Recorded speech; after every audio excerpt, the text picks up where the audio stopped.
Heyo! Welcome back, and it is Friday. It is 9 a.m. And first of all, sound. Does everybody have sound? Because I installed my new microphone today. Sorry. So can everybody hear me? Here it is. Ta-da!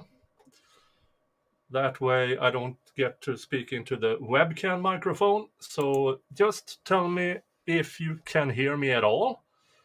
If you wouldn't mind, you in the chat. And you hear me.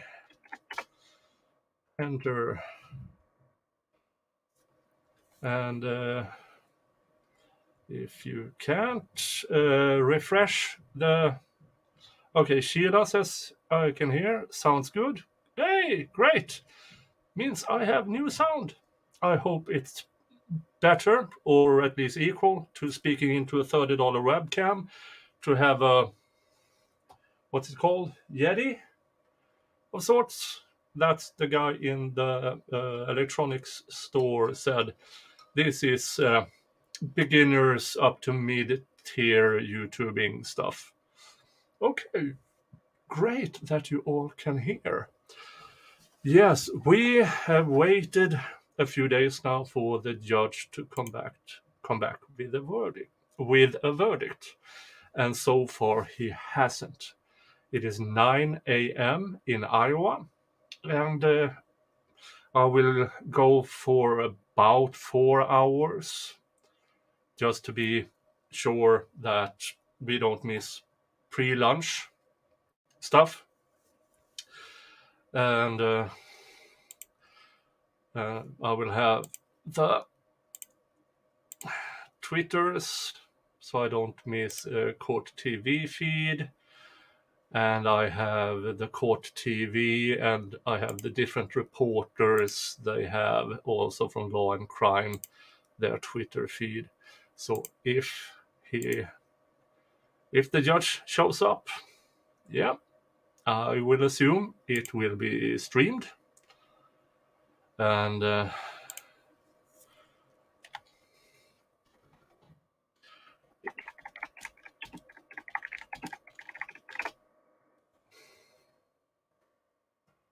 let's see here. Dun, dun, dun.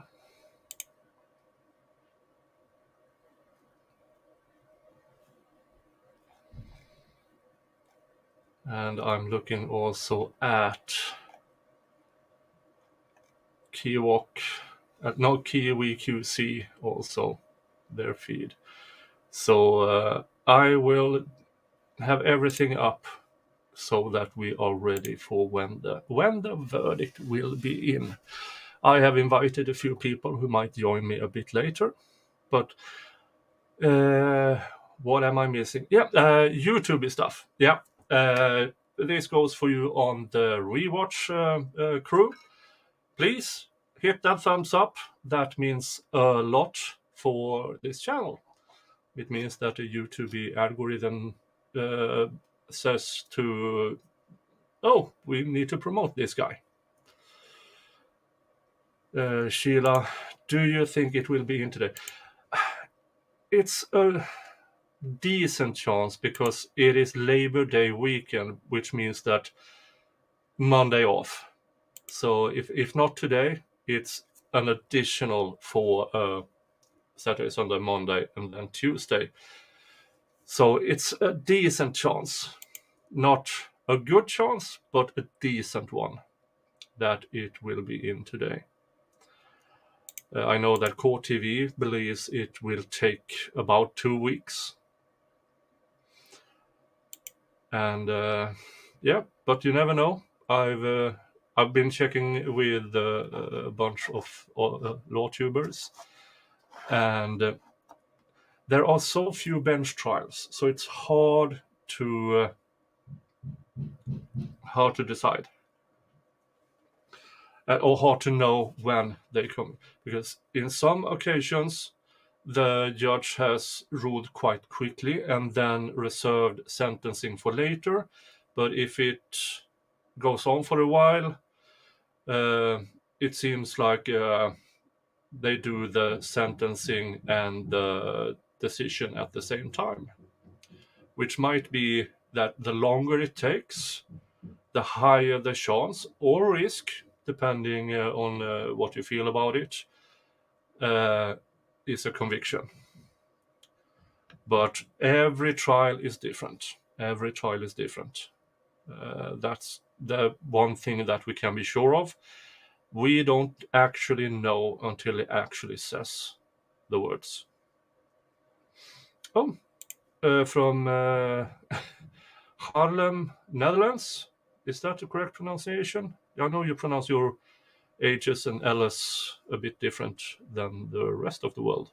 But thank you for showing up from the Netherlands. And good morning from Canada. Yeah, hi Anne. And I also see Watchdog Rabbit. Rabbit is one of my moderators, and a very good one. So everybody say hi to Rabbit for keeping the chat okay. And oh, yeah, correct pronunciation. Thank you. Yeah, I've heard. I've been working in Northern Europe, so I will never say that I understand Dutch, but some of it, some words at least. And drink of today is Pepsi Max in a Coca-Cola glass. I'm a rebel.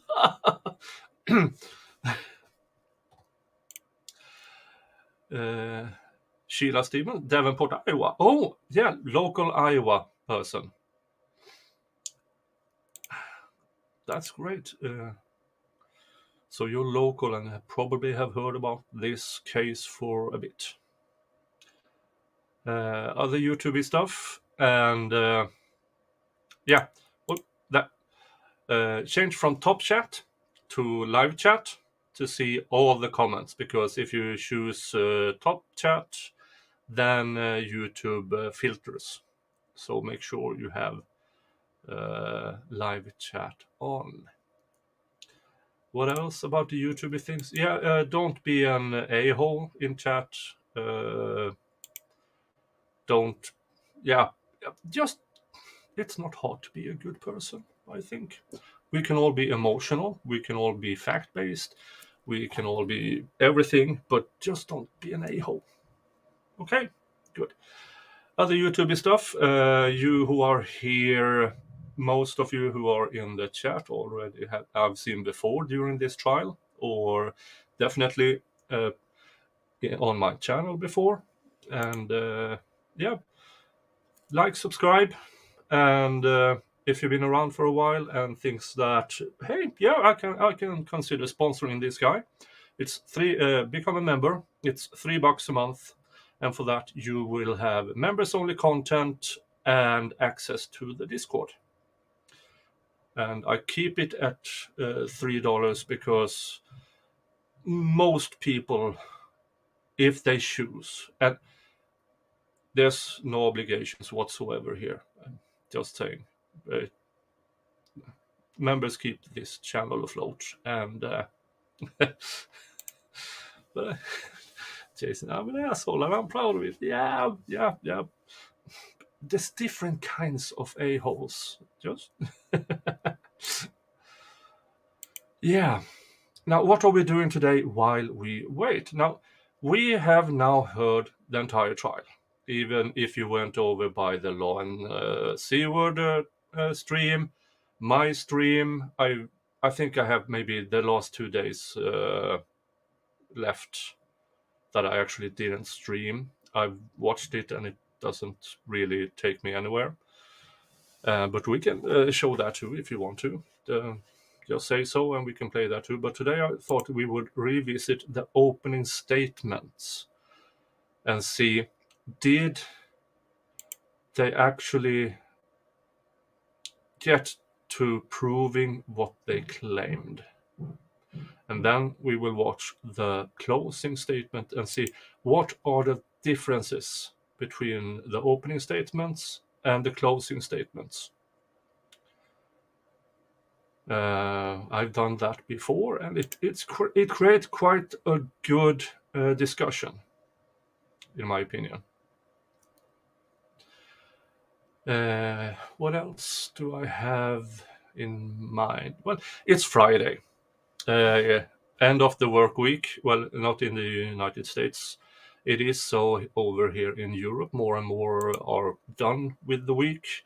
So later today, I will have a finally Friday casual stream, having friends over, talking crap and stuff and whatever's, having a drink of our choice, just wind down after a week, and a week of work, or a week of trial watching and stuff. You kind of need a palate cleanser, and why not spend it with this old Viking getting drunk? Oh, well, kinda, but it's 13 days, 14 days, 13 days of testimony and evidence. And it's not, that's the difference between a jury trial and a bench trial. Juries can agree quite fast. A judge has this, I would assume, weighing evidence.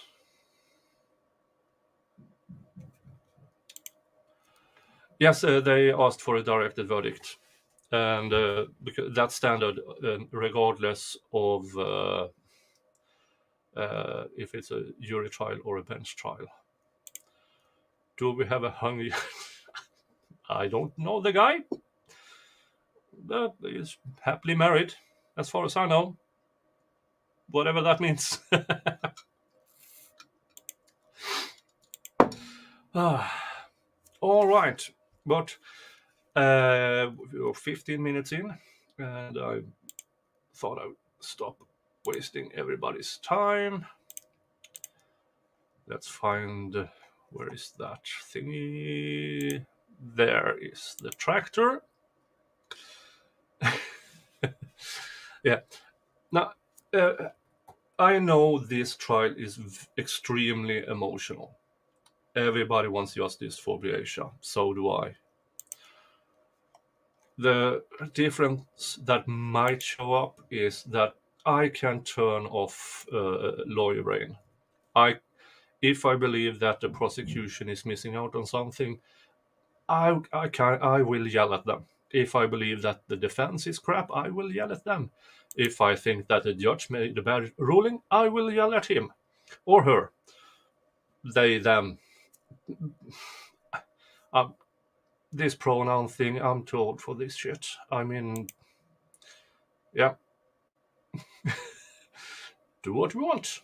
As long as it doesn't affect me, I really don't care as much. Well, sometimes I do. Sometimes the optimal lawyer answer: it depends. Okay. Yeah, but I know this is a very emotional case.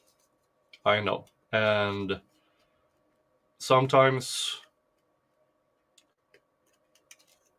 emotions get the better of us, and so please have that in mind. That even though we want to blurt out something,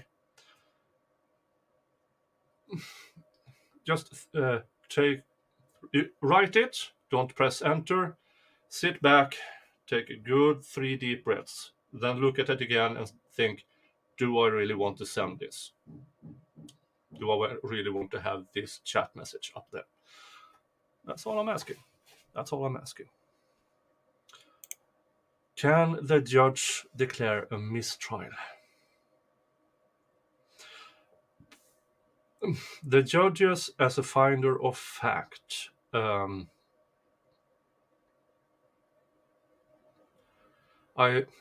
it's a possibility, I guess, but in all jury instructions, and in this case, the instructions he has is to come to a conclusion. If the judge can't reach a decision on guilty, then it's not guilty. That's the two choices he has.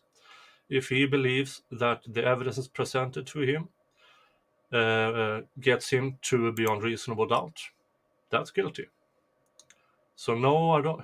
In that, no, I mean, theoretically, yeah, but I don't think so. It's either or. Either it will be guilty or not guilty.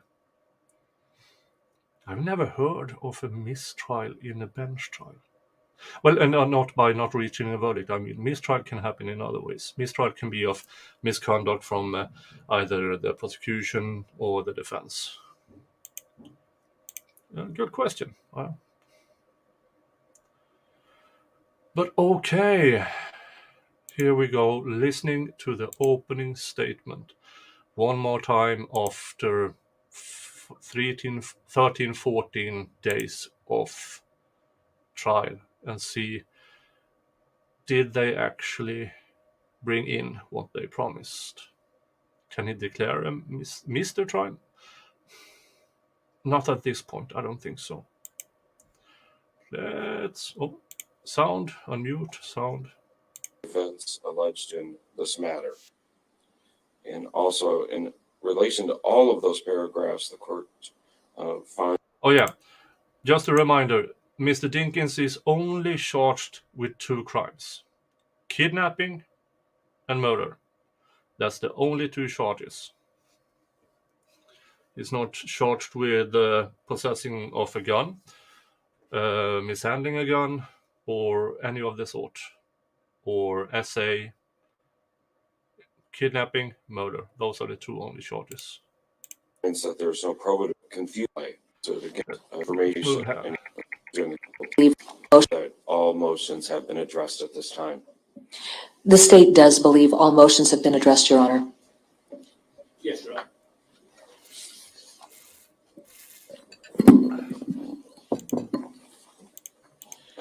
At this time, Ms. Cunningham, I'd ask that you read the trial information then.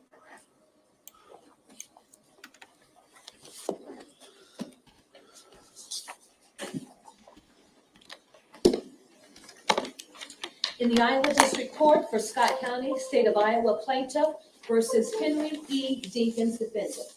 Criminal number FECR 415636, the trial information. Comes now Michael J. Walton as County Attorney of Scott County, State of Iowa, and in the name and by the authority of the State of Iowa, accuses Henry E. Dinkins of the following crimes. Count 1, murder in the first degree.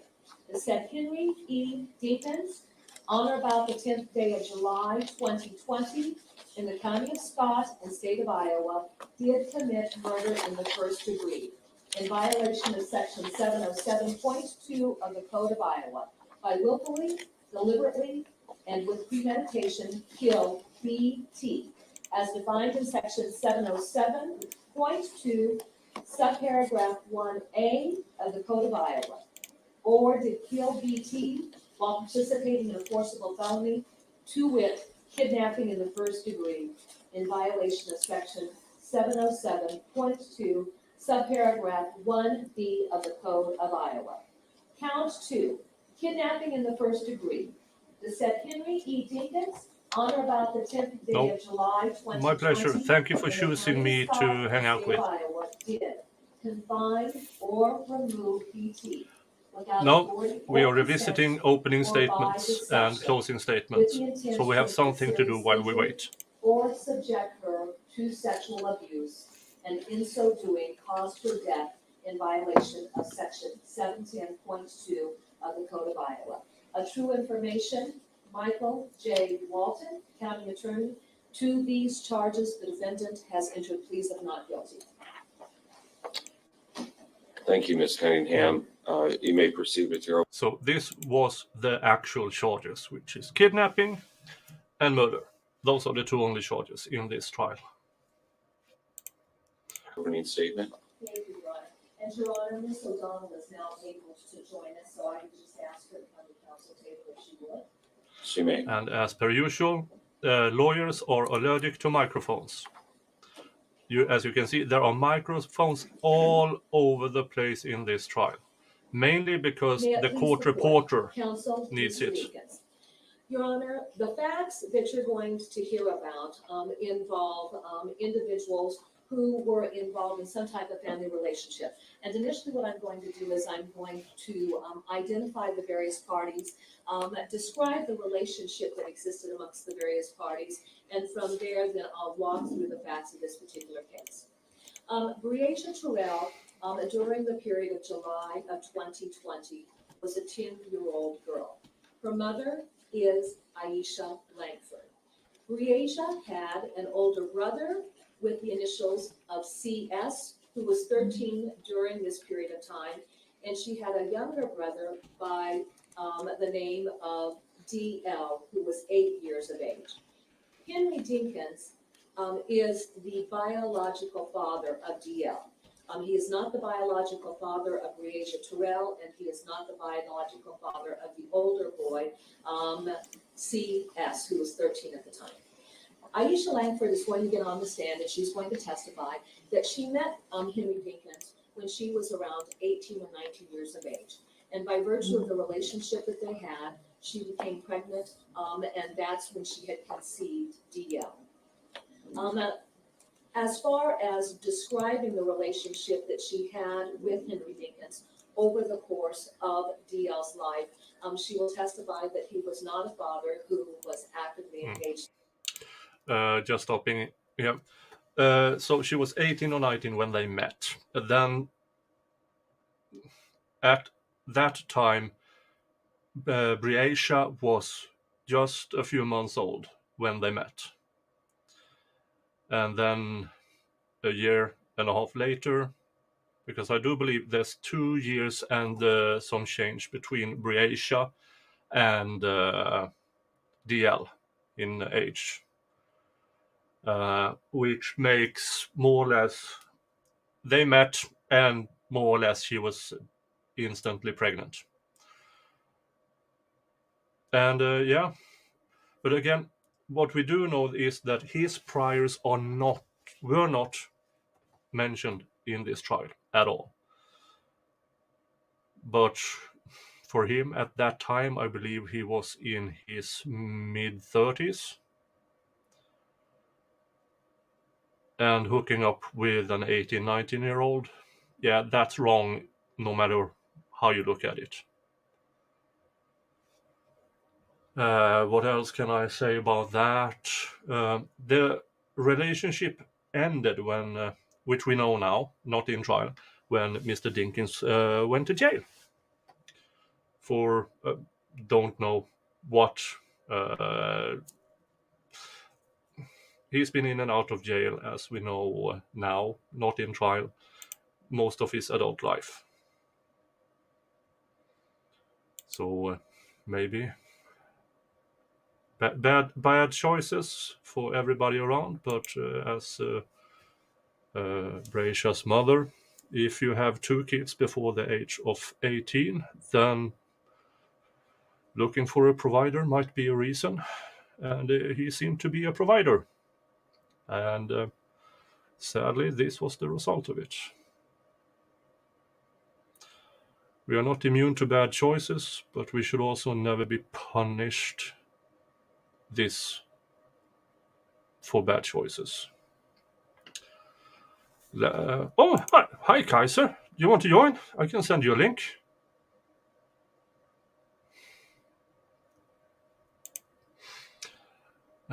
Just let me know in chat and I will send you a link. Yeah, so that is... I'm going to pinch in with random facts during this, because I would guess most of us has watched the opening statements already. So we'll just pinch in with some facts here and there. The child's life. He was not an individual who would spend a lot of time with his son. He was not an individual. Well, he couldn't really spend time with his son because he was in jail for a couple of years in the middle of it, and then, moved on, so to speak. Individual that his son would go visit on a regular occasion. In fact, he was not an individual who was actively providing regular support to the family. At any rate, with that being said, that takes us to the time frame of June of 2020.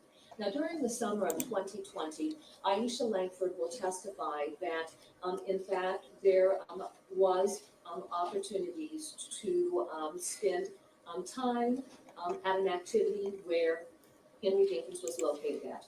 There were cookouts that were taking place. That would have happened during June of 2020. She and the children were participants in that cookout that Mr. Dinkins was responsible for putting on.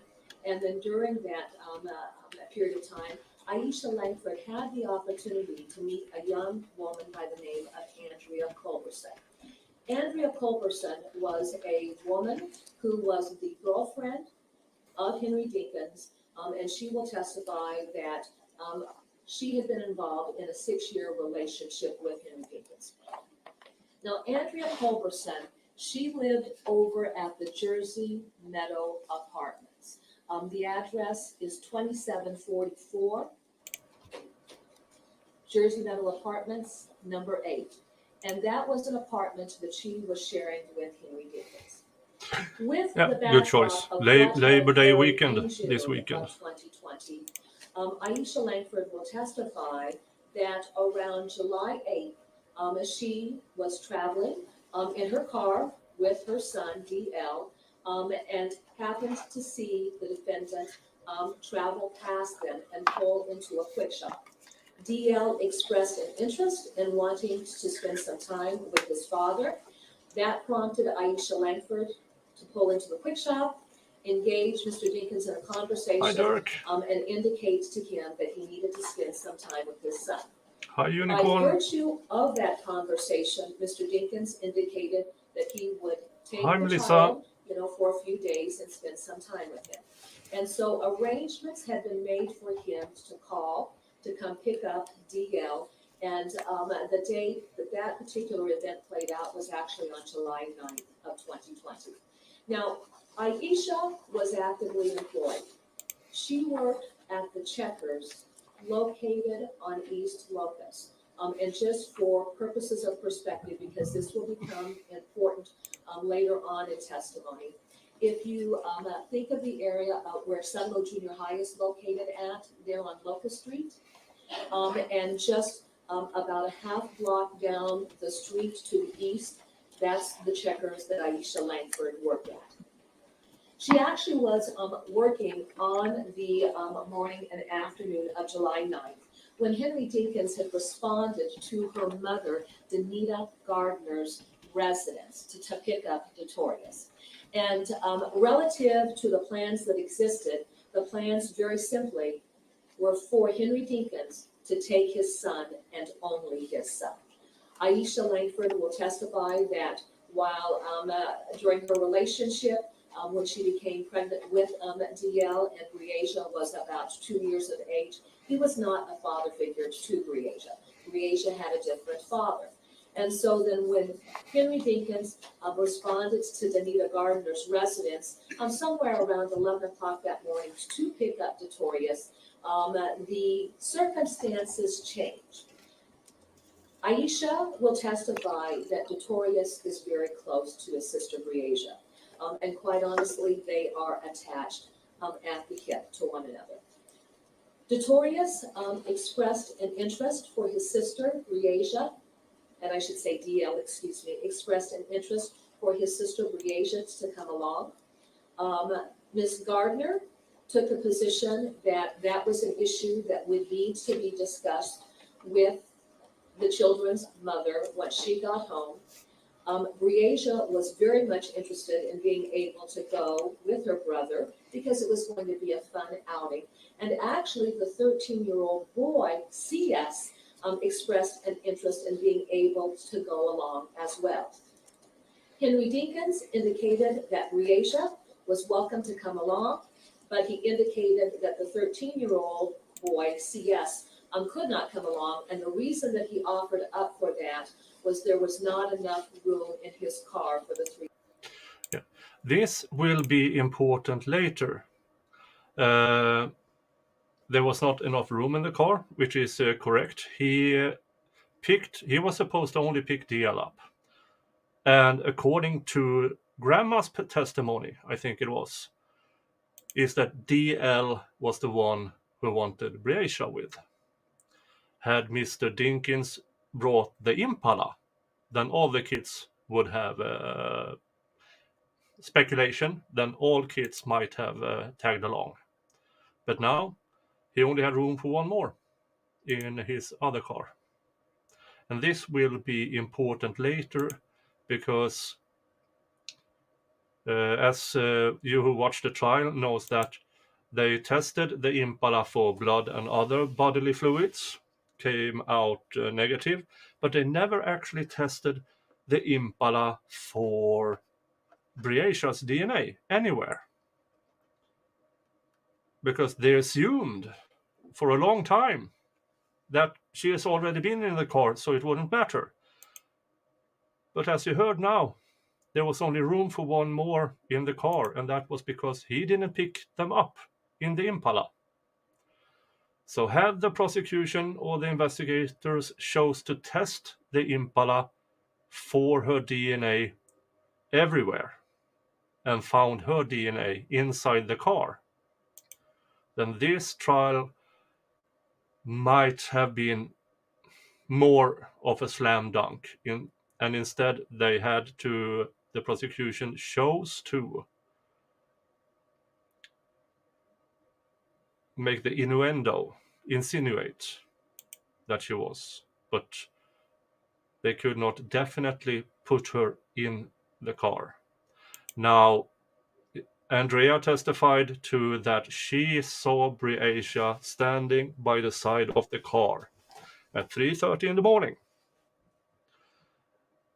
And when Mr. Dinkins went outside, don't ask me why Andrea didn't continue to look out the window.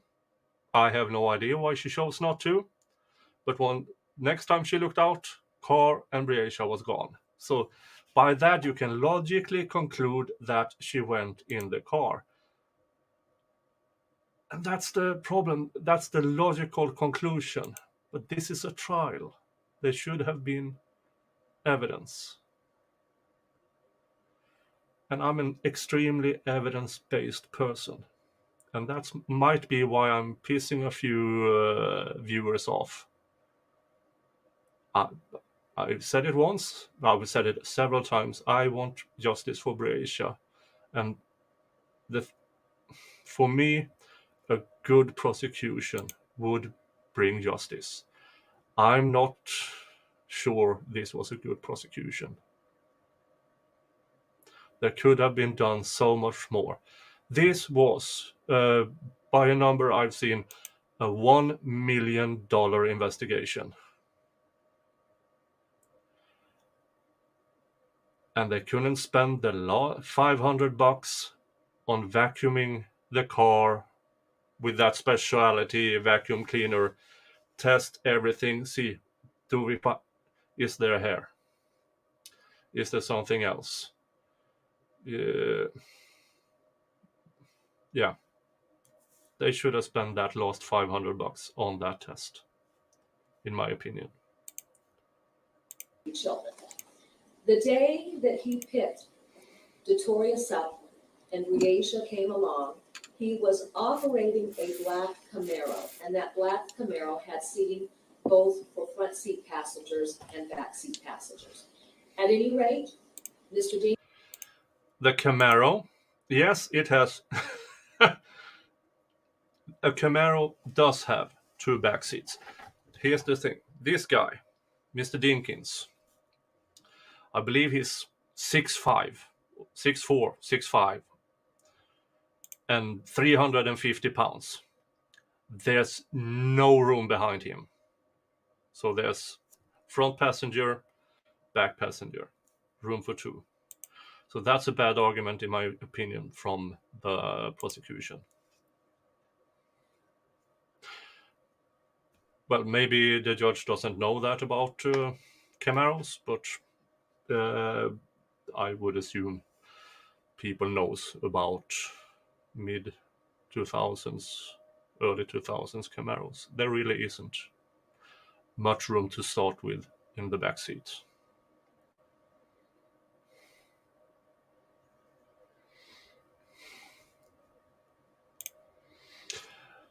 Mr. Brink, as you know, was deceased, so we heard from his testimony, and it's not that slam dunk as you might seem with his testimony, because first he said the wrong type of car, then he said there was a large dent in the car, and thirdly, when he told everybody about when it happened, he believed it was in the fall because it was quite chilly outside.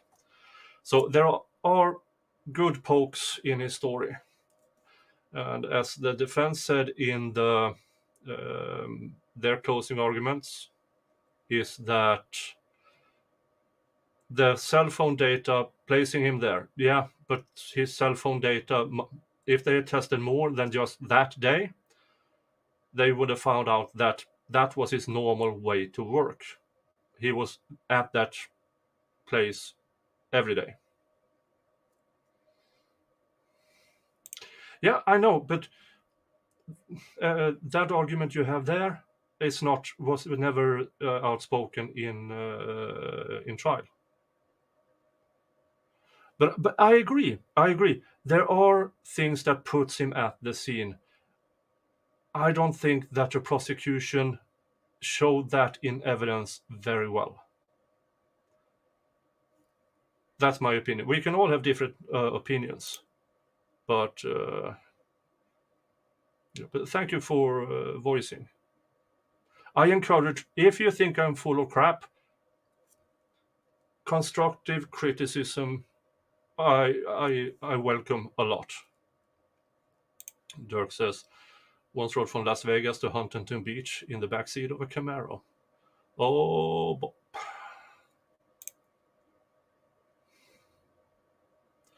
Yeah.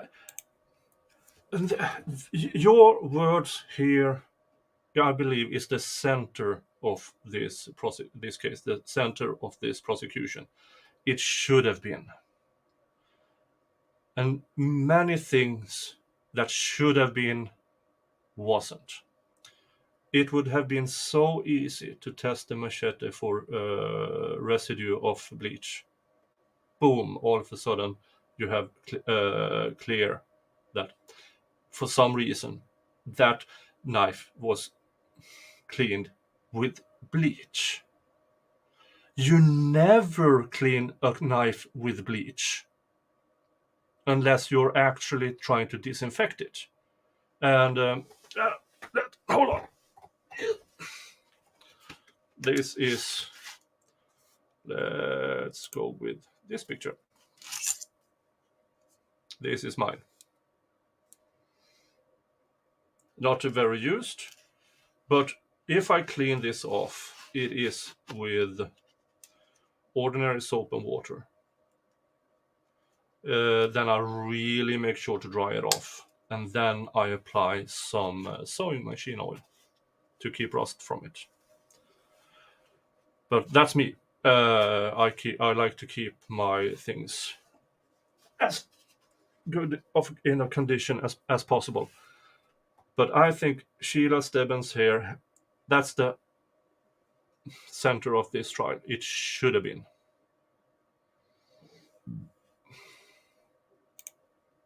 And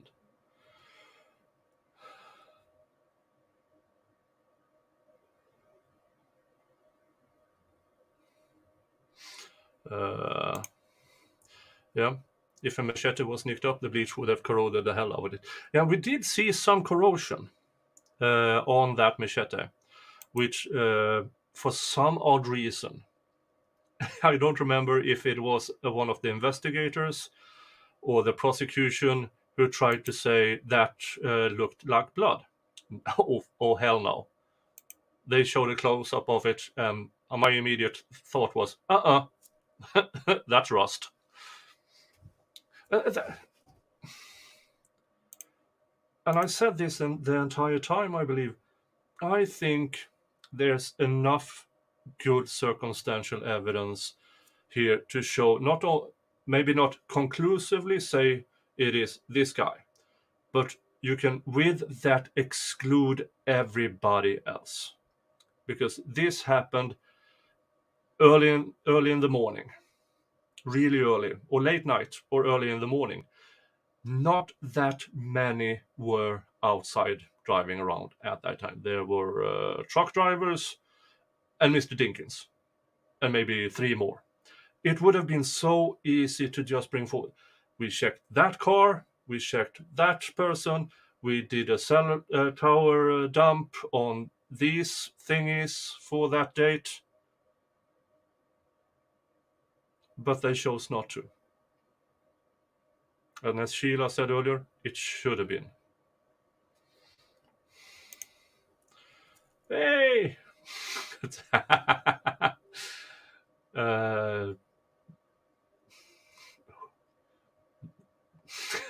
That's an interesting name. Who are you calling a cootie queen, you lint licker? Hi, Mr. Starro in chat. Hi.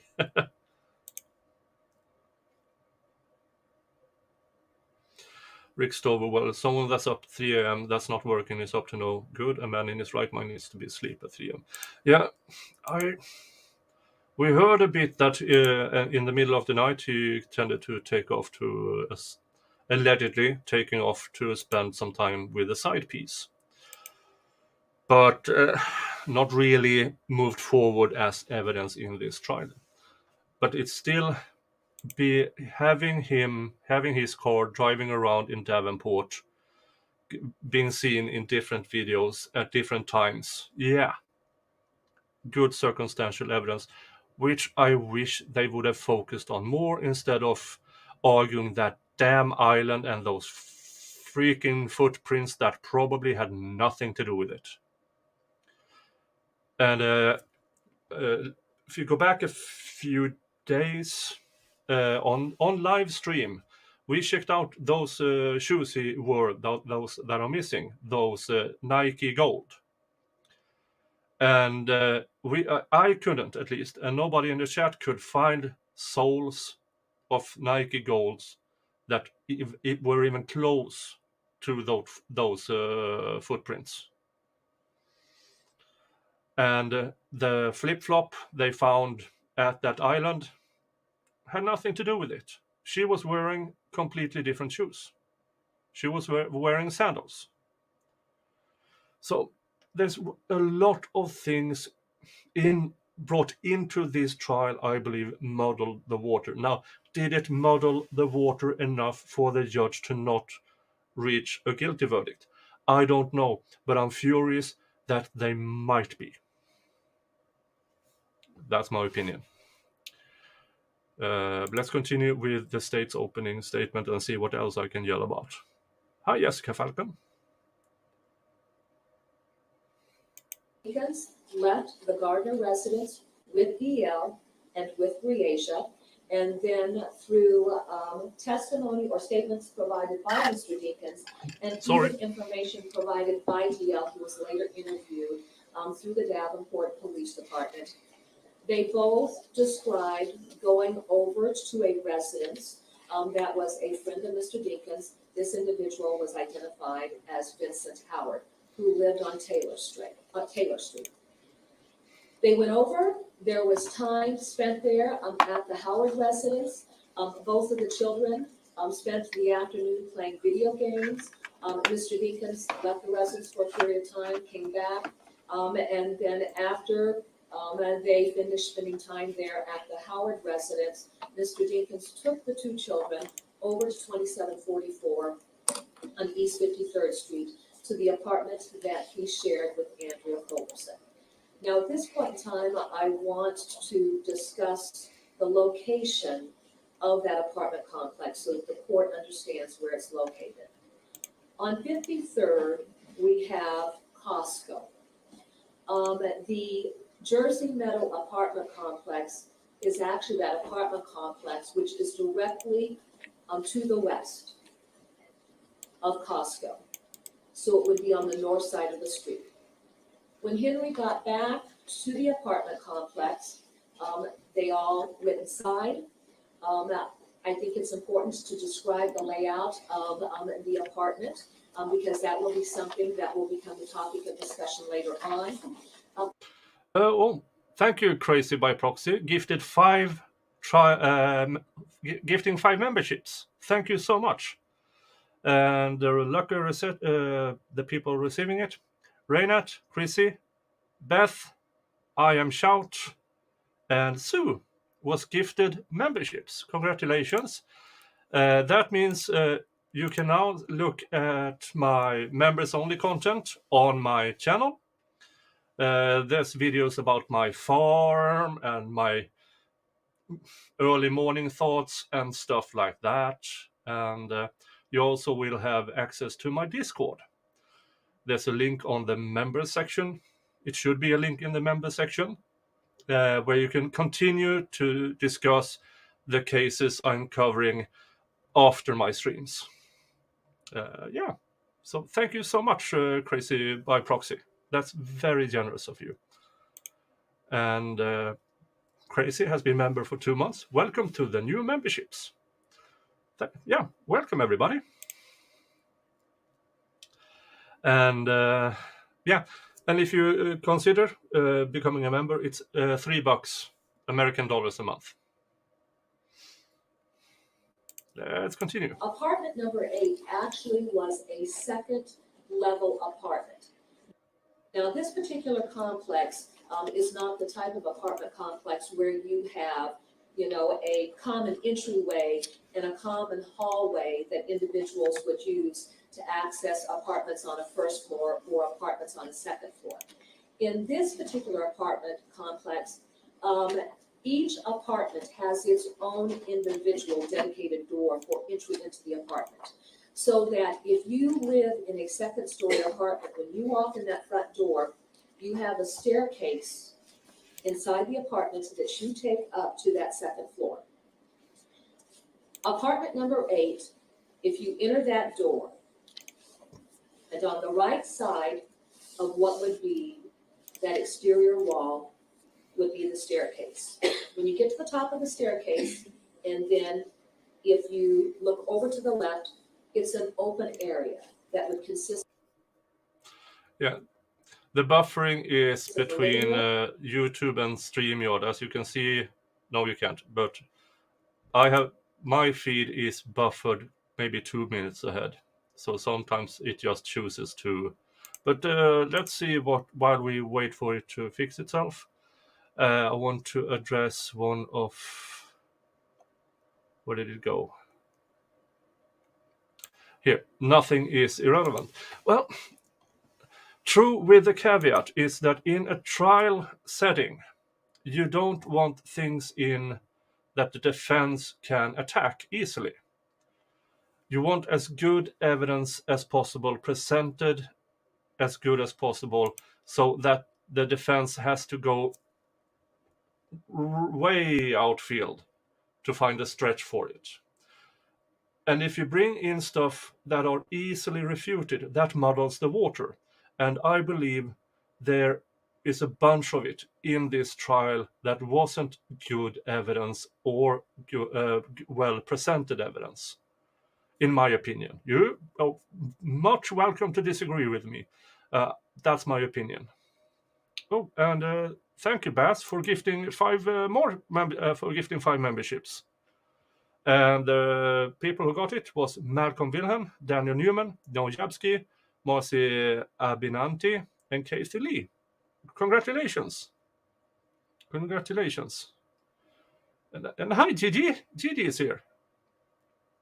And as I said a moment ago, there's now access to members-only content. It is about my farm and morning thoughts and a bunch of stuff. And you also have access to my Discord. Thank you so much, Baz, for gifting 5 memberships. It's much appreciated. Sorry. And we are currently over 120 people here. And I have, let's see, we have 46 thumbs up. That's a bit low, isn't it? Please, people, it just down there somewhere. The thumbs up, please. It really helps my channel, if you wouldn't mind. So, where were we? Let's just keep looking and see if the buffering is gone. Thank you so much again, Baz. The kitchen and dining room combination. There was only one bedroom in apartment number 8. And so the front door, if it's, to the one wall of the apartment, when you go up the stairs, the door into that bedroom actually is just set off, just a little bit further to the left, and you go into that bedroom. In order to utilize the restroom in that apartment, that requires an individual to walk into that bedroom because the bathroom is only accessible through the bedroom. And that becomes one of the things that might be another issue. I'm looking here at my activity, blah, blah, blah, in my PC. And currently Google Chrome has, I have 3 tabs open. And it is Google Chrome things. No, 38 different things. Let's just have almost 40% of your memory occupied by just having these 3 tabs open. You I need to have more memory in my computer, clearly.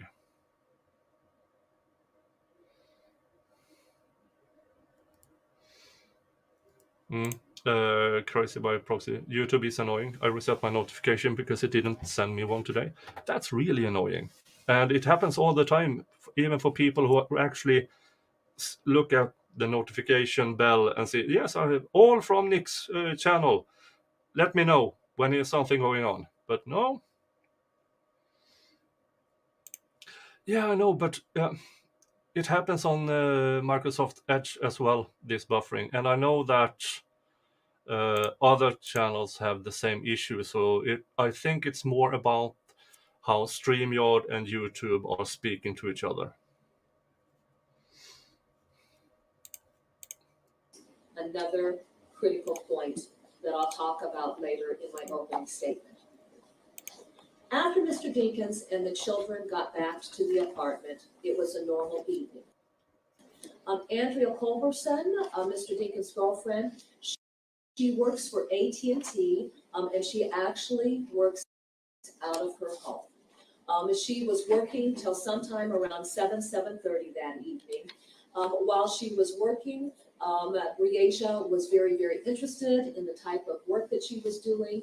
And Ms. Culberson was showing her how she performed her responsibilities for AT&T.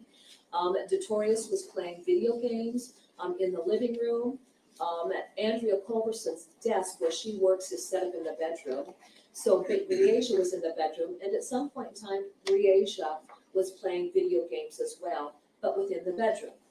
Now, one of the things that Andrea Culberson will speak to, and that DL may speak to, is the fact that Henry Dinkins was spending time in the bedroom with Briasia while she played video games. Andrea Culberson will testify that the three of them, herself, Mr. Dinkins, and Briasia were in the bedroom and they were playing a game together.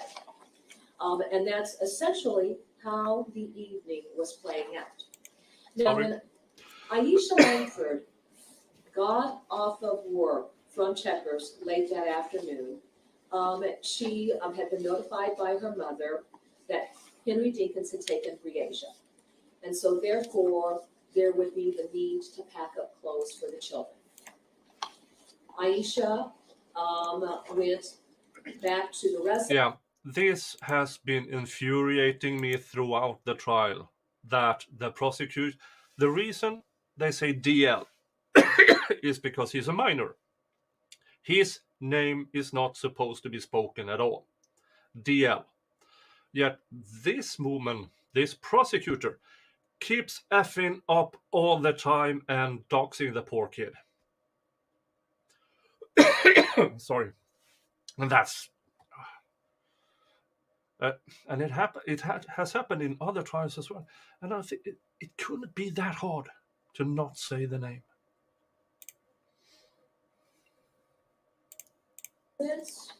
She packed up a bag of clothing for Briasia, and she packed up clothing for Detorius, which would have included pajamas for both of the children. And I make that point for a reason, because that will become the subject of conversation as I proceed through my opening statement. Aisha responds to the apartment complex. This was not a complex that she was familiar with. She'd never been to the Culberson apartment before. At any rate, when she responded to the complex, she called to notify the parties that she was out in the parking lot, and Briasia came down to gather the clothing. Mom had the family pet with them, the dog. Briasia was really excited about it. In fact, Briasia wanted to take the dog with her up to the apartment. Mom had to call her back and say, no, the family pet's going home. But at any rate, it was one of those, give the clothes, love you, have a wonderful time. And then Aisha left with Briasia going back inside the apartment complex, or I should say apartment number 8, with the clothing. After Aisha left the Jersey Meadow apartment, she took a right-hand turn on 53rd, so she's traveling west. The weather that night is also an issue that becomes very important to talk about, because as she was traveling north and got to the area of North High, there was a significant thunderstorm that broke out. And it was raining so hard that her windshield wipers would not keep up. So she had to pull over into a driveway and wait until the rain subsided before she went back to her apartment. And I believe she was staying with Benita Gardner. The family was in transition, and then they were moving back. She got back to the apartment, was very tired, having worked all day, took a bath, and very simply, she fell asleep on the couch, and she was out for the evening. At some point, unbeknownst to her, the children, DL and Briasia, neither of which had cell phones that they could take with them to the Culberson apartment. She had received a telephone call from Henry Dinkins' phone that was unanswered. And then the caller became very apparent, because then there was a text message that came through from Briasia saying, "Good night, Mommy, I love you." All right. So that was somewhere around 10, 11 o'clock in the evening. As far as how the evening played out at the Culberson apartment, Now there are almost 130 people here and 56 likes. Thank you for the 10 more that pressed it, but we're not even 50%. I mean, I'm not doing that badly, am I? So please, pretty please, just hit that thumbs up, will ya? leading up to bedtime, each of the children took baths in the bedroom separately. They were fed some dinner, and then Detorius and Briasia were to sleep in the bedroom on the bed. Miss Culberson had a blow-up mattress that was out in the living room on the floor where she and Mr. Dinkins were to sleep. Briasia was the first one to go to bed. And from the living room, you could actually look through the door of the bedroom and you could see the bed. Because if you're standing at the doorway of the bedroom, very simply, you look forward and the bed is straight ahead of you. And then the headboard of the bed actually is right underneath a big window. That window actually looks out into the parking lot of the apartment complex, and that will become very important for later discussions that I'm going to have in my opening statement. So Briasia goes to bed first. Andrea Culberson lays down to go to sleep. Detorius, she can hear Mr. Dinkins say to him that he has so much time to play the video game and that he's going down to bed. Yeah, we are soon going to come into the t-shirt, and we know it is a 4XXL. I'm checking here in the big and tall t-shirt info. 4XXL is 52 to 54 inches. That's a hell of a lot of t-shirt. Briasia reportedly was 4'3". That is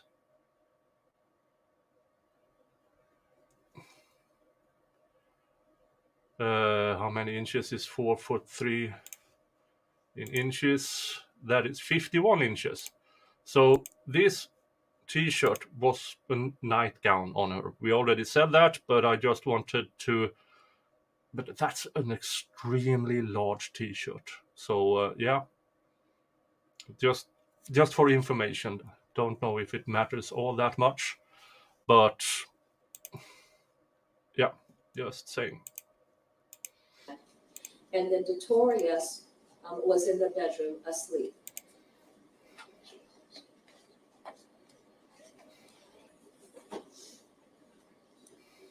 When Miss Culberson went to sleep, the last that she knew of Mr. Dinkins and his whereabouts was that he was there in the living room on the couch. Miss Culberson is a very Okay, correction. today. Seeing another size chart. 4XXL. Length inches, 34 inches. I wonder why they said it differently on that other page. Well, that's not my issue. Okay, so she was 51 inches long and the t-shirt 34 inches in length. That leaves 17 inches, so it reached about 1.5 feet from her feet.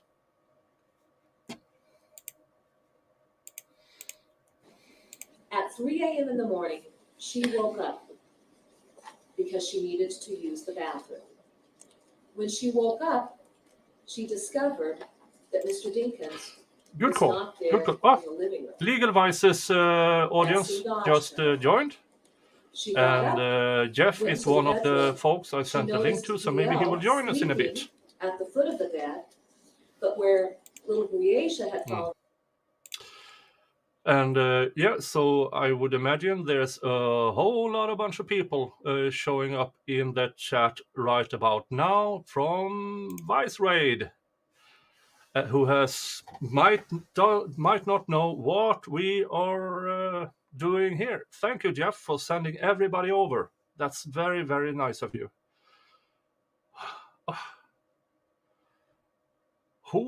There's a bunch of you. There's a good bunch of you.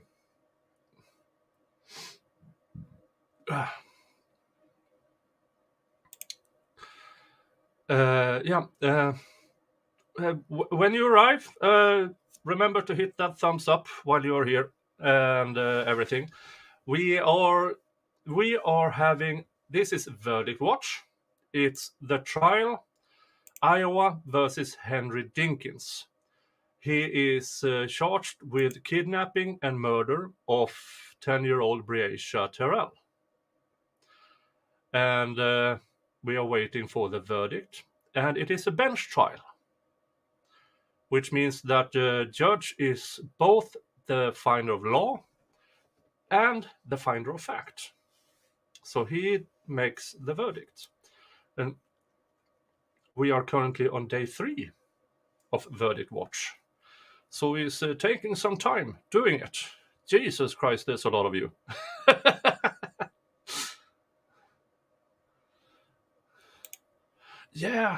Yeah, Jeff streamed today. They are doing him, Ozzy, and Chandler was doing a reading of the Depp v. Heard sidebars. And I've watched the first hour of it before I... Hi Flux! Hi! It's your favorite kind of trial, Dead Kids. Yeah, I hope everybody is having a great Friday. And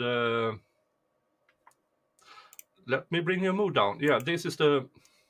Mr. Dinkins here is charged with kidnapping and murder. While we are waiting for the verdict to come in, I am revisiting parts of the trial. Today we are revisiting the state's opening statement and then the state's and defense closing statement.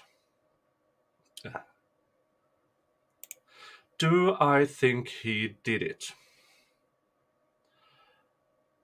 In some shape or form, he was involved in it. Do I believe he's innocent? No. Definitely not. Definitely not. Here's the thing. In my humble opinion, the prosecution focused on the wrong circumstantial evidence and chose to build the case around the story of DL. The kid, he was 8-year-old at the time, 11 now, but his testimony has changed so much over the years since this happened.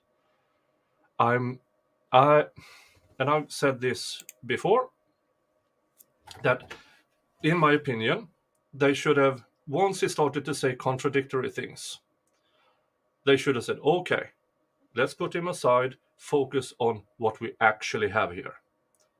And then we can bring him in as, yeah, he can corroborate this. Let's check this. Yes, he can corroborate this.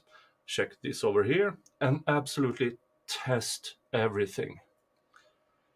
Sadly, the investigators and the prosecution chose to not test for different substances or different DNA, which I honestly believe they should have.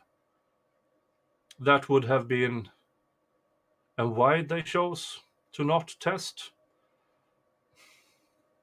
we can speculate that they might be afraid of the result.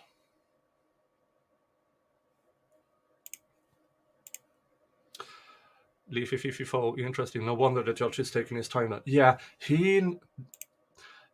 originally, this trial was scheduled for 5 weeks. 5 weeks of jury trial. Then the defendant, who you see here, opted for a bench trial. At this bench trial, all of a sudden, it was scheduled to 20 trial days. In the end, the trial took 14 trial days, which tells me that the prosecution, their entire strategy was towards a jury. And they couldn't really change gears. That's my speculation on this. Do I believe there is enough circumstantial evidence to reach a conclusion that Mr. Dinkins is guilty of the charges? Somewhere in there, I believe there is. But I also believe that it is modeled by somewhat irrelevant circumstantial evidence that actually doesn't prove one thing. And when you are against a judge, rule number one, don't piss off the judge, but I don't think anybody did this in this trial. But you need to focus on you don't want to give away free attack points to the defense. You really don't. And the prosecution gave free attack points by not testing the machete for bleach. They assumed, insinuated, and made a conclusion of sort that it was cleaned with bleach, but they never tested it. And then they never tested the trunk of his car for bleach. They relied on a pregnant officer's sense of smell. She sensed the smell of bleach in the trunk. But when they tested for blood and bodily fluids, nothing. So, yeah, there are a bunch of things, but I will bring them up as we move along through the state's opening statement. And yeah, and again, please hit that like button. You know from Jeff that it really, really means a lot for the channel. Thank you. Oh yeah, pregnant lady knows. They asked that officer, while you were pregnant, did you have a heightened sense of smell? And she answered yes. And you smelled bleach in the trunk? Yes. There were 2 officers there, and only one of them testified to smelling bleach from the trunk of his car, and that was the pregnant one. And wait until we talk about the cadaver dogs. And despite all this, I still believe there is, because for once in this trial, there's excellent cell phone data. Excellent! They can pinpoint him everywhere. Even though his phone was off on occasions, they could still pinpoint him through cell phone data, through surveillance cameras. They know more or less exactly where he went and when throughout that night. Somehow that wasn't the focus of the prosecution.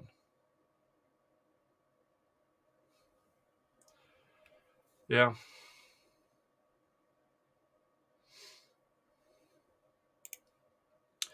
They did. Saul McRae asked, "Did they check his sister and mom's home?" They did have search warrants, but I don't.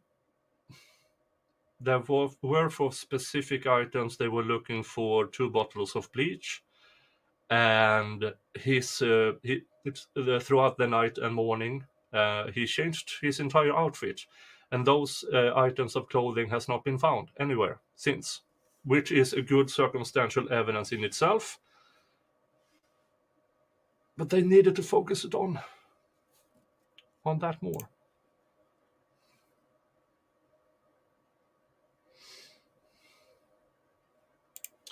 Yeah, nice melody. Good point here. Without DNA or physical evidence of placing Breisha inside the Impala, the smoking gun is last known whereabouts of Breisha. Yes. And Mr. Dinkins' girlfriend at the time testified and was never challenged at 3:30 a.m. that morning. She looked out the window and saw Breasia standing outside of his car. And the next time she looked, the car, Mr. Dinkins, and Breasia was gone. That is excellent circumstantial evidence. What the defense have been focusing on that one is they can't pinpoint her in the car. Because somehow the prosecution and the investigators chose to not check the car, inside of the car, for DNA. They checked for blood and bodily fluids, but not for DNA. But in my opinion, that doesn't matter. Not at all. You can come to a logical conclusion beyond a reasonable doubt. With the eyewitness saying, I saw her outside the car, and then minutes later, car, Breasia, and Dinkins was gone from that parking lot. Does this mean that he actually ended her life? That's the hard part. In my opinion, kidnapping, because 3 a.m. in the morning, no kid in her 90s is going to go anywhere freely. Kidnapping for me is a slam dunk. And for you who have seen me throughout the coverage, oh really? When did you come to that conclusion? About last night. I've been playing it back and forth in my head. I can definitely say kidnapping. Here's the really difficult part to get to him, because they, in my opinion, they can't place him at the scene of the crime.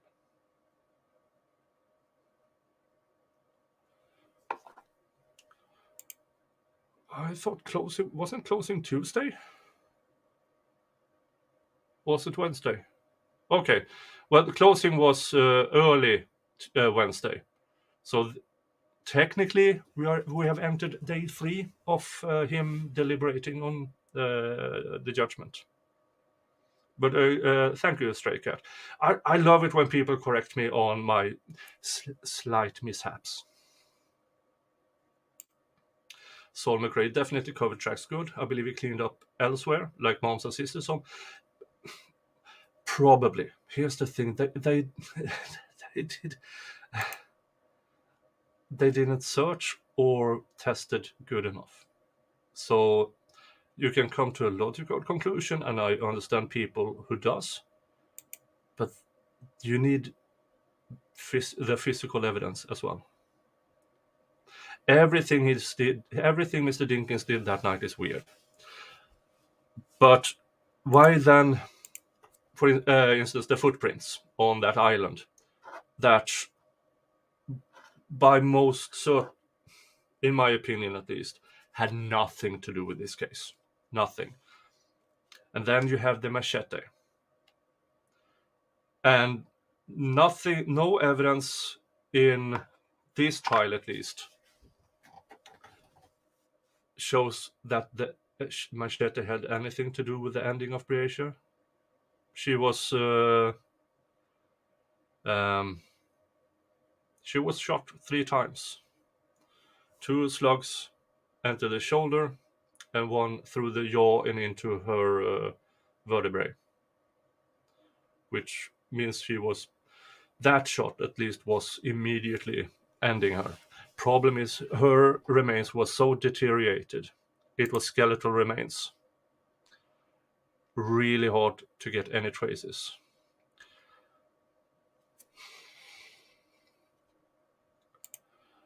Yeah, that's my conclusion as well, Nice Melody, that she was probably laying down when she was shot.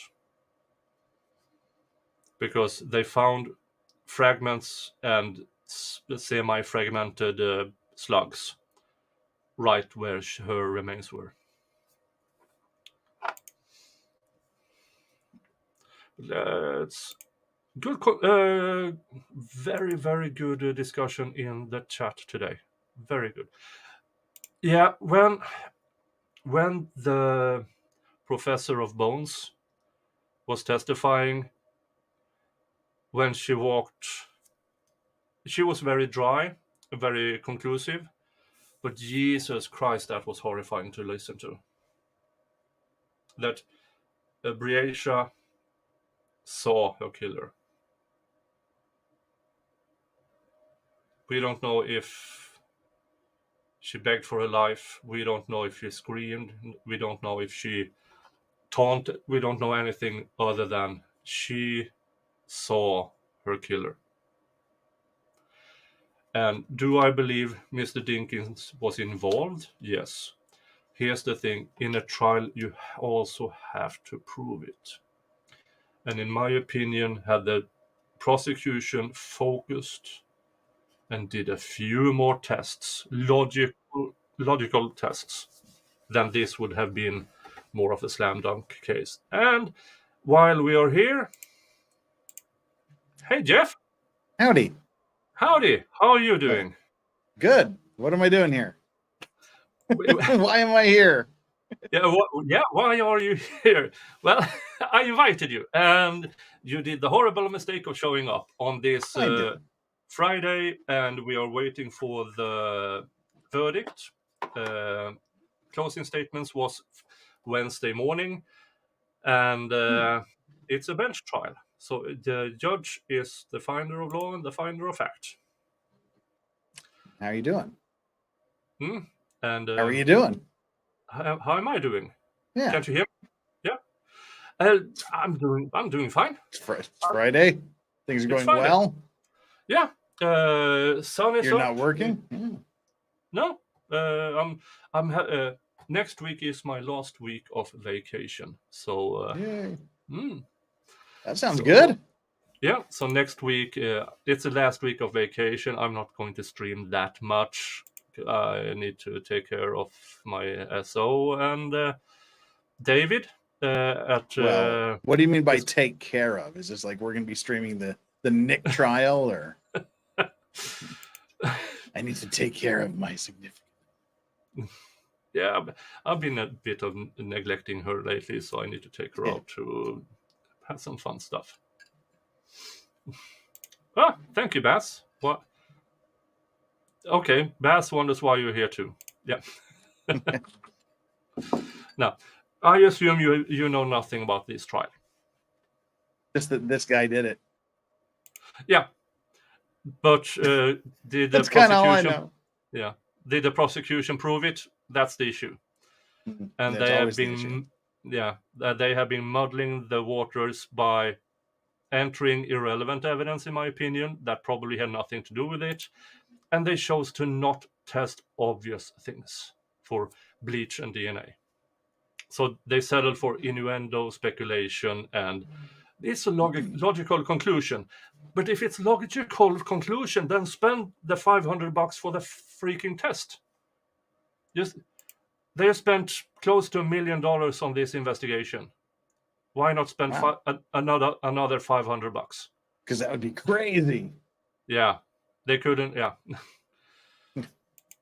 but I've reached so far that yes, do I believe that Mr. Dinkins kidnapped this girl? Yes.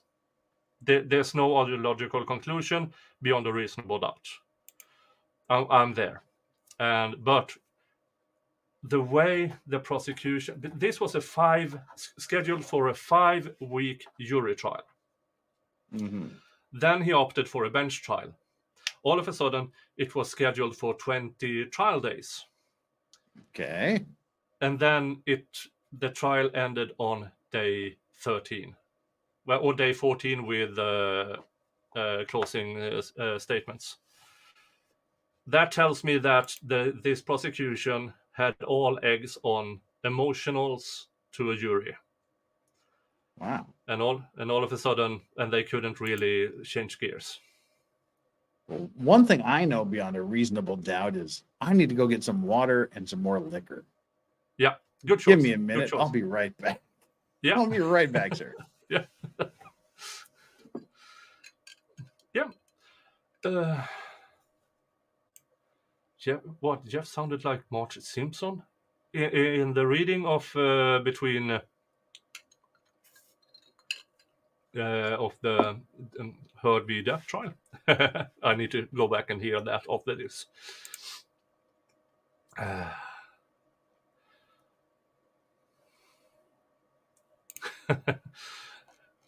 The construction, I think, is done for today, and it is construction work in my base, in downstairs.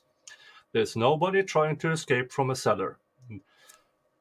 There's nobody trying to escape from a cellar.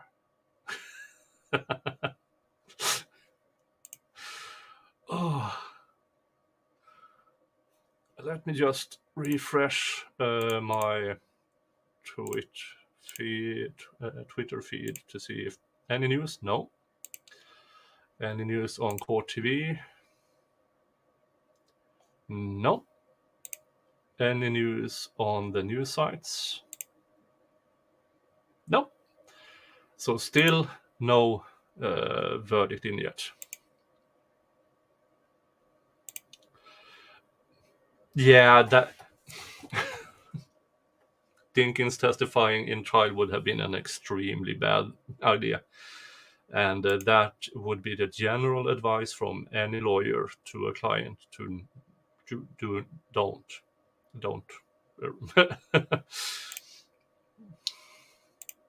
Oh, Jeff was trying for March but came out Bart.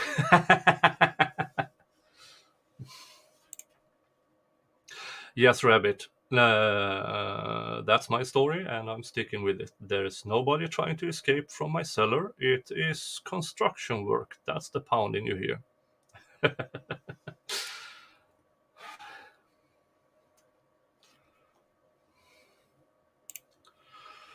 9-inch nails gal, $5. Thank you so much. It's seeming pretty common that a could-be open-shot case is being muddled by poor forensic work and the prosecutor that focus on the wrong stuff. Yeah, but here's the thing. The lead investigator, Mr. Pfeiffer, was asked by the defense because he was questioned why they opted to not test for bleach on the machete, why they didn't test for bleach on the remains and stuff like that. And more or less he said that if it was his choice, then he would. But the orders came from upstairs to not. So this is a trial where I think if the prosecution had trusted this investigator with his theories on how this crime was committed, this would have been a slam dunk case. Mhm. But this, the prosecutor, she is the newly elected DA.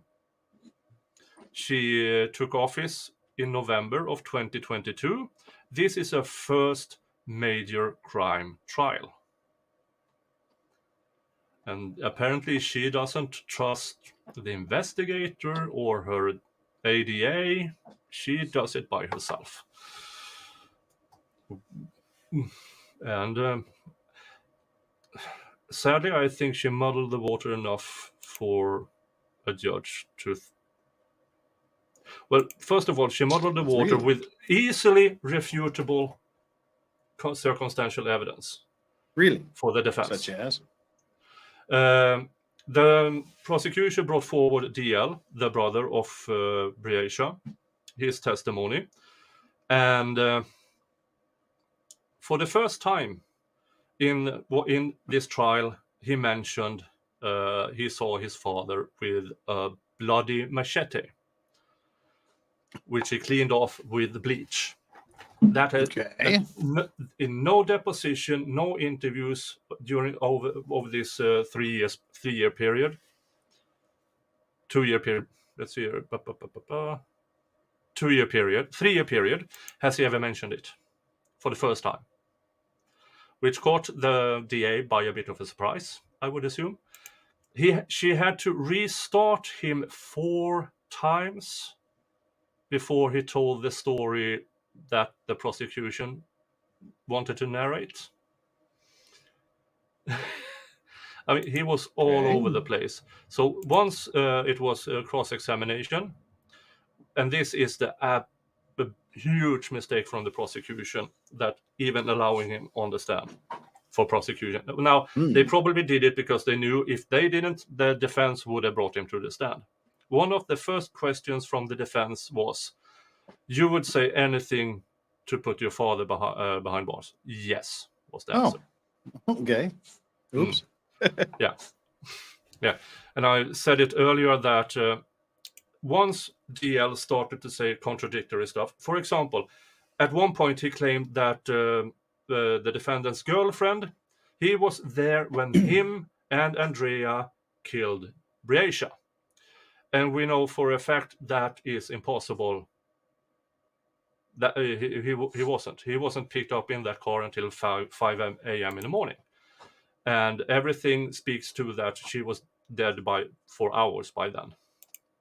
But he was 8, 9, 10-year-old kid who wants to help, and a vivid imagination. And also, every time the investigator went over to Breasia's mother's home to talk about what has happened, he was in the next room, heard about the developments, and 2 weeks later, all of a sudden, he remembers it. Yeah. But so the prosecution still chose to bring forward almost everything he said. And in my opinion, once he started to say contradictory stuff, they should, okay, let's place him over here. Only use him as a corroborating witness for the evidence we actually have. As in, why did you go to Walmart the next town over buying 2 bottles of bleach when you were supposed to have were supposed to be out looking for Breasia? Which is a really good question. And that they can collaborate with cell phone data and DL. Okay, now why did you went over there? Okay, we have cell phone data plus DL. I mean, but instead they brought him in for, well, then we went down to this island where he went fishing with 6 other guys. Somewhere between 5:50 in the morning and 8:08 in the morning. Which has nothing, it's not corroborated with anything in the trial. Why do you think it's taking the judge so long to come back with a verdict? I think that he has other things on his court docket. And then also, since there are so many possibly appellate issues, the defense have had a few standing objections and motions elimini and stuff like that. He has to write the best speech ever to formulate a guilty verdict without it being apparent appellate issues. And that might take some time. Do I think he will reach a guilty verdict? I don't know. From my point of view, I can't get there on the murder. I can get there on the kidnapping. Huh. Yeah, what's going on here? 264 watching and 111 likes? We've got People, 264 watching. That's good. Yeah, that's an excellent number. That's an amazing number. But you know this from Jeff's stream. Your job is to say good things in the chat and press that like button. That's your job.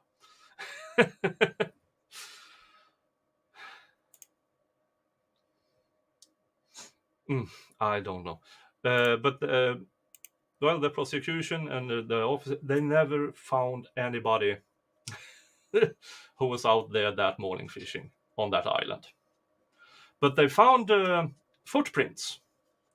And they made footprint fillings thingies because, yeah, footprints really don't last that much in the ground. And they assumed it was Mr. Dinkins because the shoes he wore that night has never been found again. Those were gold Nikes, size 11.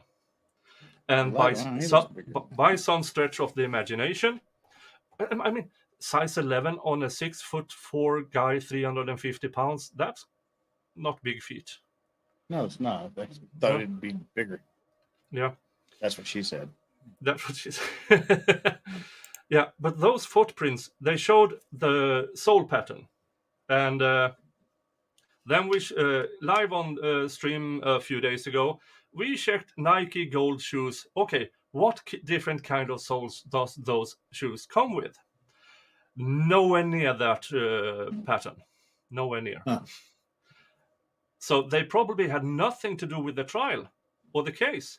But since DL said we went to that island, okay, then we will bring it in as evidence. And it's muddle the water.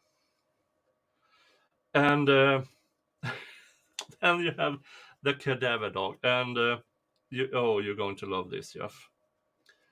The cadaver dog they had, because they believe that they at some point during the night went to Mr. Dinkins' RV. So they took the RV was in those parking storage spaces for RVs and trailers and stuff. So they went there to check for, well, can the dog sniff out some remains? And it did, at a completely different place, under a trailer, some 30 feet away. And the guy with the cadaver dog explained that with, well, we know that this trailer was northeast of his RV, and it was the wind that night was from the southwest. So they probably marked there because it traveled from the RV to the trailer. That's not how dogs work. No. Yeah. I shouted at the stream. Luckily, it was past 2 hours, and I said things. Yeah, that's not how dogs work at all. No, and I explained it to my chat at the time. Even if scent travel, the dog Travels goes from to somewhere. the place of origin. Yeah. It travels from somewhere. Yeah, it comes from somewhere. They just can't pick up the remains from the soil. Wind can't pick up scent from soil and bring it somewhere completely different. Yeah, but they still brought it in. His SO registry says he's 5'9", 270 pounds. Really? He is much bigger than that. He is a 4XXL size man. And I've seen pictures where the body cam work when he stands next to a car and everything. He's well over 6 feet. But if his registry says it, all right. Jesus, 5'9"? No, I think that's He wrong. looks bigger than that. Yeah. And you also see it when he stands up at the end of court day. He's significantly larger than the people surrounding him. That's what she said too. But about thank you, Rossman Ranch. Rossman Ranch has been providing with good facts along the way. So thank you so much, Rossman. So I believe that the paperwork says it. I don't believe the paperwork is correct.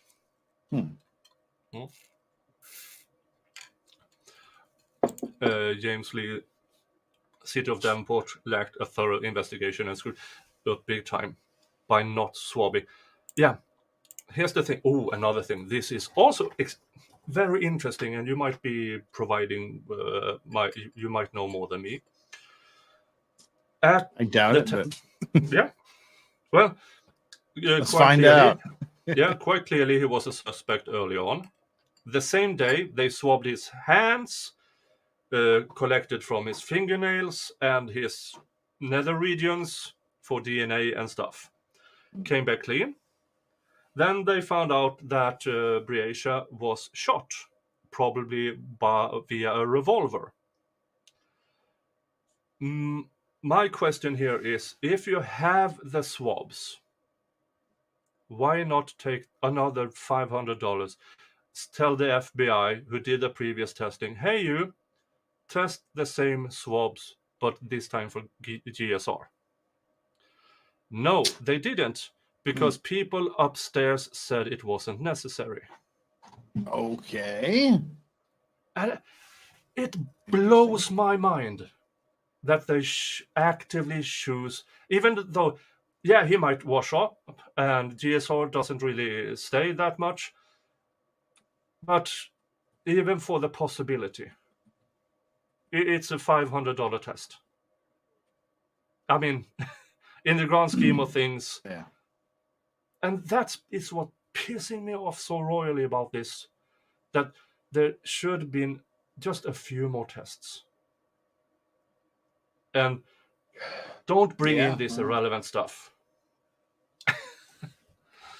Well, it's that's like the old saying goes: you can't dazzle them with brilliance, baffle them with bullshit. Yep. And if you're scared of the result, choose innuendo, speculation, and bull crap. Yeah, of course he cleaned himself up and changed clothes. But even if it's easy to wash up, that doesn't explain why they didn't test for bleach on the freaking machete. If they had tested for bleach on the machete and it came back positive for bleach residue, okay, now something in DL's story is correct. Corroborating evidence. They showed pictures of what the clothes Briatia was wearing at the time. Now they didn't find her until 8 months later. It was skeletal remains, but she was fully dressed with the same things that she went to sleep with in 4 times XL shirts and underwear. And the prosecution's theory is that Mr. Dinkins poured bleach over her remains to get rid of evidence. But they didn't test for bleach on the clothes because bleach, when it touches fabric, it's really, really distinct how the patterns and driplets and everything. It was some bleached, but they still made innuendo that you see these areas of discoloration. Yeah, that's probably bleach. That's not how bleach works. And yeah, but interesting case. Yeah, it's a really interesting case because they have him on cell phone data. Excellent, these TT diagrams. They have him all over the place. They caught him on camera. They have this discrepancy in timing from when he drove up to drove back. All of a sudden, it's a 15-minute discrepancy in the driving. And this is between 2 a.m., 2 a.m., 4 a.m., 5 a.m., somewhere in that area. And where those 15 minutes of discrepancy in driving from point A, B, and C and back again was never addressed in court, in trial. Mystery. I saw it on the damn board they showed, but hey, that's different. Never spoken about. Interesting. 2-hour words. Yeah, but I agree with Jason. Cops aren't the brightest bulbs in the packs. But I believe Mr. Pfeiffer, who was the lead investigator, he wanted to investigate more. He wanted to test. And at some points when the prosecution is doing the direct examination of him, you can just see him on the stand looking at the prosecutor going, just so vaguely, just shaking his head. I can't believe you're asking me these stupid questions. And then defense asked, so when DL said these things, you didn't put much attention to it. No, was his answer. So yeah. Okay. I mean, so in my opinion, this is the prosecution they had a jury-based prosecution ready with a lot of emotion, a lot of crying, and a lot of things. And then he Makes opted sense. for 2 days before trial start. He opted for a bench trial, and they couldn't switch gears. An interesting strategy. Yeah, I've never heard of that one before, but yeah, if this was a jury trial, yeah, he would be fucked completely. Well, he's going to be in prison anyway. Yeah, and here's the thing. Also, me and chat and everybody knows things that weren't allowed in a trial. For instance, his priors. And one of his priors is he is on the registry. When he was 17, he was found guilty of doing third degree on a person below the age of 13. Yeah. Yeah. Wow. He has been in and out of jail his entire adult life. A few of them is because he can't avoid getting hookups with women with young daughters. So he's been in and out of jail several times. He's not allowed near kids. He is not allowed to drive around kids. He is not allowed to have kids in his home. And he keep doing did it. Yeah, I mean, yeah. Did he do it? Yeah. Prove it. That's the thing. Yeah. Without that in trial, here's one thing that also pisses me off royally. She disappeared in July of 2020. She was found in March 2021. In the fall of 2019, he was sentenced to 5 years. He was out 5 months later on probation. Wow. And the person who decided that had done it before by a multi-year conviction to release this guy after just a few months. Had he actually spent the time in jail and prison that he was supposed to, like 2/3, 75%, I don't care, Breasia would still be alive today. So whoever that person was in the Iowa criminal system who thought it was a great idea, go fuck yourself. You're partly responsible for this. We're not 2 hours in, but I don't care. Yeah, but his priors is not in trial, and this it was this judge who said no priors. Wow. Well, Yeah. speaking of priors, I have a prior engagement, and I just wanted to pop in and say howdy. I gotta get ready to go play around.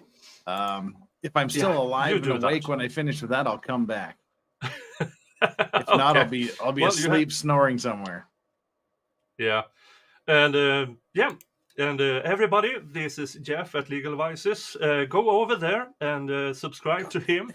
I might have 10 or 12 people who are subscribed to me who isn't subscribed to Jeff. So go over there. Like everything he has ever done, especially one stream in February, we were talking about Vikings. Yeah. Well, I will come back if I'm still awake in about an hour and a half from now. Yeah, I'm going for a 4-hour stream today as well. All right. So if you're awake, thank you for showing up and thank you for the redirect. Yeah. Absolutely. Enjoy, folks. We'll talk to you later, sir. Yeah. Where's my button?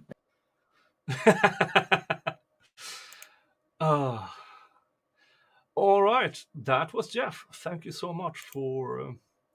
It's good that Jeff showed up so I can explain more to you people in the chat and you viewers what has been going on in this trial. And let's see.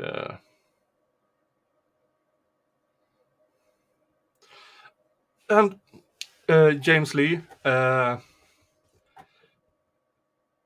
judge can only rule on what's in the trial. And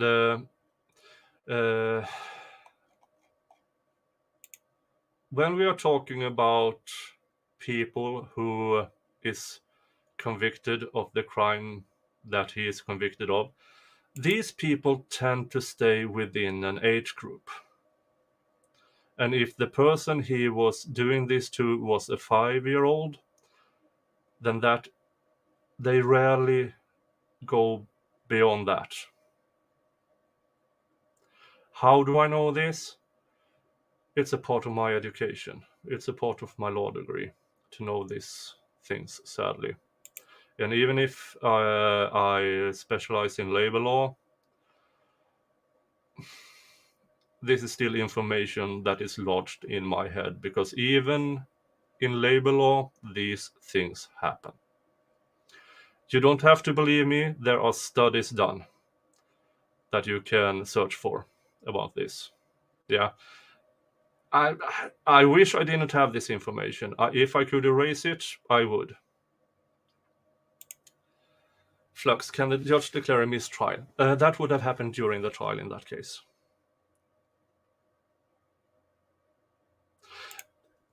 Yeah, that's true.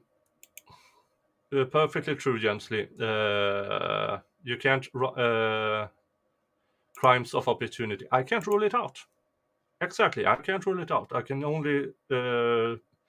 with control studies.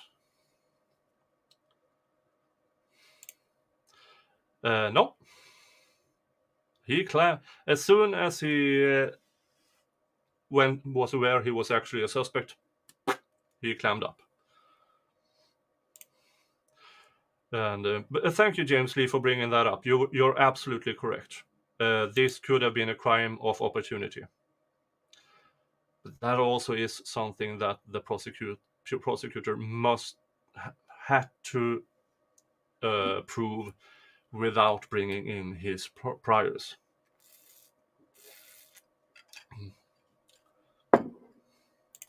Breisha was 10 years old when she disappeared.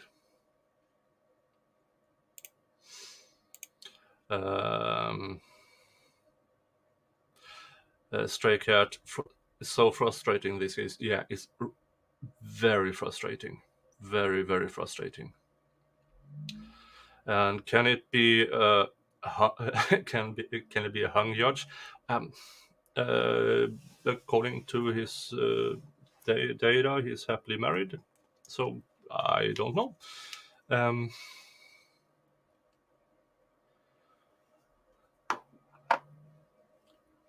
Let's see here. Yeah, this is a good comment. When zero motive is present, it reflects a crime of opportunity. Yeah, I agree. But here's the thing. He's only charged with kidnapping and murder. Nothing else. And in my opinion, the longer the judge takes to come back with a verdict, the more I believe it's because he needs to write the speech of his life to avoid any appellate issues. Had he gone for not guilty, we might have seen quite a fast verdict. Now, as I said, I believe there is enough circumstantial evidence in this trial to reach that conclusion that this man is guilty. What I'm afraid of is that the prosecution has brought in so much to muddle the waters that this judge might not get there because of it. That is my fear. And that goes to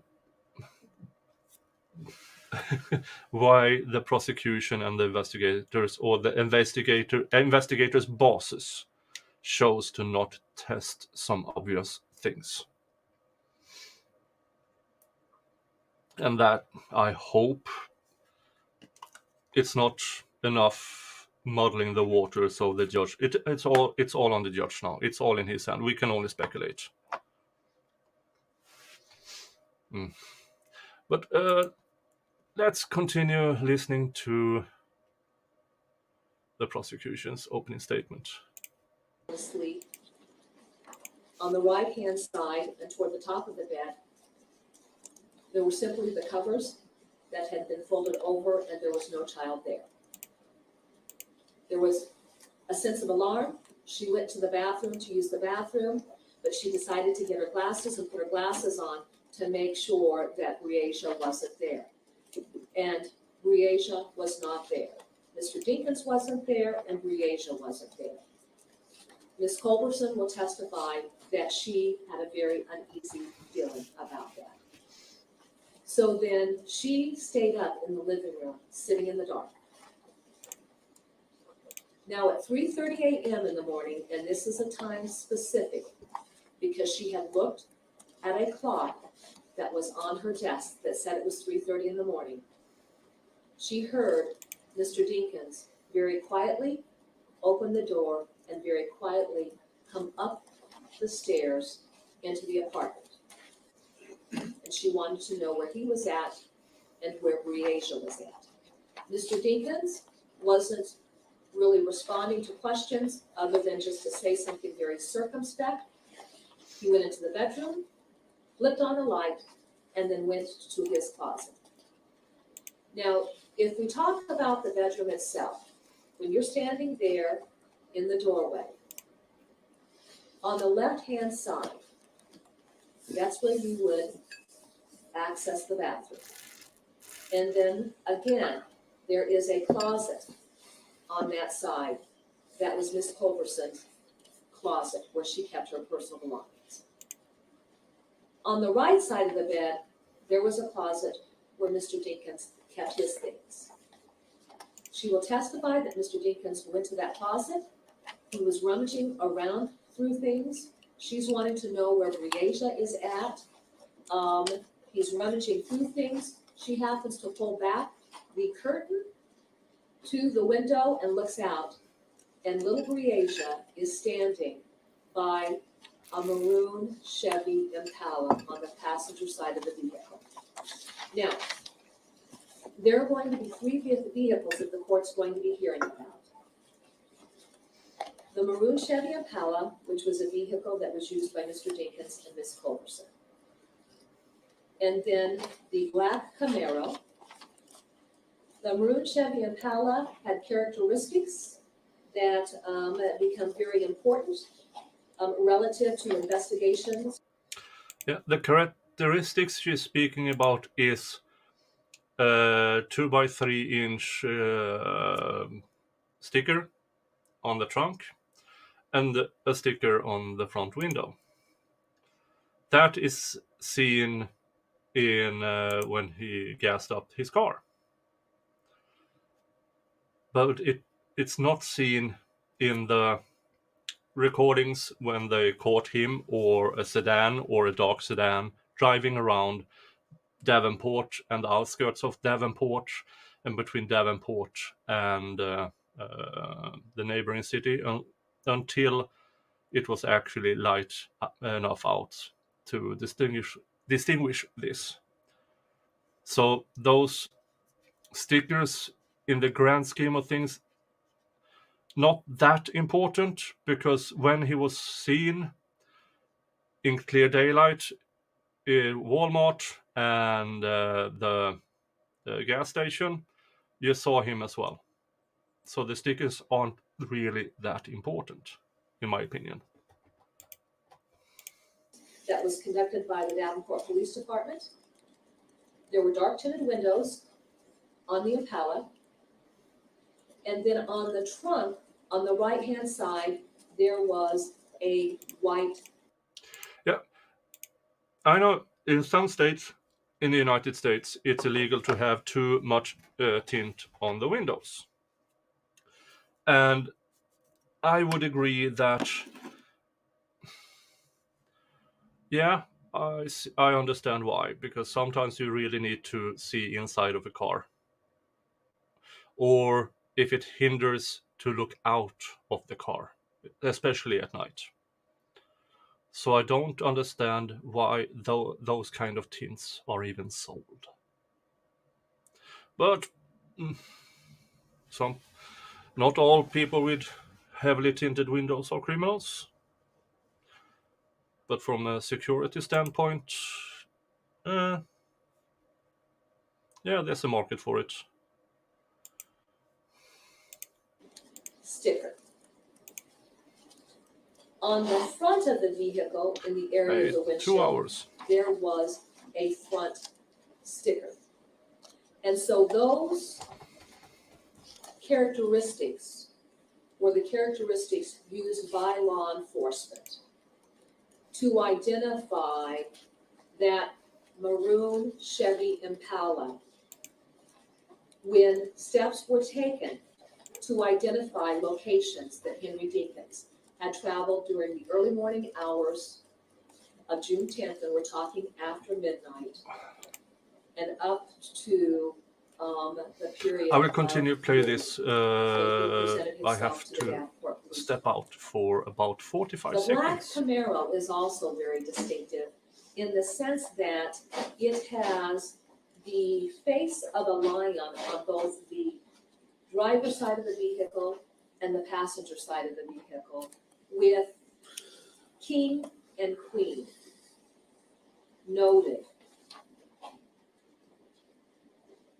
in the area of where that lion's face is at. And then there's, that same type of design on the front hood of the Camaro. Those two vehicles remained parked and were available for use there at the address of 2744 East 53rd Street. Now, Mr. Dinkins also had a motorhome. This motorhome was located in an industrial area, actually in a fenced-in lot. And that lot belonged to a gentleman who owned Devon's, DEVON''S, self-storage. That mobile home, or RV if you will, just to give the court a perspective, I want the court to think about River Drive in the area where Credit Island is. And as you go along River Drive, heading west out of town, as you get past the Ball Diamond, you will get to an area that's very industrial. Hi again. For purposes of perspective, if the court will picture where the Purina plant is located at, on Rockingham. Schmidt Road is a north-south street. Oh, yeah. I think that a good 25% of this trial is her describing which and what road. And I remember one of the earlier days, me and MG Law was listening to it, and we had to put up an actual map of Davenport to even follow along. Now, these are locals, so they might be following along quite easily. And all this time, she had access to an actual map over Davenport and just point at things. No, she's describing it. And I don't know about you in the chat, but when my significant other and I are out driving, she and I, okay, where do we go now? And she would describe the rest of the way. I just want to know, do I take next one right or next one left or straight ahead? No. Even if we are driving an hour, she will describe every road there in detail. Yeah. And it's over here, it's past 6 p.m. I'm having a beer.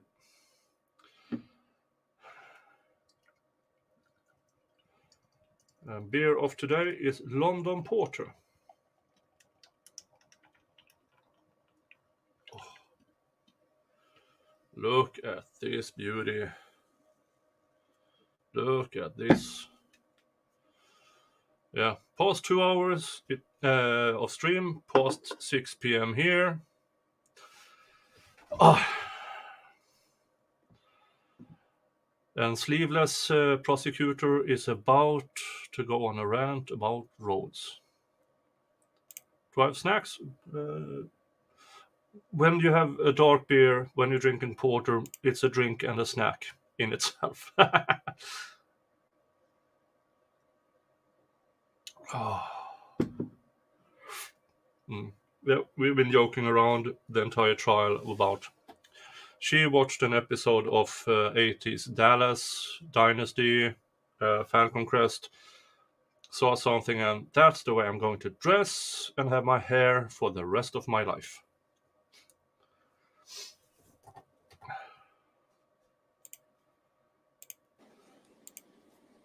It lies on the west side of the Purina plant. And it's just to help a little bit more, if you're traveling on 2nd Street, heading west, it turns into Rockingham. You will pass the Purina plant, and then if you were to take that first north-south road, actually turn south going down to River Drive, that's Schmidt Road.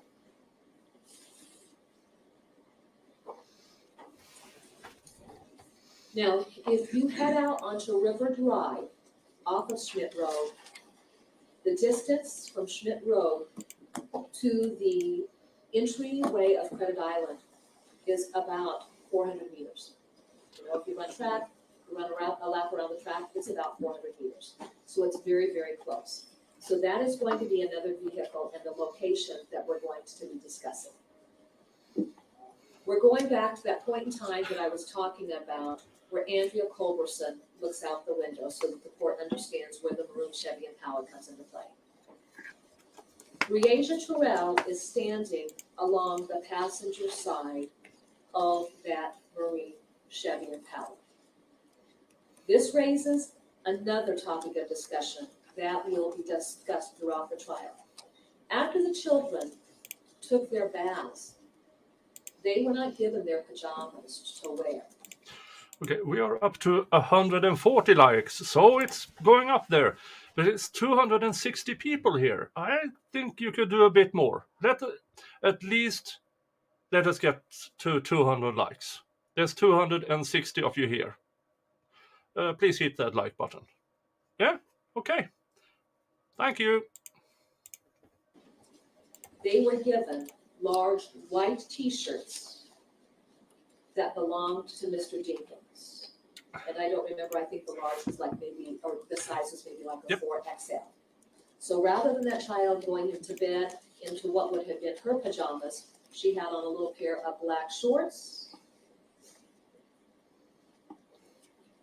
We would later determine that she had on, one of those little sports bras that little girls wear, as they're developing.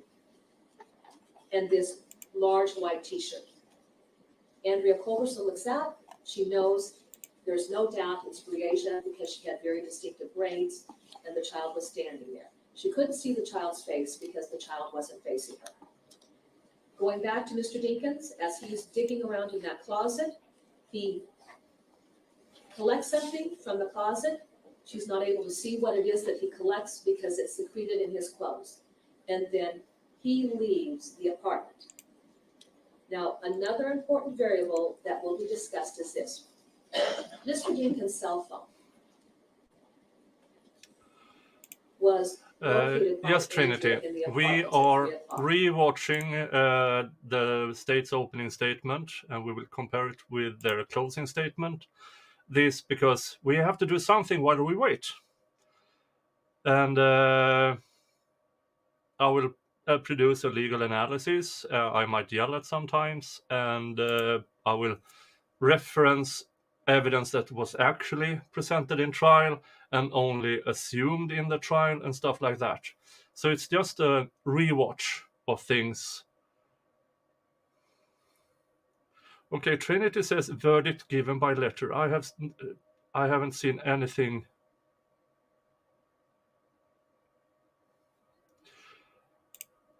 That might very well be the fact, but it still has to be read out in some shape or form. And there are a lot of interest in this.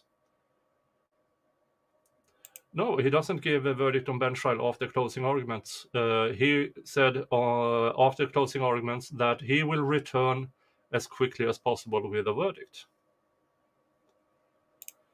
And if that will be in open court, or it has to be in open court, because this guy, his lawyers, the prosecution has to be there.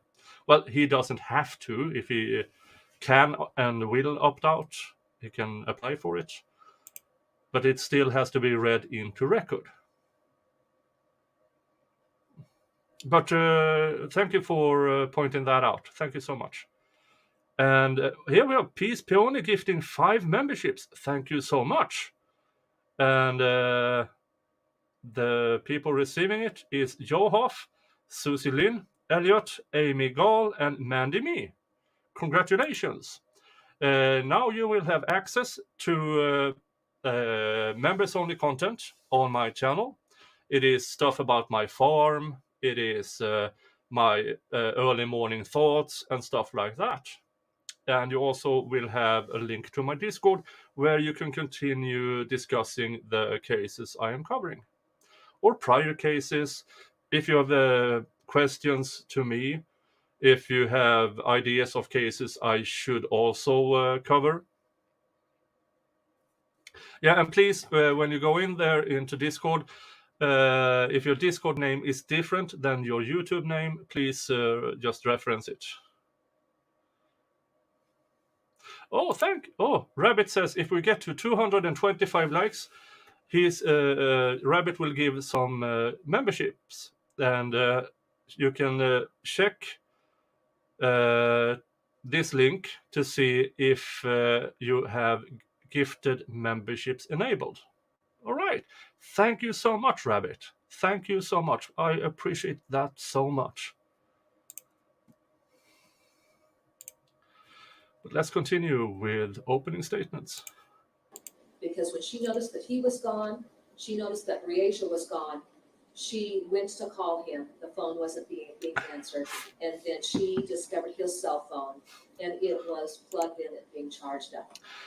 When he it's left non-functional. at 3:30, My did tractor not take that cell phone. That becomes there very is important non-functional because at the cell moment. phones I've been are ordering devices new wiring that to can it. be utilized to gather location information for where that phone is at and whoever is in. Yes. I am Swedish.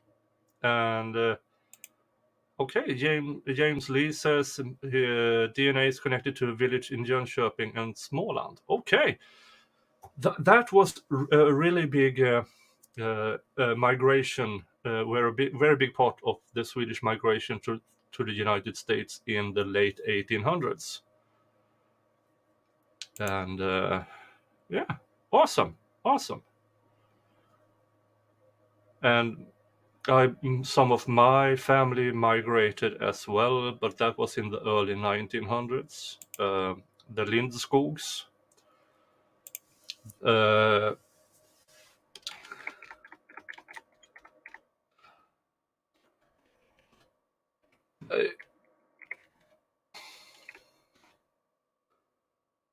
I'm not exactly sure, but they had a weird spelling of Lindskog. Lind.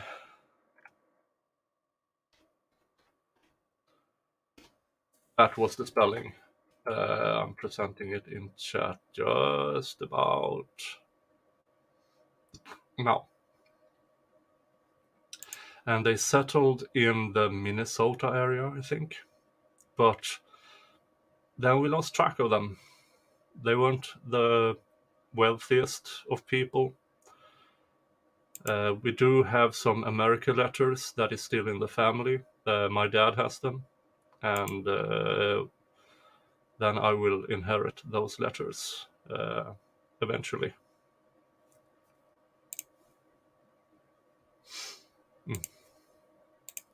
Possession of that phone, then that will identify the location of that individual. And it buffers. So that cell phone was still back there at the apartment. Mr. Dinkins leaves. That is also a good circumstantial evidence, because even if it's depleted. I mean, who doesn't charge up their phone? I know that it was used during the evening, but you still charge it. Why letting it be depleted? And why not? And this is a very tiny apartment. If you take 2 steps, you reach a wall in any direction. Everything about this case is so weird. Andrea is very unsettled. Notorious at some point is waking up and he's crying. I should say DL, I'm sorry. She brings the child into the living room to lay down. And then shortly after sunrise, with this being July and sunrise is at about 5:30 in the morning, in terms of what law enforcement has been able to put together by way of a timeline, somewhere around 5:45 as an estimate, Mr. Dinkins returns to the apartment. He comes up. He's very, very frazzled. Ms. Culberson wants to know what's going on. He said, there's issues. I'll talk with you about it later. Where's Briasia? There's no Briasia. Mr. Dinkins then gathers up DL and goes to leave with a bag of the child's clothes. He goes to leave without his cell phone. Ms. Culberson tells him he needs to take his cell phone. At that point, he takes it, and then he leaves the apartment complex. Ms. Culberson then realizes that there's another bag of the children's clothing left behind, and she calls him to come back. He returns, and then she goes down to the maroon Chevy Impala. Briasia is not in the car. Notorious is in the car, Mr. Dinkins is in the car, but Briasia is not in the car. So then she goes back up to the apartment.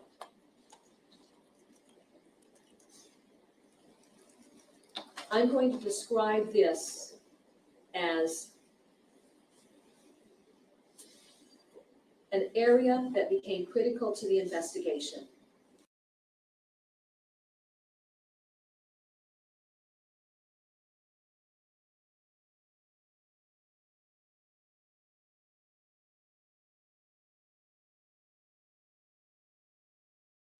Because anywhere that Mr. Dinkins was located, law enforcement, in terms of their investigation to try and locate this child, did major canvassing. That canvassing consisted of knocking on all of the doors there at the apartment complex, checking apartments there, if residents weren't home. I'm so sorry, I was still muted. Oh, yeah, okay. Yeah, I was talking about the 200 and we are at 163 likes, so we are 37 away from 200. But if we reach 225 likes, then Rabbit will gift memberships. So, yeah, thank you for reminding me, because I'm not always aware that I have muted myself. Thank you. Boomerang, because yeah, old guy, old geezer.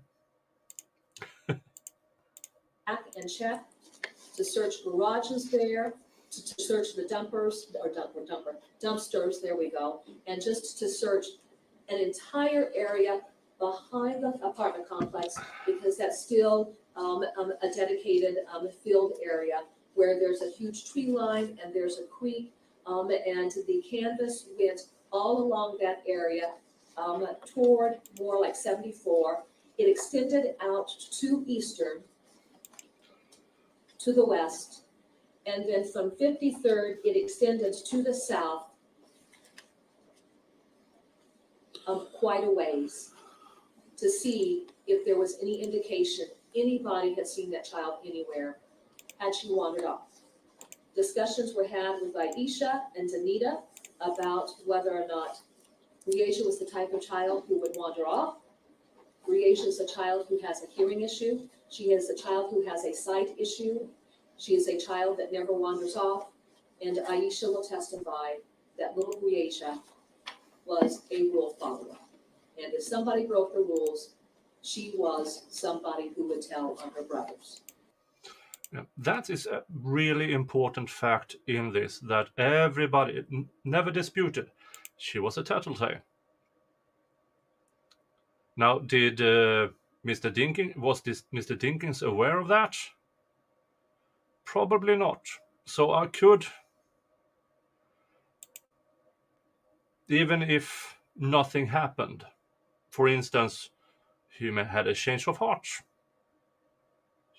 She might have told him, I'm gonna tell on you. And yeah, there's a lot of different possibilities why Mr. Dinkins probably did what he did. And none of them make sense for a normal person. Hey, Sal!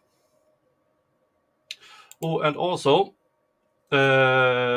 this is my Twitter handle, @StarofNiklas. So you can follow me there. I post everything between heaven and earth on my Twitters. And also, if you don't get notifications on YouTube, I will always post an hour and a half before my streams. I will post that I am streaming on Twitter. Okay, let's go back to this one. The apartment complex was not a complex that she was familiar with. She'd never been there. She didn't have friends who lived there, and so she would have no need to wander off. Plus, the child was described as a very, very heavy sleeper, much like her mother and the two boys. Nothing's happened, all right? So now, we know that that's what the landscape looks in that area. By virtue of canvassing, law enforcement was also looking for any locations where there was video surveillance. Video surveillance was located at the Quick Start on 53rd. So that will lie between Jersey and Eastern. It's on the north side of the street. Yeah, I also have a Facebook page, but I'm rarely on Between Facebook.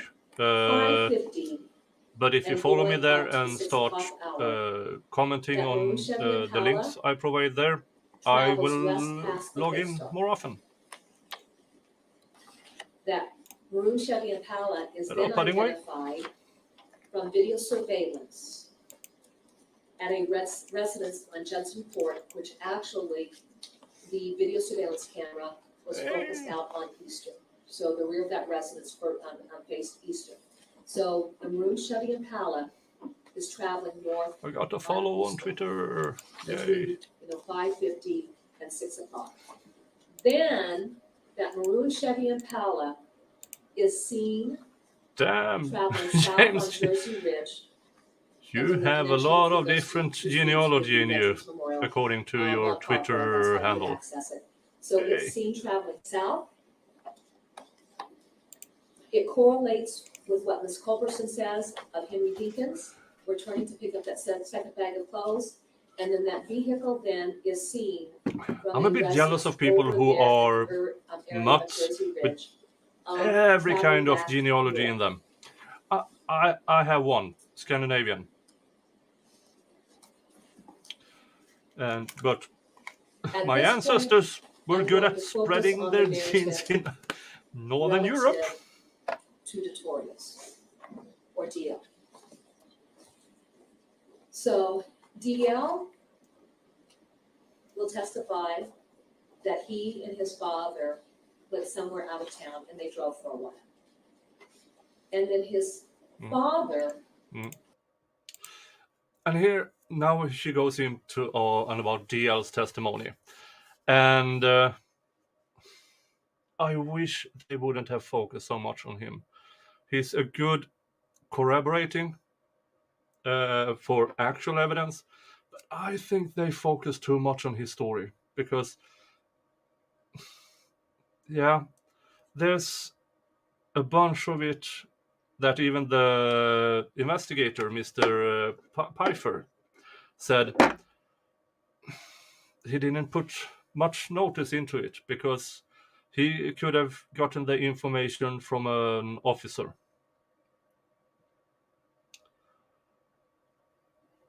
Oh, are you reading the Edda? Oh, yeah. I read it a couple of decades ago. I should read it again.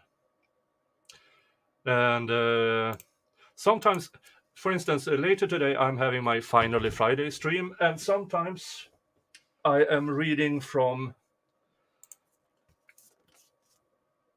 this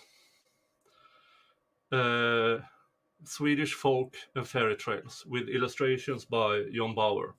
So sometimes on my Finally Friday streams, I will go through one of these stories. So if you're interested, then later tonight or today, around 5 or 6 p.m. Eastern time, I will start a Finally Friday stream that will be only about just ordinary stuff, just friends having a laugh and a drink and just whatever is on our minds.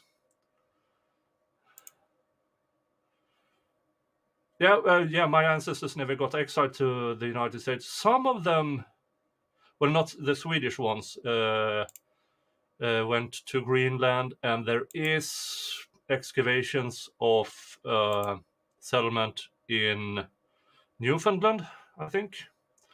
But that's as far as they got. My ancestors, Swedish ancestors, we went east and founded Russia and Ukraine. Yeah. Oh, thank you, Gigi. Yeah, I might start doing that, but on a separate channel, because if I start reading stories, or then the YouTube algorithm says, okay, let's only have people who like trials and old stories, and that's very narrow. So I might create a different channel with me reading old Scandinavian folklore and stuff. Maybe, when I have time. Went to a Walmart store. Dio noticed that they are translated to English, so we'll be reading them in English. Out the cell phone. And so when his father went into the Walmart, the child put the battery back into the phone so he could play a video game. That becomes a very critical moment in time, because when law enforcement became immersed in their investigation and was trying to ascertain it was the 1,000 years locations that ago. Mr. Dinkins had traveled to, there was that ping in the Thank area you, Stacy. of Comanche, Much appreciated. Thank you so much. and it was hitting on a cell phone tower that would be in the vicinity of the Walmart in Clinton. We're still telling the narrative relative to Notorious. When his father then comes out of Walmart, the child takes the battery out of the phone so he wouldn't get in trouble. That Walmart, excellent. Why would anybody in the right mind, when you're supposedly looking for a missing girl, go to the Walmart next town over and buy only 2 bottles of bleach? Doesn't make sense. They have never found them. Now, you don't have to prove beyond a reasonable doubt that every step of the way, but if you buy 2 full bottles of bleach and they are never found again, that's excellent circumstantial evidence. Excellent circumstantial evidence. And they did focus on that a bit, but they focused on him cleaning off that fucking machete. But they never tested the machete for residue or bleach. They settle for the innuendo. And I just, damn it. Investigators or investigators' bosses, please don't make it that you drop the ball on that point. That is Jesus Christ.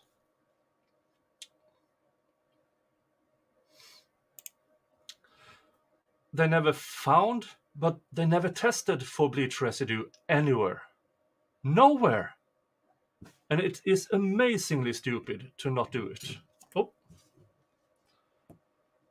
I have a visitor.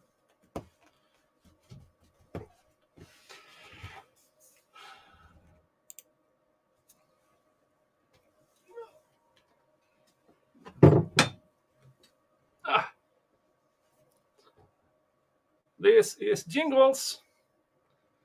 Hi, Jingles. Yeah, he looks really happy, doesn't he? Back into there.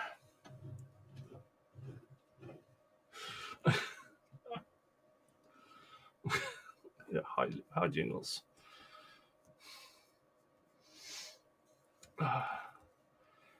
Yeah, he will probably start clawing at my... Yeah.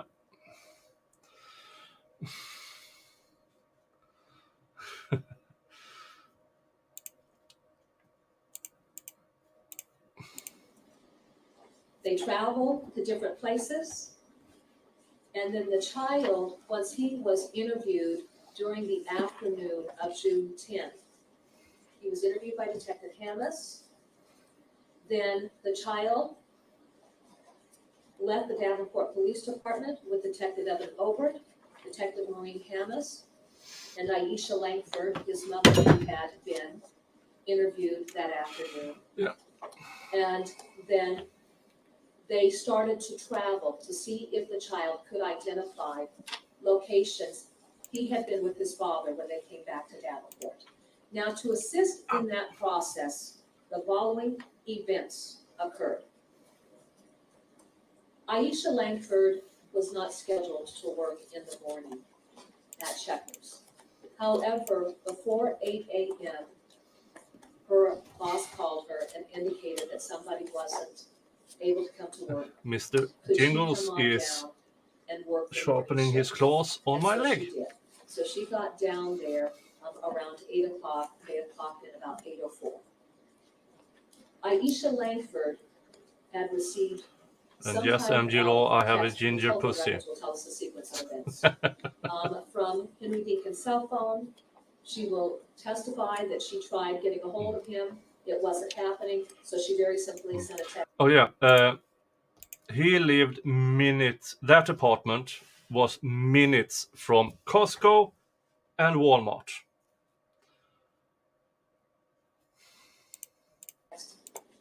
Call me, I'm not going to, keep trying to make contact. At 8:08 a.m., there is now location information available for that phone. Oh no, And I that think that's a phone bit is much. sitting on cell phone 60 towers. days. Court TV believes up to 2 weeks. And up to 2 weeks can mean 3 days, 7 days. We don't know. Reason I am doing this today is because we are entering a Labor Day weekend. So there is a slight but decent chance he might come back with a verdict today. But then again, he might take time, because if he has a guilty verdict, he needs to write the motivation of his lifetime to avoid all the possible appellate issues. And I know there are a lot of others, trial streamers, who say, I'm going to follow this gavel to gavel. Sometimes they do, sometimes they don't. I think every trial I have ever covered on this channel is actual gavel to gavel. From opening statements to verdict to sentencing. Sentencing is equally important to cover, because there is where at least we as an audience, family can never get closure. That will never happen. I will say that today and 1,000 years from now. In these cases, the closure has to come from somewhere else. It is a part of a closure, but not the entirety.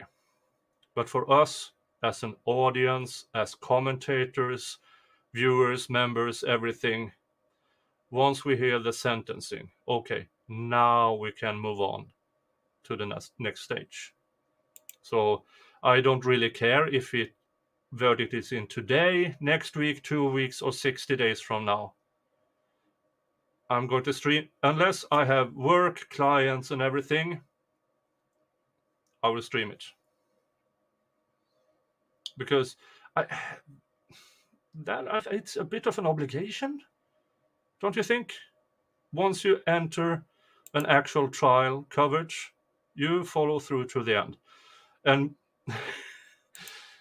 I didn't, for instance, I'm covering the young thug Rico trial. That, boy, they are claiming it can be a 6-month trial. Yeah, but if it's 6 months, I'm going to cover it for 6 months. And I might have a partial coverage, because the Trump Rico trial case is the same state, same DA. So I kind of need to cover that as well. I don't know if I will do it on a daily basis, but to some extent, because I've been covering the young thug Rico case for months now. And so I do start to have an understanding about the Georgia Rico, the specific Georgia Rico Act. Because the Georgia Rico Act is broader and more vague than the federal Rico Act. And even if they manage to get it up to a federal court, they still have to apply the Georgia Rico Act. And DA Fanny knows that Rico Act inside out. Every loophole, every vagueness, anything she can use, she will. So do I think... I haven't put anything about Mr. Trump, President Trump's, is he guilty or not? In this case, I will honestly say I don't care. It's the procedural, but I'm afraid that the vagueness of the Georgia Rico Act, which is so inclusive, it's ridiculous. They could charge you for a drop of a pin. And yeah, but at some extent I will cover the Trump case as well. And then you have the another case I'm covering is the Andrew Tate case in Romania, because it's not next door, but it's in Europe. I do know more than the average trial streamer about European law and European procedure. And I will do as much as I can once that trial starts. That trial won't be streamed. There will be no audio. We are lucky if we get transcripts from it. But I will still cover it. I have connections with local newslet that might give me some information from them, which I then can report further. I will not report what the Tate defense team will say, because it's the defense team. It's their job to... Well, I might cover it in some extent, but I will not rely on it. And so as such, I won't rely as much on the prosecution's team. I will rely on what is brought forward in the actual trial. But this is the Iowa versus Henry Dinkins. So let's continue. Down in the area of River Drive. So, if you go out Brady toward Clinton, you're traveling north on Highway 61. When you take the exits to go into Clinton, that's Highway 3. If you come back to Now she's Davenport, talking about roads you're traveling again. south on 61. And then, of course, you have the ability to catch I-80 heading west. That will allow you to access Highway 280 that runs along the western border of Davenport, driving toward Rock Island. And then you can access River Drive from that area. During this time frame, there was construction there on River Drive. So then the cell phone, in terms of where it was hitting in the area of Concord and up to Rock. Keep your phone on and don't buy bleach alone. Would be, it winds a bit, but technically we'll call it a north-south street.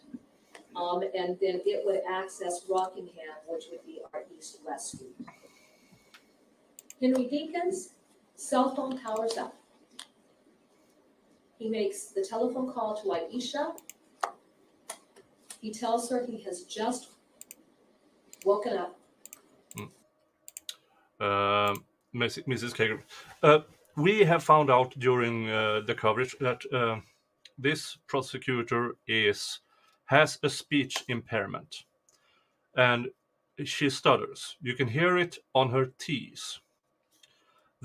Her way of coping with it is a very common one.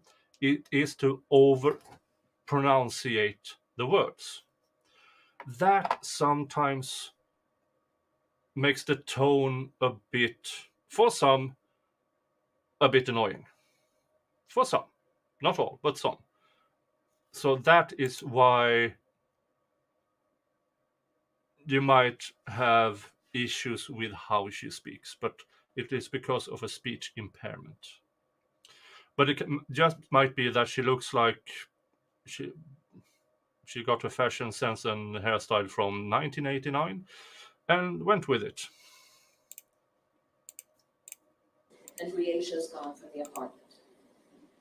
Aisha becomes very upset. This makes no sense. She wants to know if he has reported this to the police department, and he said that he was heading there at that time. Aisha Langford believed he was heading to the police department, and then by virtue of that cell phone activity, that then formed the basis for canvassing that was done down in that area. Yeah, I was just checking the analytics, and I believe we are close to 1,500 unique views. And that might be people going in and out with enough time apart so YouTube doesn't register it as one, but as two separate. I don't know. But if you could get us above 200 likes, because that means my audience exchange itself every 45 minutes or so. So we should be at least 50% of you who are in here now have not pressed the thumbs up. So please just hit that thumbs up. It means a lot for the channel. It means a lot for the algorithm and stuff like that. So if you wouldn't mind, just hit that thumbs up. Thank you so much. To search for Briasia and also to look for locations where there was video surveillance that would tell the story. So I'm going to take that, I'm going to set that aside, and I'll come back to that. Aisha is hysterical. She's at work, she's crying. She will testify that her employer told her, go ahead and leave work. And then so she left Checkers to head down to the Davenport Police Department. When she pulled onto Locust Street, she headed west to go downtown. As she's heading west, on Locust Street, she sees Henry Dinkins in that maroon Chevy Impala driving at an extremely high rate of speed, heading east. And she can see that Detorius is in the car. She does a U-turn. She's coming up behind him as close as she can get. She's honking I'm on that a horn to get his dark attention, to get beer him to kind go of over. guy. Henry That's just Dinkins who I am. then turns left or heads north on Eastern. And she will testify that she was right up on that bumper. Henry Dinkins then pulls in to the McDonald's. And for purposes of perspective, think of the high V there on East Kimberly Road. And that sits at the back of the lot. McDonald's is there toward the front of Kimberly Road. They pull in there. Hey, She stray wants cat. to know what the heck is going on. She tells Detorius, come on, you're not this child, you've already lost one. My child, we've already lost one of my children. All right. Oh, have I tried 1554? No, I don't think so.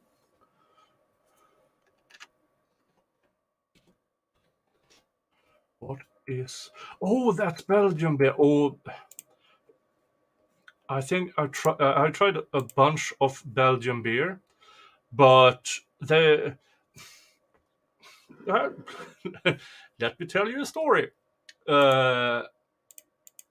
Bunch of years back, and let me go like this. A bunch of years back, I was at my favorite pub, and the bartender there knows I like to test different kinds of beer. So he handed me, oh, I just got these in. Just try them, okay. And I thought, okay, that was a kind of an expensive kind of beer, but you can always try. And it was amazing. It was an amazing beer. So I drank that, and I had another.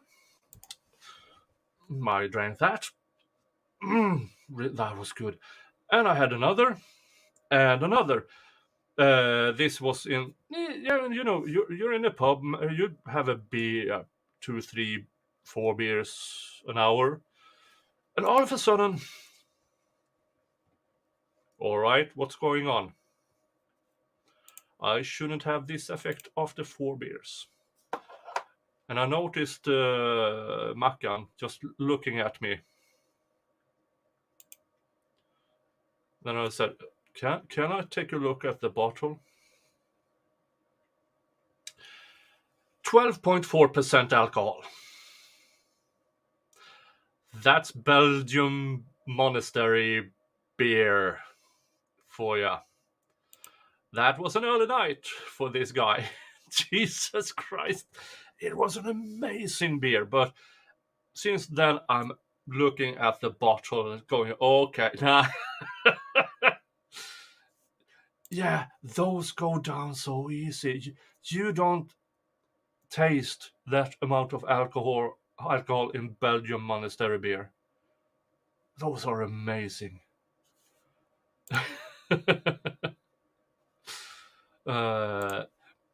Hi Shima, yes, we are still waiting for anything from the court. So we are replaying the state's opening statement. So we can listen and comment on it because now we know what's been in evidence. So that's what we are doing. Oh, wait a minute. Rabbit gifted 5 memberships. Thank you so much, Rabbit. The people who got it: Column Mountain Girl, Brandon White, Beautifully Inappropriate, Haley Wolf, and Caitlin W. Nice. Thank you so much, Rabbit. And for you who just got it, now you have access to members-only content on my channel. I have it's stuff about my farm, stuff about my early morning thoughts, and everything. Just random things. And also you will have access to the Discord. And in there you can continue talking about the trials after the stream has ended. And discussions about the cases I'm covering and the cases I have been covering. Information about cases you might want me to cover in the future and stuff like that. Thank you so much, Rabbit, for gifting 5 more memberships. Thank you so much. It's highly appreciative. Let's go back to the opening statement And again. she grasps things and wants to know what Henry is doing in this. And it buffers. And if you see down here, you see there is a few minutes ahead. So this is because sometimes StreamYard and YouTube doesn't talk properly. Let me just go check something. You know, I'm going to test something, and that is I'm going to switch from router to my mobile phone internet to see if that helps a bit. You might experience a tiny glitch in this coverage.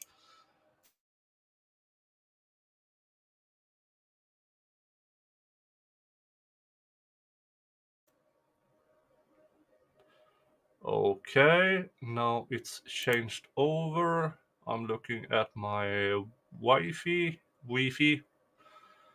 Seems to have a good connection. I'm going to refresh this page.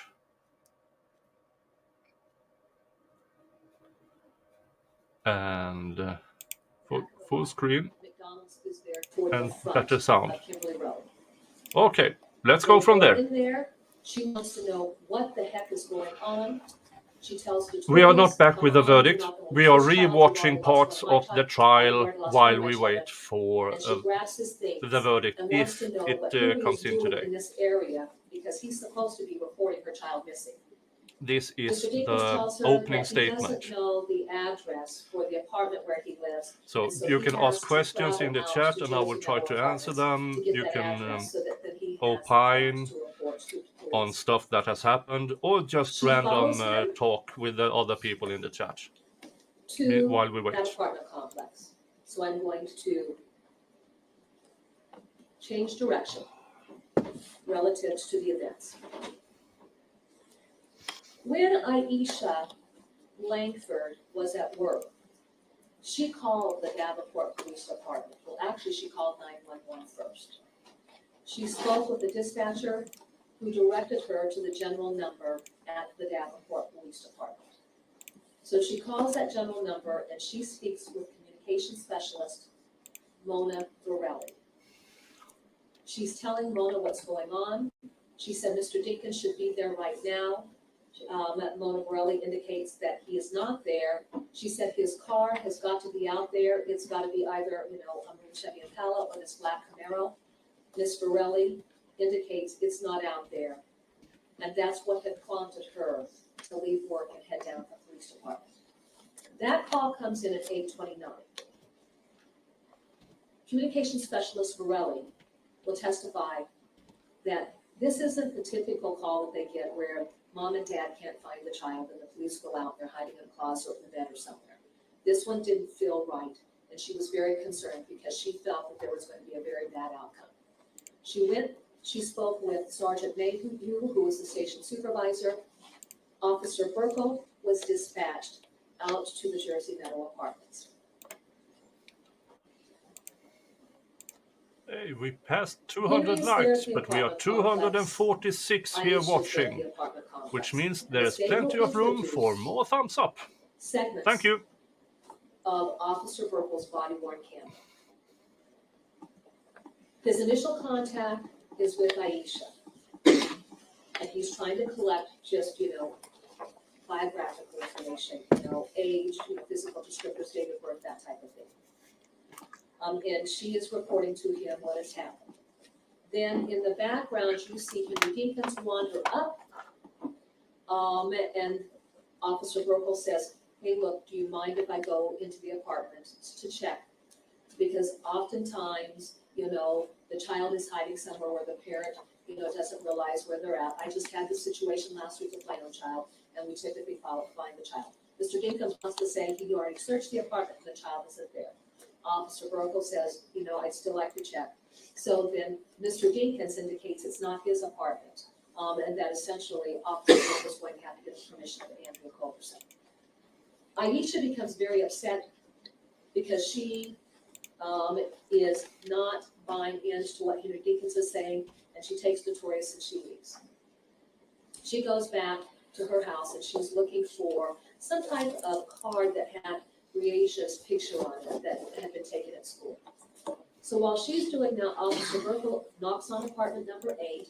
Andrea Culberson comes down. He indicates that, he'd like to come in and check, that oftentimes children are hiding in places. Andrea Culberson looks out. She sees Henry Dinkins standing a little bit down the sidewalk. She says, is it okay with him? And then Henry Dinkins leaves. Andrea Culberson allows Officer Burkle to go in there and look for Briasia. She's not there. Officer Culberson. Yeah. The longer it takes, the more probable it is that he has a guilty verdict. But then he has to explain every part of how he got there to remove appellate issues. So, yeah. So coming back with a fast decision like day 1, 2, or 3 might not be something we want, but I'm still having this verdict watch because just in case. I will have this verdict watch for another hour and a half. Then I will, if the verdict comes in after, I will have a stream up immediately. So this is just in case. And I think this judge has early Fridays. So, yeah. So if it hasn't been in before the end of lunchtime or right after lunch, Iowa time, I don't think it will be today. But just in case, I'm having this stream, and if it shows up this afternoon, Iowa time, I will put up a stream immediately. I'm not sorry, not Officer Culberson. Officer Burkle starts to check the area, and there's nothing that's indicating Briasia's anywhere in the area. He calls his supervisor, Sergeant Willie. We have other patrol officers who come out. They start checking the area. The situation is not feeling right, and so then the Detective Bureau is contacted, and then we have massive resources that are coming out. And there is a huge canvas that's conducted along that area with nothing showing up for Briasia. Now, let's go back down to River Drive. With the cell phone hitting off the tower when that conversation occurred between Aisha and Henry at 8:08, there was video surveillance showing his maroon Chevy Impala traveling past the Hy-Vee. There was video surveillance from Purina. There was what I'm going to call captured. Yeah, this prosecutor is doxing DL's name the entire trial. And it is so infuriating because there's a court order on not saying his name. And still she does it all the fucking time. It is, if you have a court order, follow the, yeah.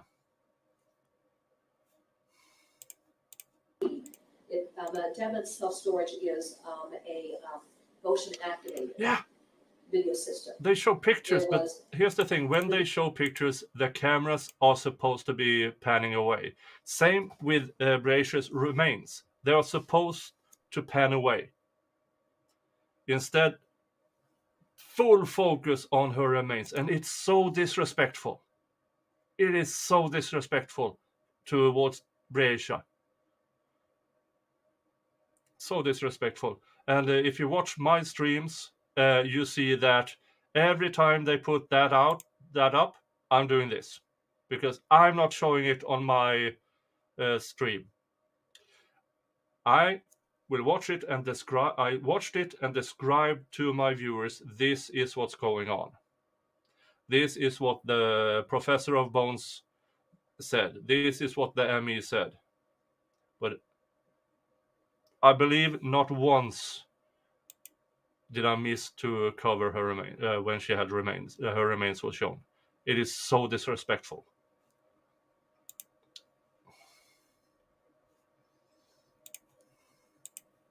Vehicle captured by virtue of movement being triggered. And then in that same area, there is Jack's brake and alignment. There was video feed that showed Mr. Dinkins' vehicle traveling on Schmidt Road toward the area. Here's the, and I've said this before during my streams, DL should have only be used as a corroborating witness. Because within his testimony, he claimed he was there when Henry killed Brescia. He also claimed that he was there and Andrea was there. And we know through testimony, through evidence, through the charges, there's no possible way DL was there when it happened. He has said inconsistent things. So that is why I believe that they shouldn't have used him the way that they did, in my opinion. Everybody can disagree if they want to, but as soon as he started to say things that was contrary towards evidence, they should have just, okay, only as corroborating witness. Let's focus on the things that we can actually prove. He also said, contrary to Andrea's testimony, that he was awake when Andrea saw Brescia. But Andrea claimed, he said he was up and about, I believe. We can go back and watch that on Tuesday, his actual testimony, and we can talk about it then a bit more. If the judge isn't back today, we can go back and completely analyze DL's testimony, the entirety of it. But in my opinion, they focused on his testimony a bit too much. Of River Drive. And then this was Law and Crime TV who did that, not Court TV. When Detective Hammonds, Detective Obert, and I... Oh yeah, and that is why we might be able to see the trial of what's his face, the killer of 4. What's his name? Yeah, because despite a court order, both Court TV and Law and Crime kept panning towards his face, even though it was something else discussed. And the judge's orders were clear, and he said it more than once. Stop focusing on the defendant. So Court TV and Law and Crime need to straighten themselves up quite a bit, because the general audience has no use looking at remains. We have no use at constant focus on the defendant. We need the evidence, the testimony, and stuff like that.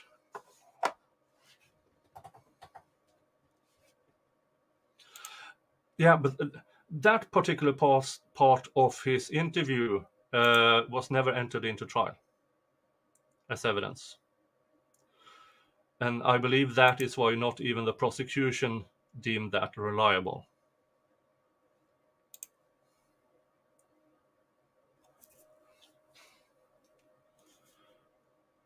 I'm just going to answer this. Kid's name and face. For freak's sake. But he's 11 years old. He's not supposed to have a channel of his own. Oh, that kid is going to be so ruined in a couple of years. So ruined. Why doesn't anybody in those families protect their kids?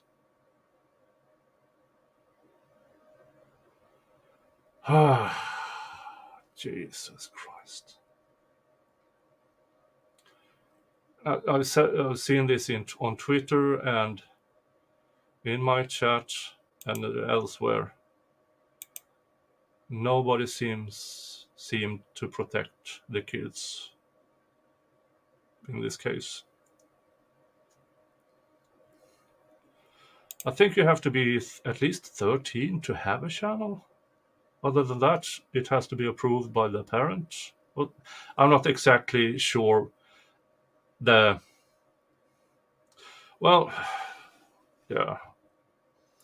If his mother thinks that's a good idea, I can't do anything about it. I can think it's a horrible idea. Detorius had been And talking about going to the RV with his father, where his dad had this knife that he'd gone down to the river, and he walked down to the river and he'd been wiping off with a cloth. And they went back to the RV. There was an image of Mr. Dinkins with Detorius standing there in the door of the RV. And so there was video feed that captured all of that movement that the child had identified. All right. So now Credit Island is going to be the subject of investigation, as will be the RV. So I'm just going to stop right there, and now I'm going to jump over to the Clinton area and discuss that. By virtue of the child DL putting the battery into the phone, and with that ping, there was a canvass done along Highway 30.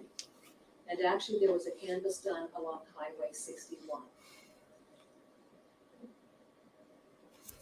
The maroon Chevy Impala is captured on DOT video surveillance cameras at mile number thank you for the 124 information, James Lee. I'm not going to broadcast it, Clinton. but thank you for the information. Around 6:11 in the morning. Then, on Highway 30, as you travel east into Clinton, that vehicle is captured on video feed at what would be Posh Farms, PAASCH. That vehicle then is captured at First State Central Bank, which is adjacent to the Walmart on the west side of the business. And then video surveillance from Walmart captures Mr. Dinkins going into the parking lot. He goes up to the store. It's not 7 o'clock a.m. It's locked. He comes back to the vehicle, but then he goes back. He enters. No worries, James Lee. And then video surveillance I wouldn't be surprised. inside the store shows him buying 2 bottles of Clorox, not the gallon-sized bottles, but more of the narrow bottles. The court's going to be hearing testimony from various forensic analysts and individuals from the DCI laboratory, our criminals. And one of the things that the court will hear about is that Clorox is a product that will destroy DNA. Yeah, I agree. Clorox will destroy DNA. You will also leave it will also leave traces that you can test for that can conclude if it is ordinary bleach or especially Clorox bleach. But you never tested anything for bleach. I don't think anybody has posted DL's link, and I would take that down immediately. I don't want him ruined any more than he does himself.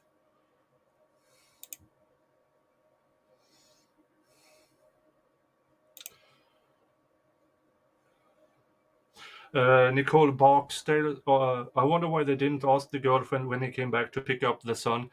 Did she even ask for the girl? No, according to her testimony, and it wasn't challenged, she never asked about the girl. Never. Not once.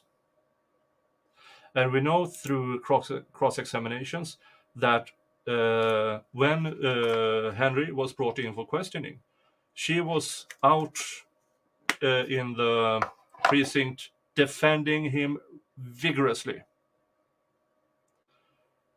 4 or 5 days later, then is when she started to talk. Don't know why. Nothing in this trial made any connection to why she changed her mind about Henry. Maybe somebody told her, look at Mr. Dinkins' priors. We don't know. We don't know.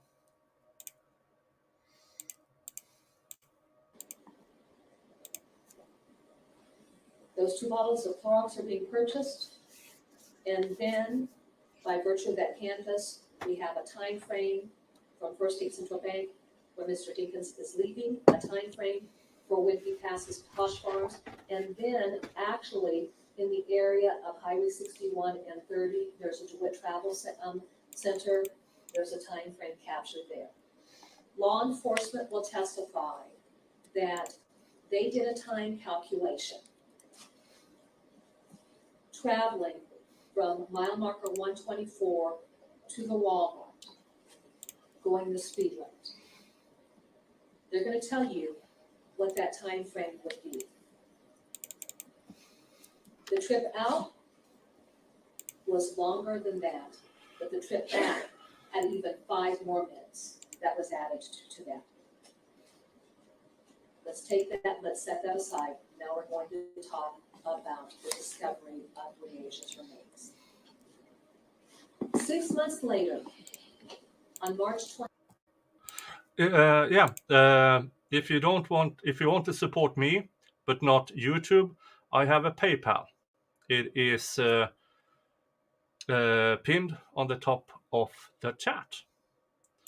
Because YouTube takes a 30-35% cut of anything that is in, and PayPal, I believe, is somewhere between 2 and 5% on donations. And you can set that up for monthly. But if you choose to become a member here, you will still have access to members-only content, and it's $3 a month. And those memberships is what is keeping this channel afloat. And everything above that goes to improving the channel, as I just bought this new microphone. It is a Yeti microphone, and I bought it because the guy in the electronics store said this was a beginners to mid-tier microphone for stuff. There are high-end stuff, but then we are talking about money I really don't have. But if my channel grows as fork, yeah, sure, I can invest in that too. But that's all up to you. If you keep subscribing to my channel, watch my content, and thumbs up on the stuff I make, then the channel will grow, and I will keep going and have better sound. And next upgrade will be from this $30 webcam to maybe a bit better of a webcam. Yeah, just saying. Thank you. 22nd of 2021. 3 gentlemen, friends, decided to go fishing on the evening of March 22nd. There's a pond located just further north of the Highway 30 exit into Clinton. So if you travel 5 miles further north, you exit onto what would be 212th Street. This is a rural area. Kunow Implement is a farm implement business that sits right there on 212th Street. And 212th then turns into 210th. So the business actually faces, the front of the business faces north, basically on 212, 210. It's on a pie-shaped piece of property. Yeah, I had 140, 150, and then Jeff at Legal Vices redirected his audience here, and it boomed up a bit. That is the old Highway 61. It's 218. On the east side of the property, and that would be that north-south road, that's 270th Avenue. So you've got 212th, 218th, and 217th, and basically it feeds down where 218th and 270th meet. To the south of Kunow Implement, there is a heavily I wooded think area. we have And within the backside of that a certain property, someone there in is chat, a but pond. on a different account. You can access that pond from 270th. There is basically just a dirt road that's got a very steep incline because Kunow Implement sets up much higher. The pond is further down. That roadway, you will have testimony, is very steep, and for a car to pull down in there would be very difficult. Yes, Pudding Way, I believe. When the three That's him. gentlemen went to go fishing, they were walking down that steep incline, having parked their pickup trucks up on the road.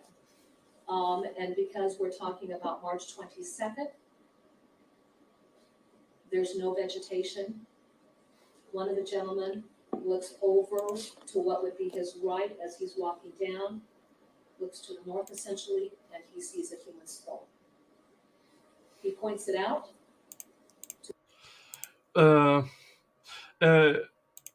Yeah, we have been stopping and talking a lot during this stream. Jeff was here earlier, and for a good 45 minutes, and we just ranted about the facts of this trial and my opinions about this trial and stuff like that.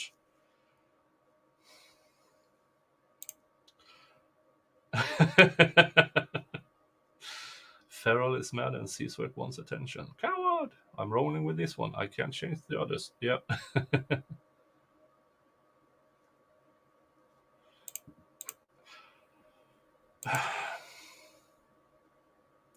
I don't know, because as it seems, Andrea was just a very submissive woman whose flaw was that she wanted to submit to this man, or chose to. That's not a crime. But let me get this out of my system. Even if Mr. Dinkins is acquitted of these crimes, he has charges pending. One of the few of these is he is not allowed to be near kids. So you have him near kids, driving kids, having kids overnight. And he has 2 kids. Even if it's his own kid, doesn't matter. He's not allowed near kids. 3 times 2, that's 6 different charges that each can bring up to 5 years. So, and those are just a few of what's pending. So no matter what happens in this trial, no matter, he is facing decades behind bars, no matter what happens here. And this account just became a member. And Mean Copium just sent people over. Thank you so much. And this account gifted 10 memberships to Orchidelia himself, Liz Burton, I Am the Princess, Sunny Tanner, Melanie Harper, Adam Warlock, Iowa Backyard Cam, okay, Perry, Hoff, Sauer, Guyver, Mectin, I think that's 10. Yeah, welcome to Vikings Saying Hi. That is the name of the members. You will have access to members-only content, which is me, my farm, morning thoughts, random stuff. And also you will have access to the Discord, which is where you can continue the discussion about the cases and the trials I'm covering. So that is the bonus you get for $3 a month, or if you are being gifted a membership. And here he is with the $5 super chats. Nobody cares about the price of tea in China, but everyone wants to know about the cost of a shot in Sweden. Oh, God. For you who are completely new here, on occasions I'm doing shots for money. It's a complete grift. And the person who's this person is sometimes buying a lot of them. Now we have roughly somewhere about an hour left of this stream. So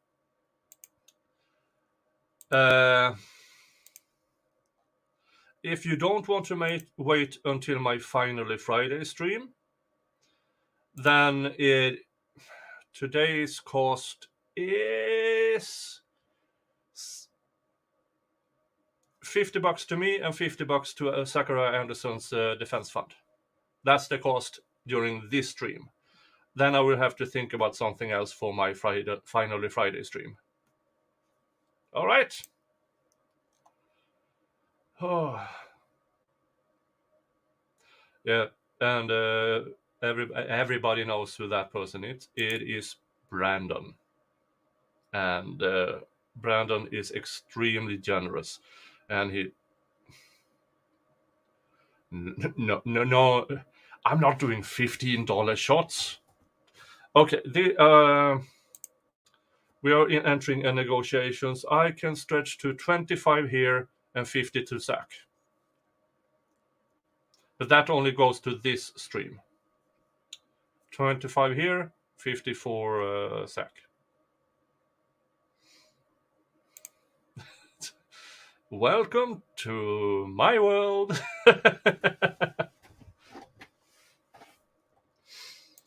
All right, we have... Oh, and Rabbit gifted 5 memberships to Gene XO, Edward Lockwood, KK Gons, Psychotic Doll, and Holly. Congratulations.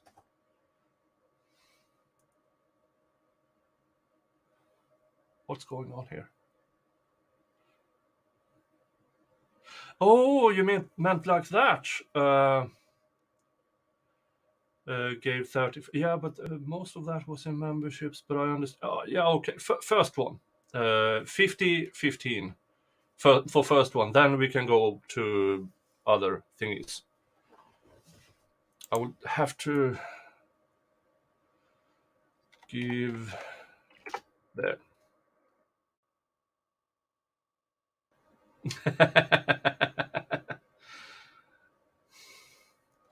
Let's see here. Well, this is the gives and go to the Zachariah Anderson Defense Fund.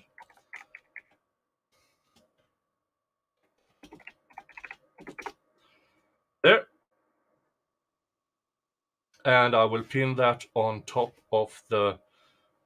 I have to check my... Do I have to... Brandon, do I have to check my PayPal, or are you doing it through YouTube? I have to check my PayPal. Or Gmail. Oh, there it is. Oh, that's not from Brandon, I think. Oh, thank you so much. I know who you are. This came in today.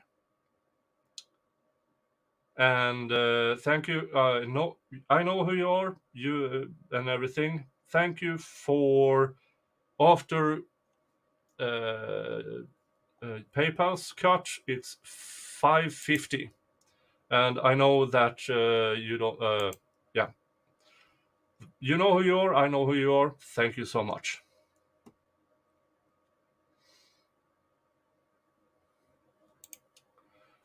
Yeah, my PayPal is on top of pinned on top of the chat. And I will look for... Well, you need to send to Zach as well. Remember that. I've been I'm having a porter beer day today. Hey, Valhalla is in the chat as well. Everybody who is completely new to my channel, who is here for the Dinkins trial and only the Dinkins trial, things will start to get a bit insane. I hope you don't mind. Maybe it will be a palate cleanser. Maybe it will bring you a laugh, or maybe it will bring you a, what's going on? Roll with it. Just roll with it. It's just my liver. Yeah. Sack first, your liver comes second. Cinco Mama, I would think Judge would come back before long weekend. Yeah, this is why I'm having this longer stream today while we wait, because it's a slightly higher chance that the verdict will be in today. If it isn't, we are probably looking at a 2-week span, because the longer it takes, in my opinion, we are looking at the judge not only reaching his conclusion, he has to motivate it in a pattern that takes away as many of the appellate issues as possible. Oh, I don't think Brandon have seen this. Hold on. Drunk me got me a gift.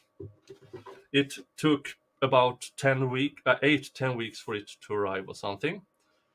It is a walking cane with a wolf's head. Ta-da! And this is amazing because my regular viewers know this. A couple of years back, I broke my ankle, and that then led, a cast and everything, but it also led to me walking a bit funny. So this spring I tore my left meniscus in my left knee.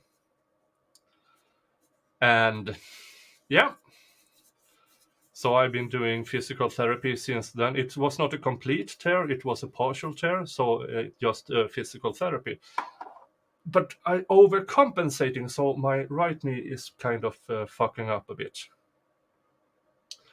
But so I've been wearing, jumping around a bit with those normal, but now I have an actual walking cane. It's a pimp cane with a wolf's head. It's amazing. So yeah, you who are completely new here and are only here for the verdict, welcome to my bit of Viking insanity world. Let's see here. Okay. Okay. What's going on? $100 to Sachs Defense Fund. Just been donated. Thank you so much. And let's.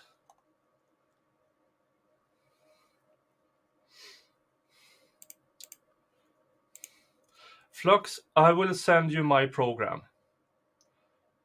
In Sweden, or at least in Sweden and Scandinavia, you don't get surgery that much anymore because the rehabilitation time is almost the same if you only do rehab or surgery plus rehab. It's almost the same.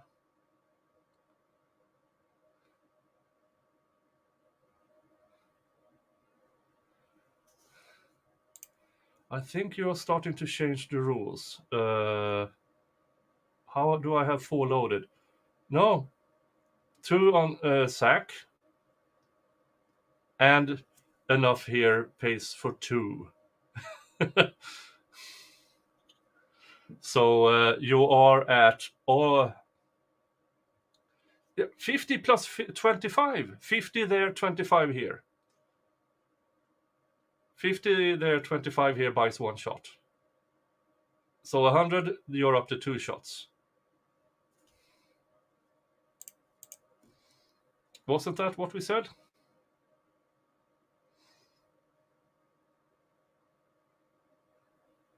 Do I remember? Yeah, everybody in chat, if you wouldn't mind, if only, I will never ask for cash you don't have. But Zachariah Anderson, he is, in my opinion, if not the worst cases of wrongful conviction I have ever seen. And he desperately needs your help with his appellate costs. And let me see if I can. There. I pinned there to Zachariah Anderson's legal fund. But only if you choose to. Let's go through here and see. 12 plus that. Yeah, I have so far 1.5 shot paid for. And for you who don't know, this is not just a globe. It's a bar globe.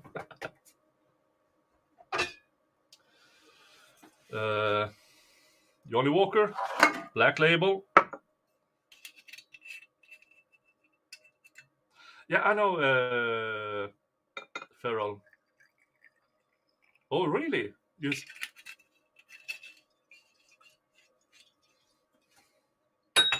Let's see here. Dun, dun, dun. Oh, yeah, you did. Yeah, you did. So now it's up to the chat to donate more to the Zachariah Anderson Defense Fund. I will. So now we have 2 fully paid.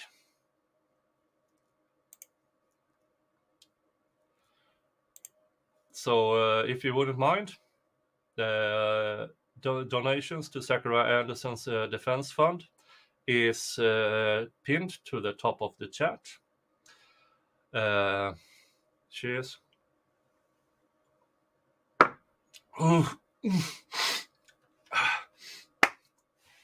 Welcome to Insanity World. This is for funds. And I don't think this is disrespectful for Breasia. I think I have shown enough to everybody that my focus in this trial is justice for Breasia. The reason I've been yelling at the prosecution is that I believe that they could have done a lot better.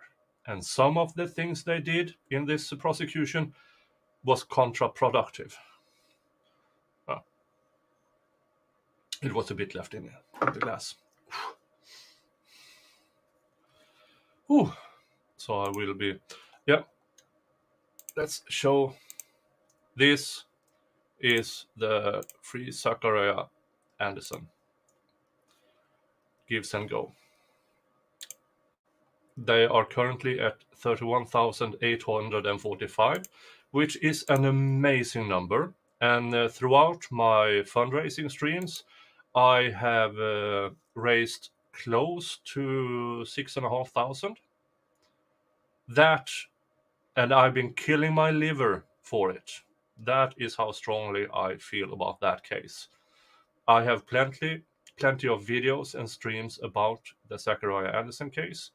It is a separate playlist which you can go and watch, because the difference between the Dinkins trial and Zach's trial is I actually believe he didn't do it. And I've been streaming with other lawyers, experts, and there's a saying: if you have a room with 10 lawyers, you will have 14 different opinions. In this trial, you have 20 lawyers and 1 opinion. Wrongfully convicted.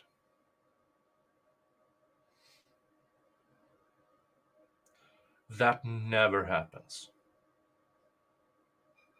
But we are all in agreement. This was a wrongful conviction. And let's see, today is Friday. Tomorrow, me and David will have our normal Jodi Aris coverage, where we rewatch the Jodi Aris trial. But there is, after Saturday, which will be noon Eastern time, and goes on for 2.5 hours.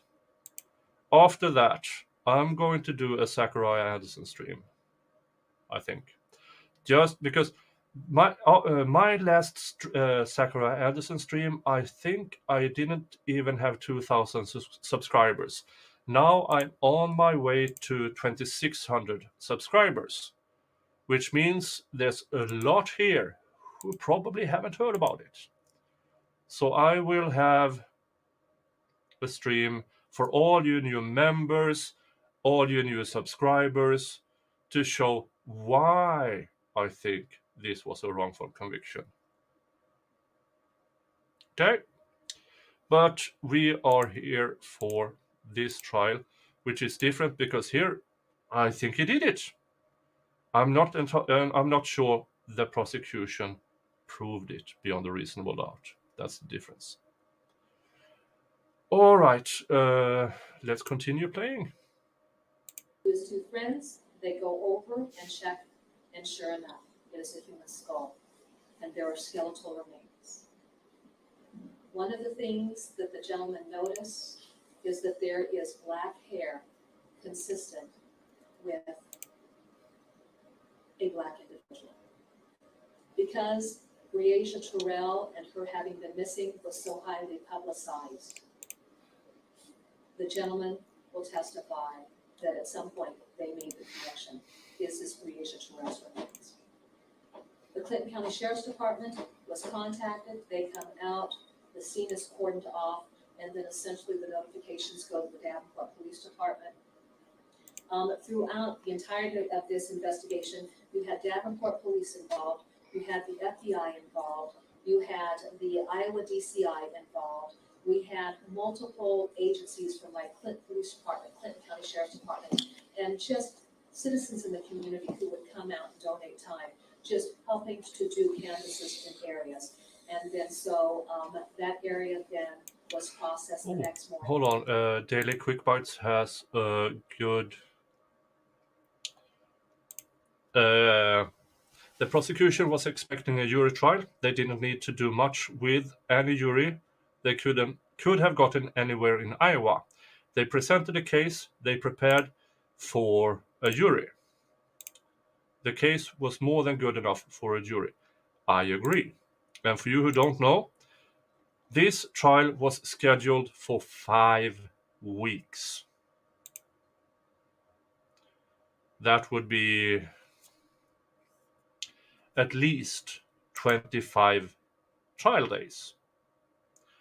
Once Mr. Dinkins opted for a bench trial, it immediately went to 20 trial days, 4 weeks. Eventually, the prosecution cut away to so much excessive crap, it was a 14-day trial.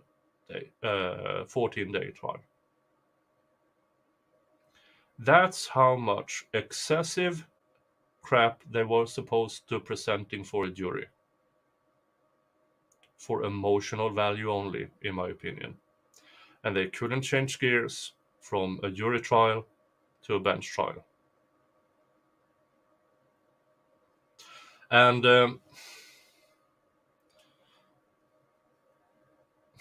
yeah, I'm not sure. But I do think that thinking about what they brought forward in this trial, if it had been a jury, they would have been back within an hour. And that only goes to show, in my opinion, you can disagree, that I believe it was David on MLS Law Network that when juries go into a trial nowadays, they go in with an unbiased mindset. That is actually the wrong mindset. Your mindset should be biased towards the defendant. When you walk into a trial, you're not walking in with 50-50, he did it or he didn't. It should be 100% he didn't.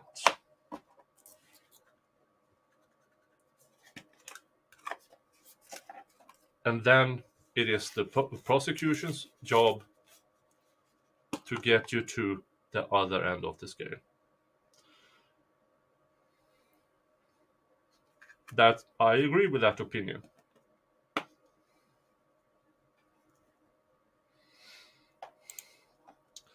Thank you so much.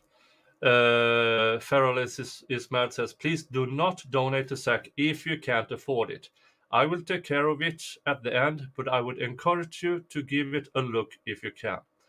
I completely agree. I completely agree. I would be ecstatic. I understand why I might give that impression that I will be disappointed if Dinkins is found guilty. I would be ecstatic if Dinkins is found guilty and the judge gives his reasoning that I can apply to my mindset.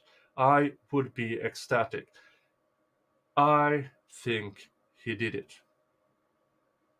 Do I think the prosecution proved it? I'm not there. I think they muddled the waters too much. But if the judge, with his opinion, can give his honest, logically, everything lined up, and say why, I would be ecstatic.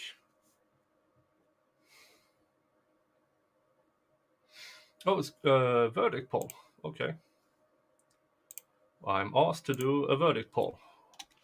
What do you think the judge's verdict will be?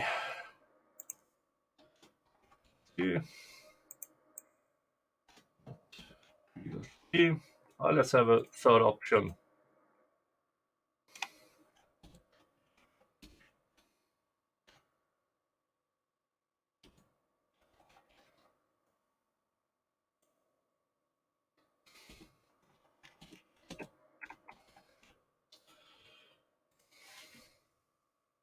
There. Whoop whoop. Verdict poll.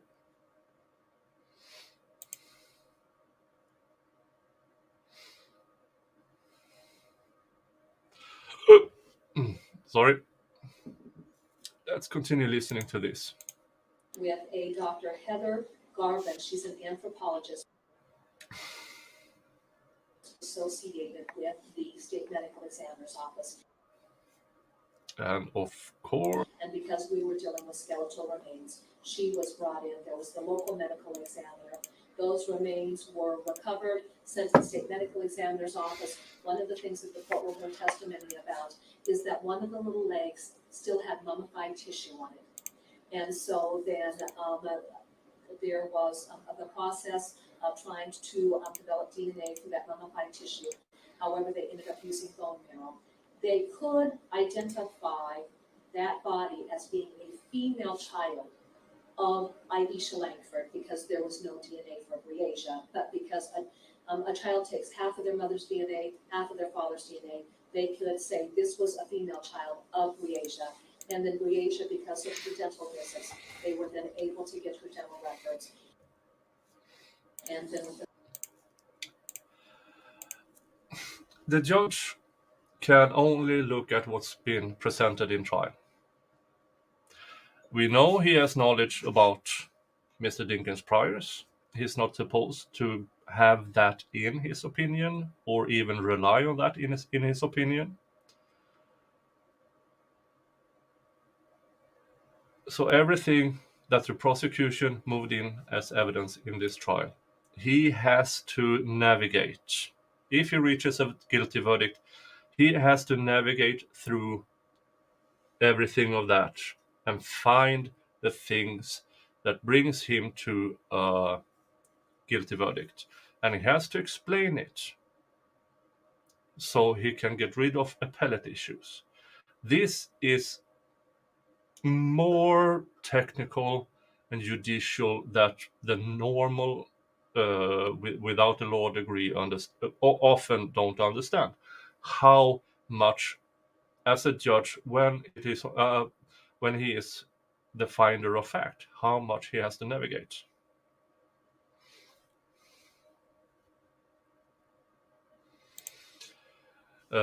Actual question: how long does the judge deliberate? As long as he chooses. Does he just go into chambers and ponder his life and yours? I would assume, as what I've seen through this trial, is that this judge seems fair. I think if he reaches whatever verdict he reaches, he will explain it so everybody understands why. I do believe that the longer it takes, the more probable it is a guilty verdict, because he needs to motivate a lot more to avoid appellate issues than a not guilty verdict. In a not guilty verdict, he only needs to navigate what the prosecution didn't achieve and why they didn't achieve it. So I believe if this verdict comes back later today, might be a not guilty verdict. The longer it takes, the more probable, in my opinion, I might be completely wrong, it is a guilty verdict. The longer it takes.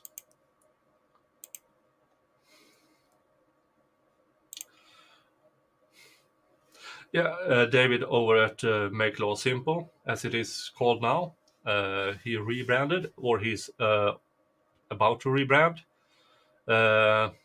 says it might take weeks. And yeah, it might.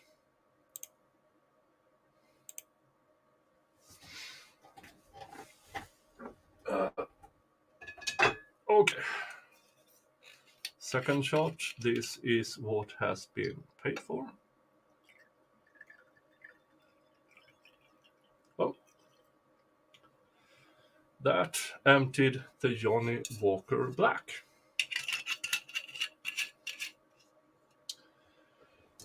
What else do I have around? I have bourbon. I have blended scotch. Yeah, bourbon or blended scotch. I think I'll go for bourbon for the next. Oh no. I don't have an alcohol problem because I'm never out of booze. How much for the next one? I have to do math? Sorry.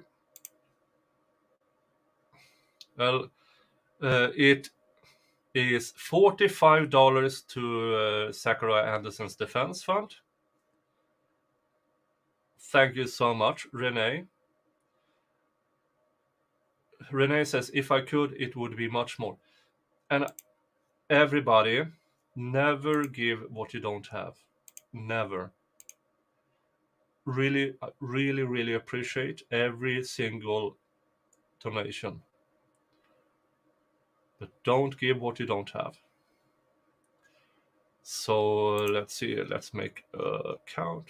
5, 10, 15, 20, 30 plus memberships. I think we are $10 away from $10 to me and $45 away from next shot, but this is already paid for.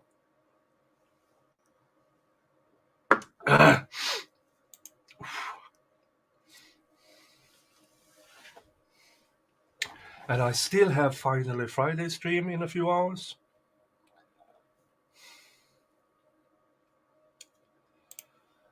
I understand everybody wants this in as quickly as possible, and that the judge will find him guilty and explain why he found him guilty. But I do, in my humble opinion, if it takes more than 5 days, he is probably leaning guilty, and the rest is him motivating it.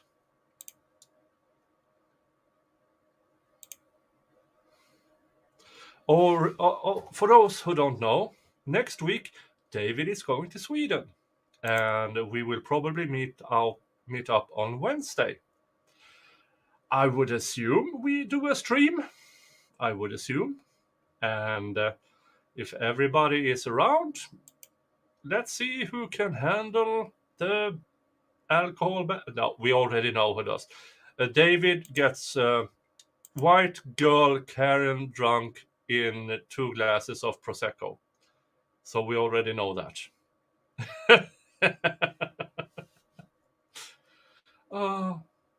Let's continue with state's opening statement. Collection of teeth put that all together, and there was that definitive identification that was made. Oh, Jesus Christ. Why do it? So the court's going to be hearing about that and everything As you associated see, with that recovery. there are a good 2 minutes already buffered on my end. On April 3rd. So this is during the recovery of the StreamYard and YouTube not talking properly. Mrs. Valhalla could outdrink David. Yeah.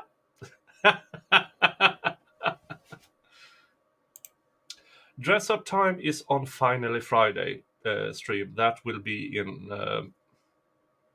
it's 8 p.m. here. That will begin at 11:30, so in 3.5 hours. Then it's Dress Up Time. This is Verdict Watch Time.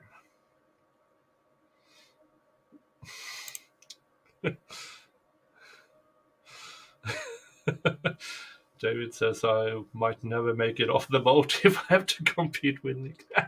Yep. Oh, I hope Baker can join. Then we can have a stream from the Helsingborg-Helsingør ferry. That would be amazing. Let's see if we can get some. This is what was discovered, and during the entirety of the opening statements out of this.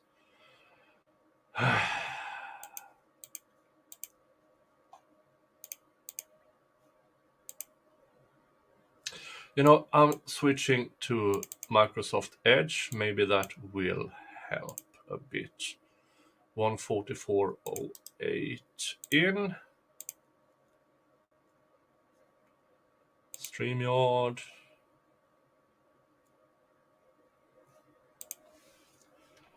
Let's put that in there. And I will switch web browser. Dun, dun, dun. Enter studio. Dun, dun, dun. Okay.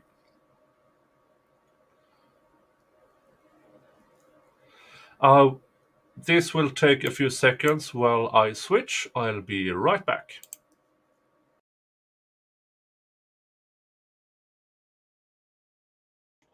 And I'm back. Oh, crap. 2 shots and 2 to go. All right. All right. And share screen, share screen, share screen. Add to screen. Full screen. Sound. And then with the collection of teeth, put that all together, and there was that definitive identification that was made of Asia. So the court's going to be hearing about that and everything associated with that recovery. And then on April 3rd, during the recovery of the body, this is what was discovered, and during the examination of Thank you so much. Thank you so much. The anthropologist in the veteran, the state medical examiner's office. She had been shot through the jaw. The bullet had traveled to the area of her C3 and C4. She had been shot in her back scapula. 2 projectiles were recovered in the dirt with the remains. And then within her hair, there was a projectile that was found within her hair. And then the We clothing that are was ready recovered at for the scene next 2 shots. was little black shorts, Thank you so much. a And little sports I bra, know who you are, and the large and white you know t-shirt. who I am. And in addition, Aisha Langford will tell you that she Okay. was asked by law enforcement to Yeah, try I and will give them any update information the about clothing the Discord child link. had been Give wearing. me So she had to go second. back and try and reconstruct what she had been wearing. She thought that there was a possibility that it was a pink flip-flop, but then there was a little white slide that had turquoise on it, and that was found there, which is identified as belonging to Aisha.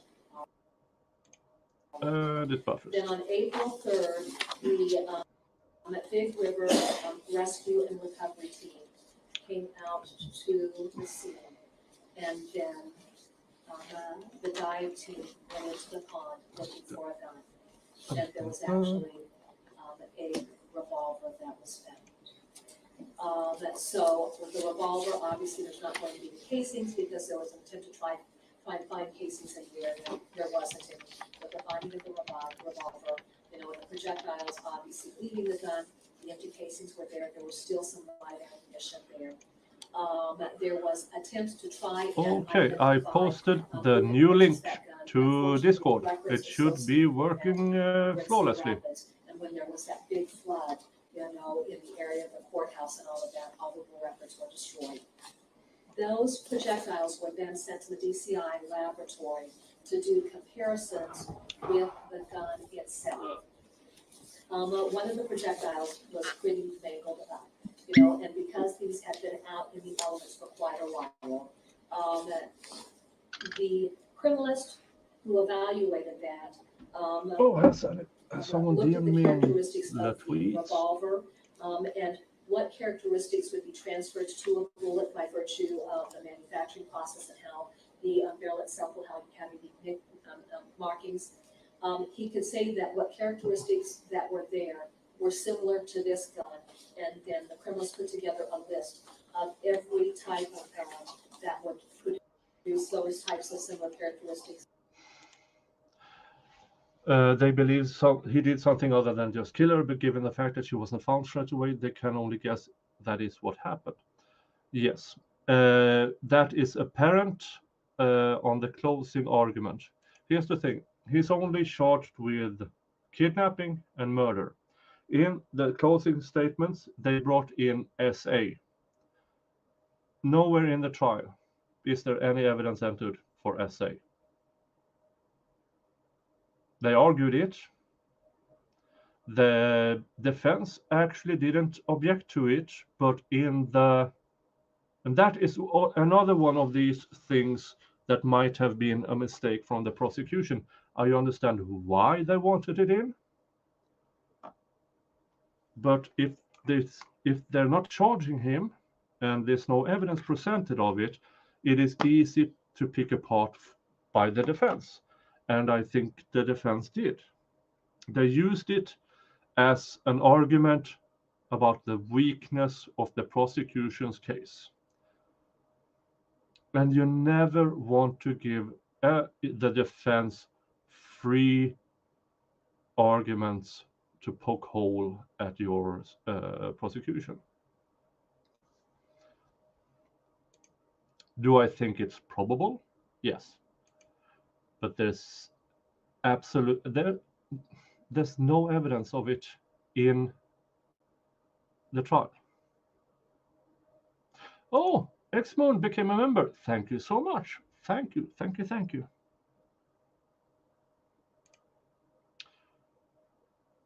But Castly has been monetized, or meaning he got demonetized? That's a lot of crap. He's doing amazing work on YouTube and Rumble. What did Gosney did?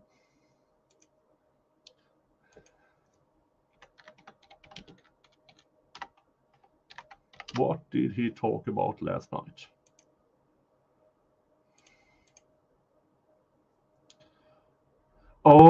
he did the Herman Lindsay. Yeah. I have no idea why that would bring Mr. Gosney to be demonetized. That seems amazingly bad, because yesterday he talked about Herman Lindsay, who spent 3 years on death row and then was completely acquitted.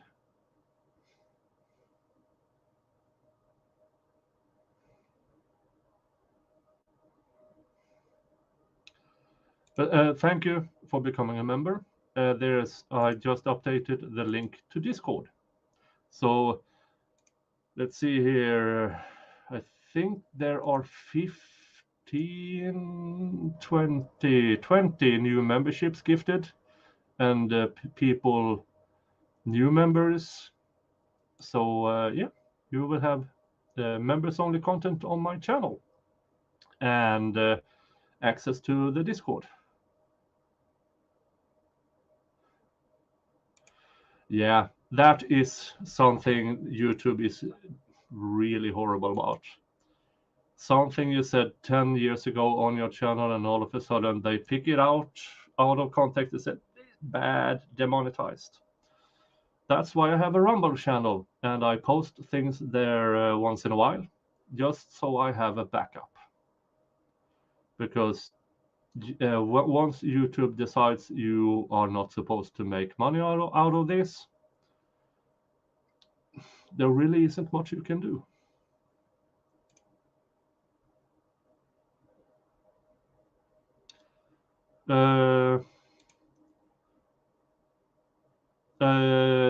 The donation thing is already pinned at the top, but I can make that count.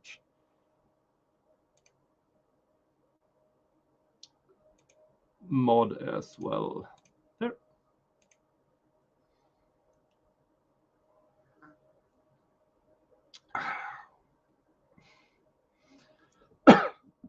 That went into the windpipes instead.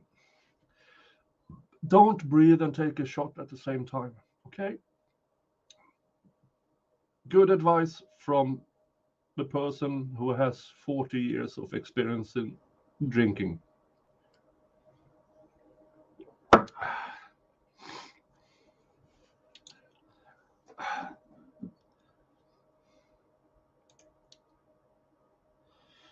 Yeah. I will replace. So we, yep. Dun, dun, dun. The poll song is not guilty. Oh, I misspelled that. Sorry. 60 days and guilty, 3%. Not guilty, 9%. 2 weeks and guilty, 12%. Or just the general guilty, 77%. And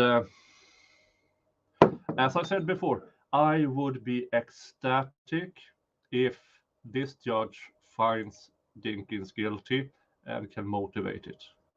So it makes sense. I am afraid to the core that the prosecution muddle the water too much. That's my biggest fear in this trial, that the prosecution muddle the water too much.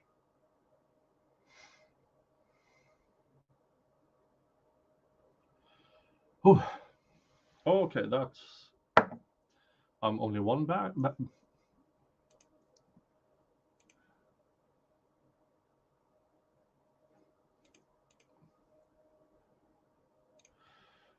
David says, completely unsupportive speculation, but is it possible that the defendant was trafficking his stepdaughter, and when she threatened to go to mother, took her out and did it in front of the boy?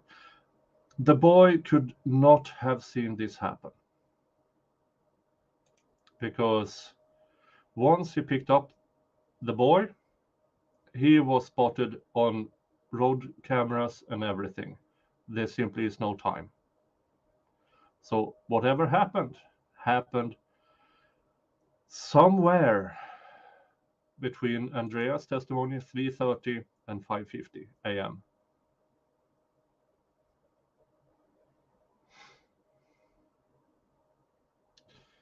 But it is a possibility that Megan, I mean, everything's a possibility that this, because when we look at what the professor of bones testified to, she had an injury on her forehead that was healed.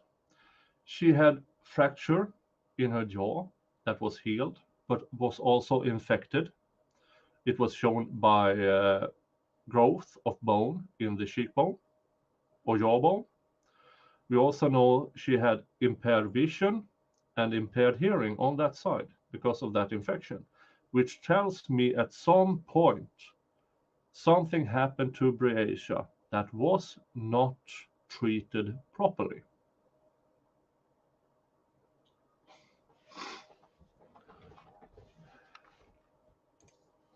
Oh, okay.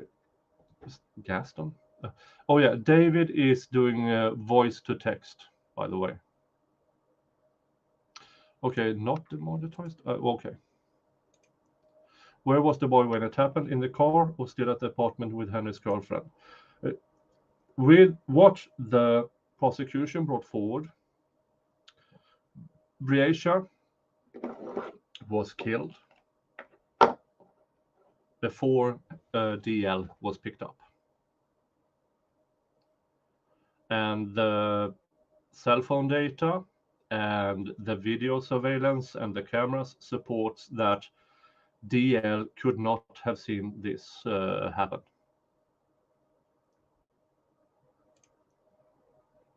So the evidence shows that this boy did not see it happen.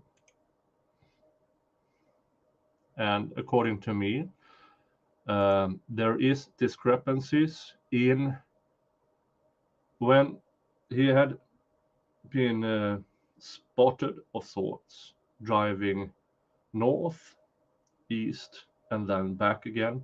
And there is a 15-minute discrepancy in the driving time that for some fucked up reason that prosecution didn't bring up. I saw it. You can go back and see it showing in the boards and the times when he drove up and back again. For some reason, the prosecution missed that. I have no idea why.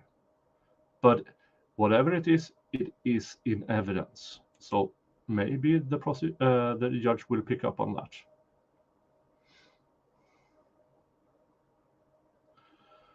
I hope. Can only hope at this time.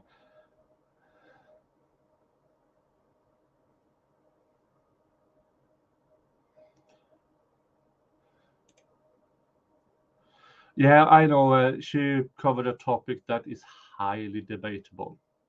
I won't touch that subject because my little channel, I cover trials. I cover law. I don't cover that subject. I have opinions, but I only express them on other people's channels if they bring it up, because I really, really want to keep this going. I'm having the time of my life watching trials, American trials, as a Swedish union rep doing labor law. Oh yeah, YouTube, after I started my Serial Killer Sunday, I couldn't do anything without YouTube saying, no, not suitable for advertisement. I couldn't even get past my intro without getting that warning. But then I got it over to Rumble, that coverage. I started on both channels and then moved everything over. And all of a sudden, I think I can show it. Hold on a bit. And let's see what has been going on.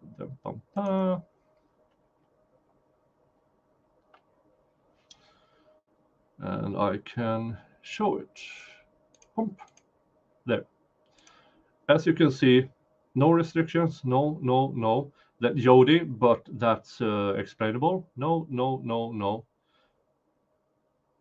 After my started to appeal it, this is, as you can see, let's see, playlists. I will show you actually serial killer son. No, videos. Look, yeah, you can see it. Not suitable, not suitable, not suitable, not suitable. But yeah, that's just the way it is. And all I did for Serial Killer Sunday was I'm covering this trial. Let's go by the facts. That's it. But YouTube said no, no Serial Killer Sunday, not covering serial killer trials. But since I moved it over to Rumble, all of a sudden I'm approved of almost everything. That's just I can only play by the rules, and YouTube invents the rules. That's it. That's it.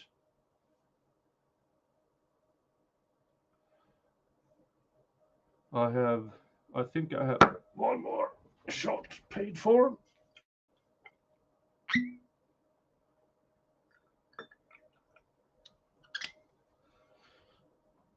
And tomorrow I will do a stream after Yodi Day tomorrow, which is noon Eastern time.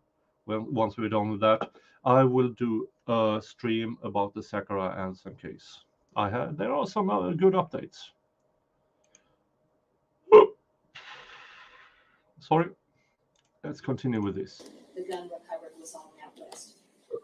There was DNA processing done of her little clothing.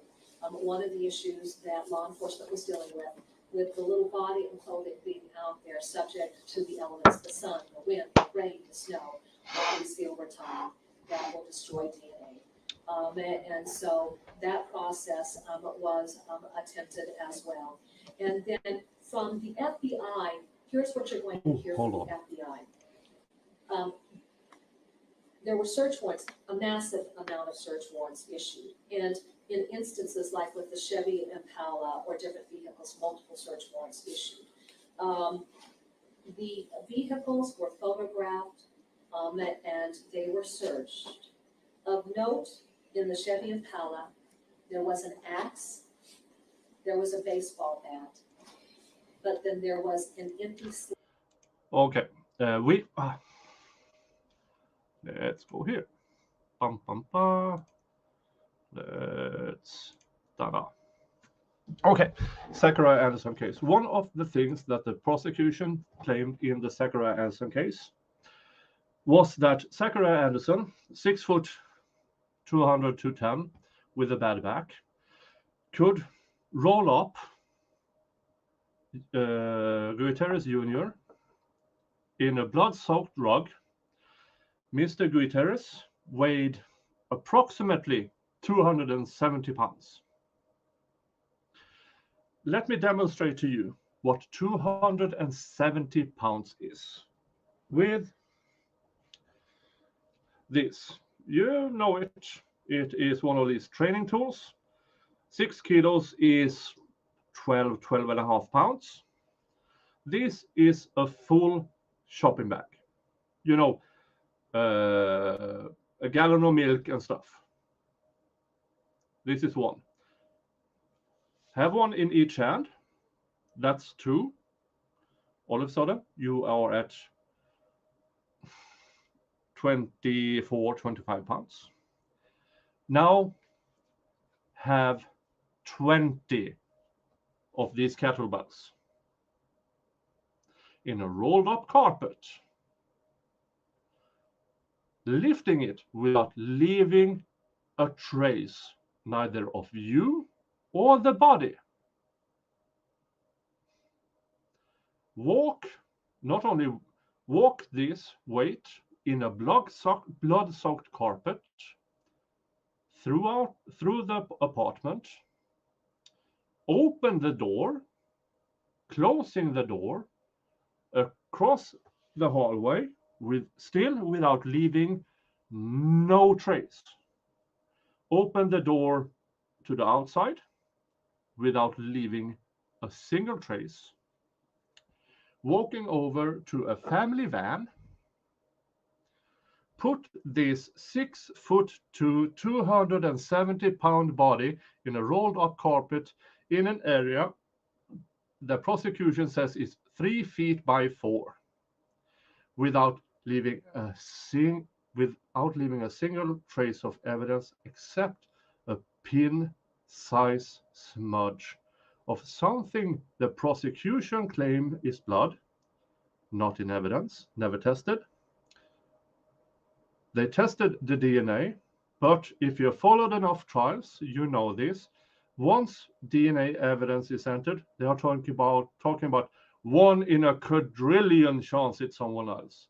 1 in 2.3 trillion it's someone else.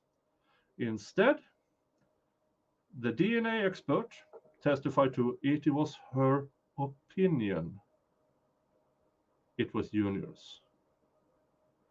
That's not good enough, in my opinion.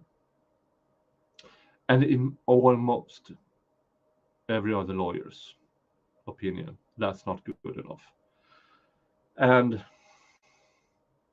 that is the single physical evidence linking Junior with Zach. David over at MLS Network did a stream about something called a Denimotion. A Denimotion in a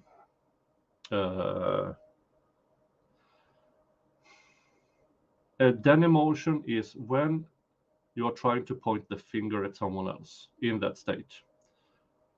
You have to have 3 or 4 different kind of aspects you have to give. And Zachariah Anderson, you have to meet all of them to bring forward a Denimotion.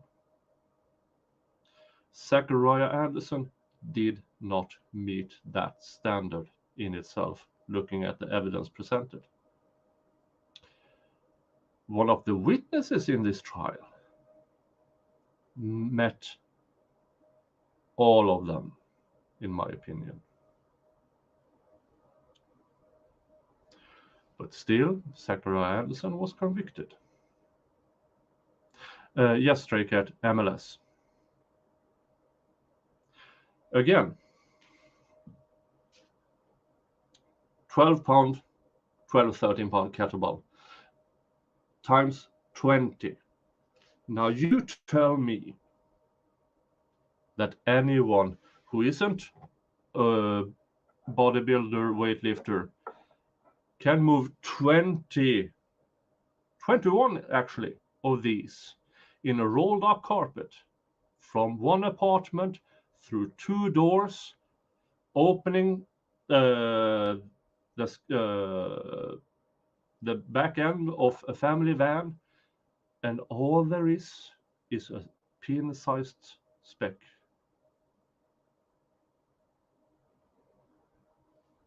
No,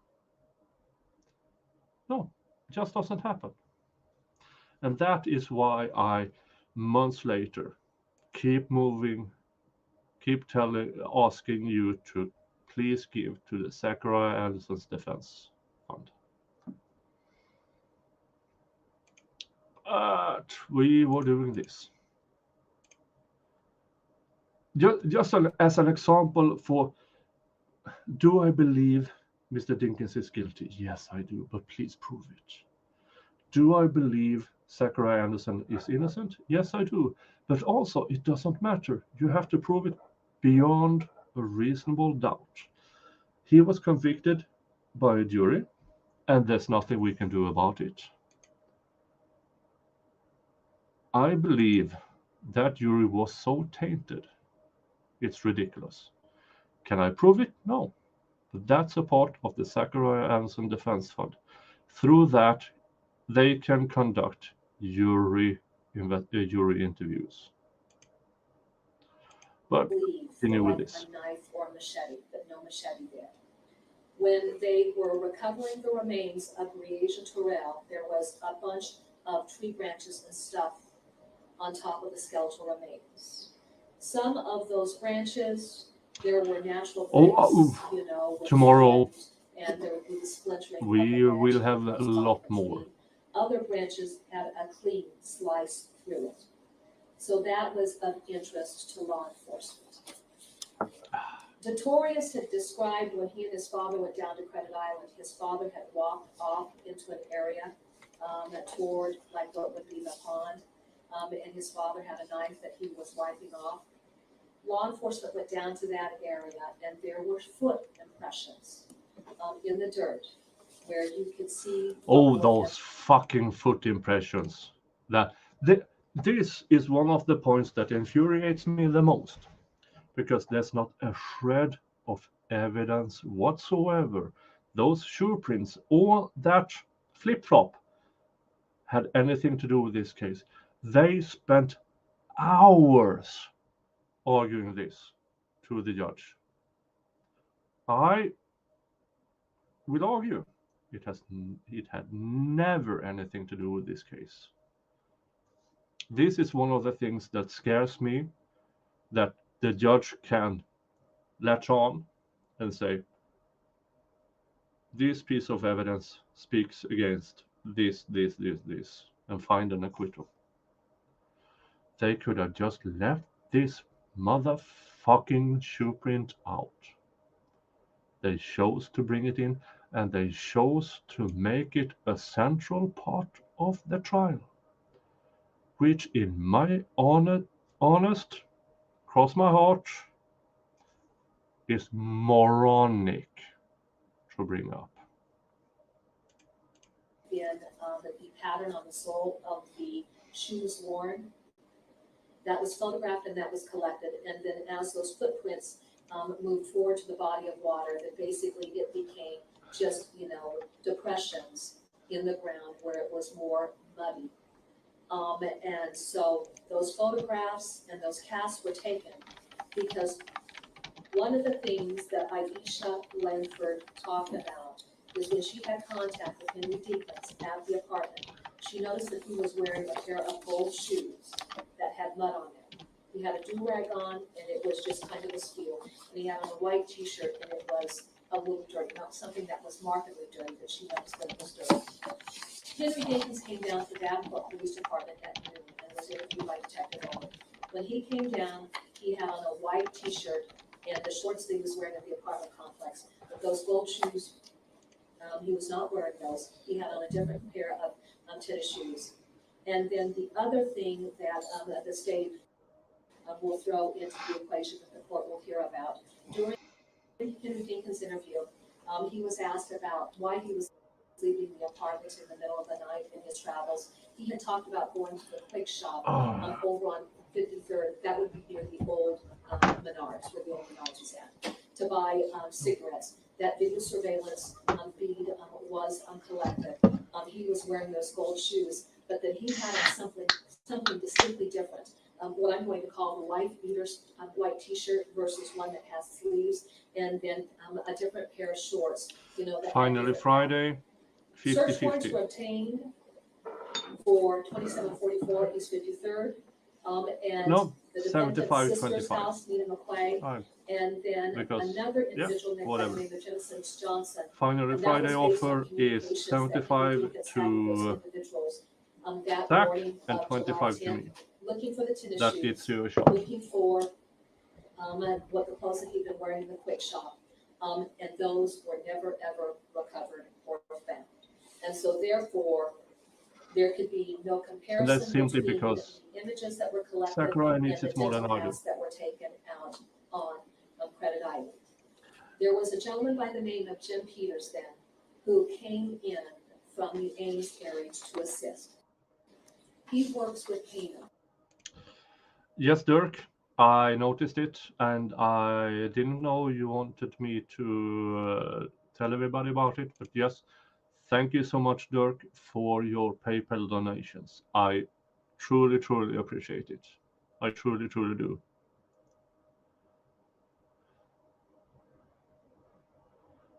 No. My stream is called Finally Friday. It's not F It Friday. F It Friday is Jeff's stream, not my stream.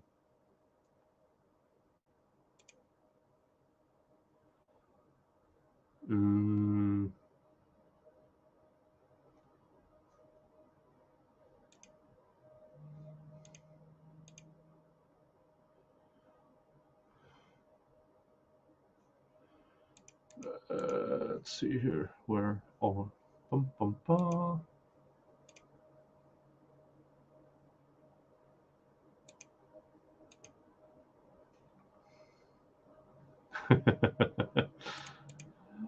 Nick's drunk self will. Oh, this is the fun part because I don't have a bad memory, and I'm not as drunk as I don't remember what I'm doing.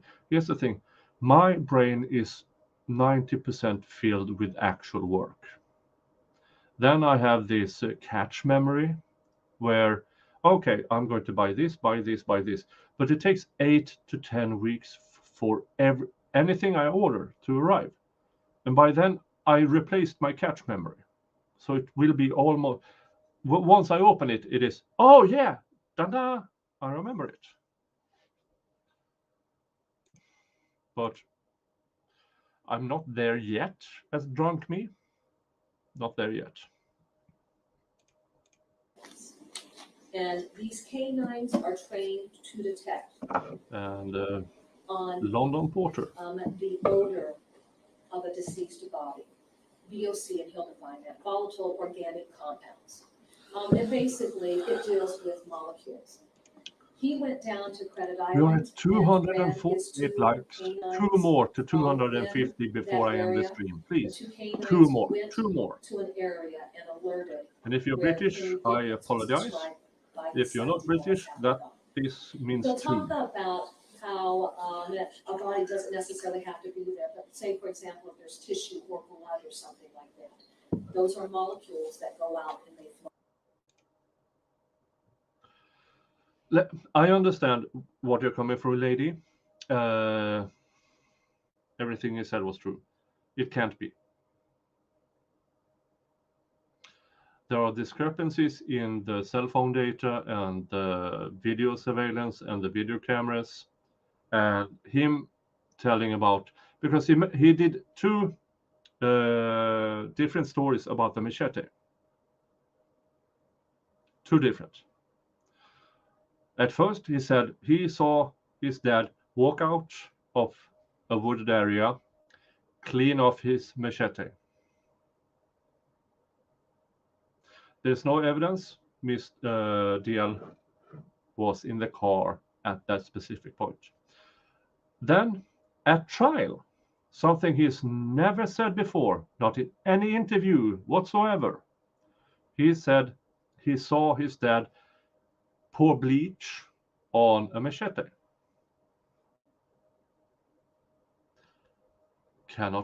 You can't have both, because it's not supported what was found in the trunk of the car. It's not supported of what was tested in the car.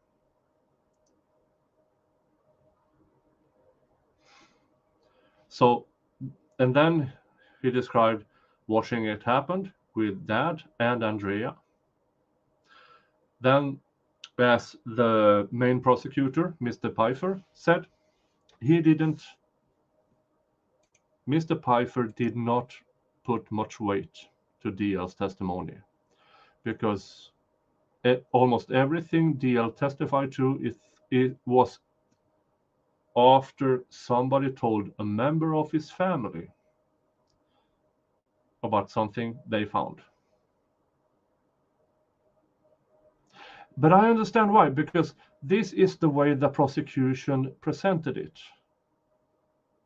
And if you're a layman, and I don't need to be patronizing, but if you're a layman, you miss these things. I really want to believe everything the prosecution says.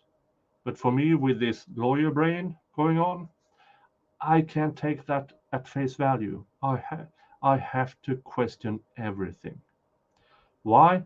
because I want justice for Brescia as much as everybody else, but I also have a lawyer brain. I appreciate you, lady. I understand why. I just have this extended way of thinking, but I completely understand you. I completely understand you. And for me, this is at the prosecution's fault. They should not have presented this the way they did. Because how do I put it so it doesn't sound bad? I can't. The way she put it, contrary to evidence, if you miss the nuances, you don't see it. We, with a law degree, we notice it. And this is a part of why I'm streaming, because I know I see it.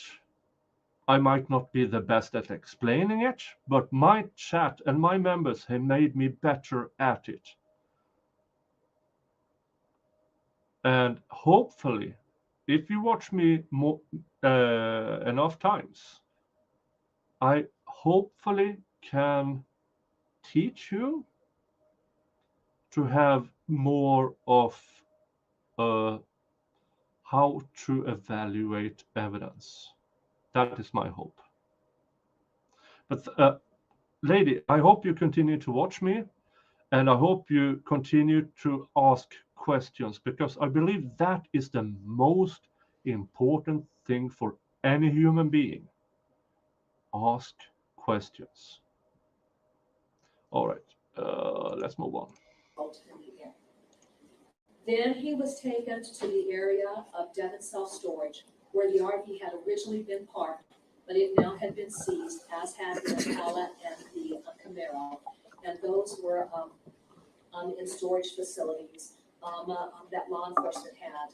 The dogs actually alerted to a little camper that was parked in the area of the RV. And there had been a southwest wind, so with molecules, they were her opening statement was roughly an hour and 15 minutes. We are 4.5 hours in and we still haven't finished it. Anything that's moist.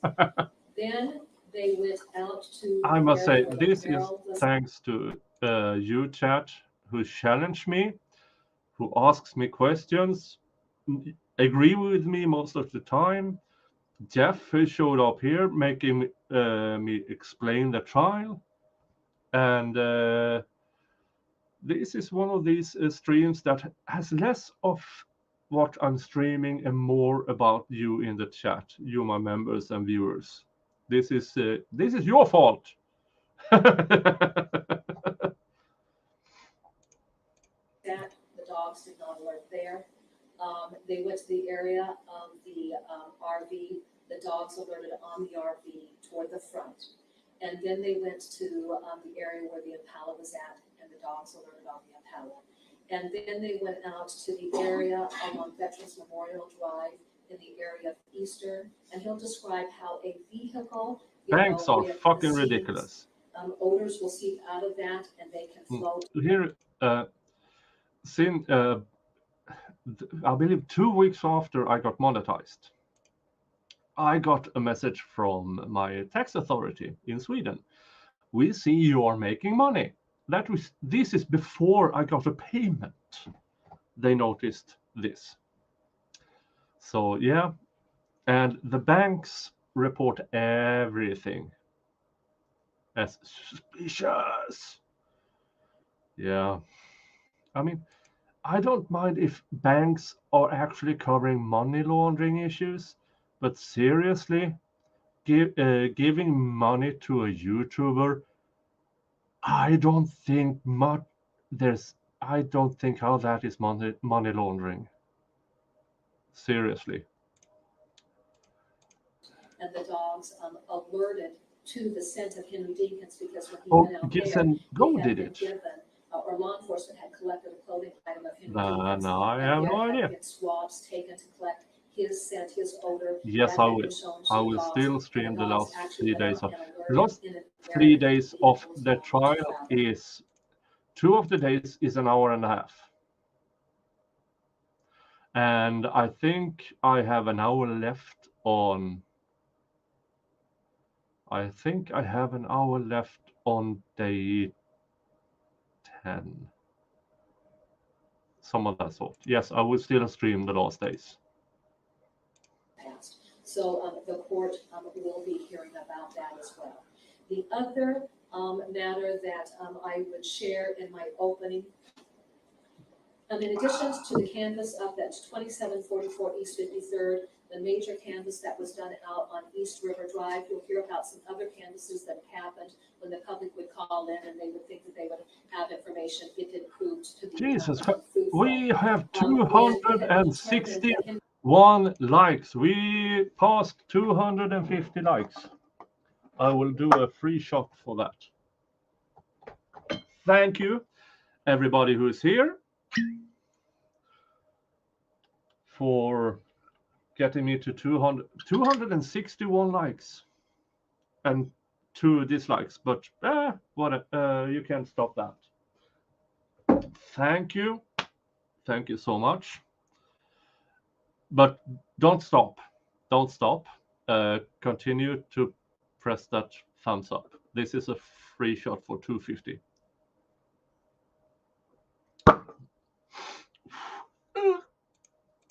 Dinkins had been traveling along Highway 30. There was a major canvass that was done in that area. And soil samples were collected from that area. Soil samples were also collected from Credit Island. And here's why. With the Impala, when it was being searched and examined, and actually the gas don't tank press was the removed thumbs because up twice. they wanted to determine how much gas was in the gas tank. Henry Dinkins had fuel up at that quick shop, so they wanted to see how much gas was left. There were chunks of mud and grass up underneath the car. And then when Berea... Oh, that mud evidence that proved nothing. Yeah. Still have issues with the mud. And also, this trial has 2 things I didn't anticipate. 1, the cell phone data was excellent. Excellent.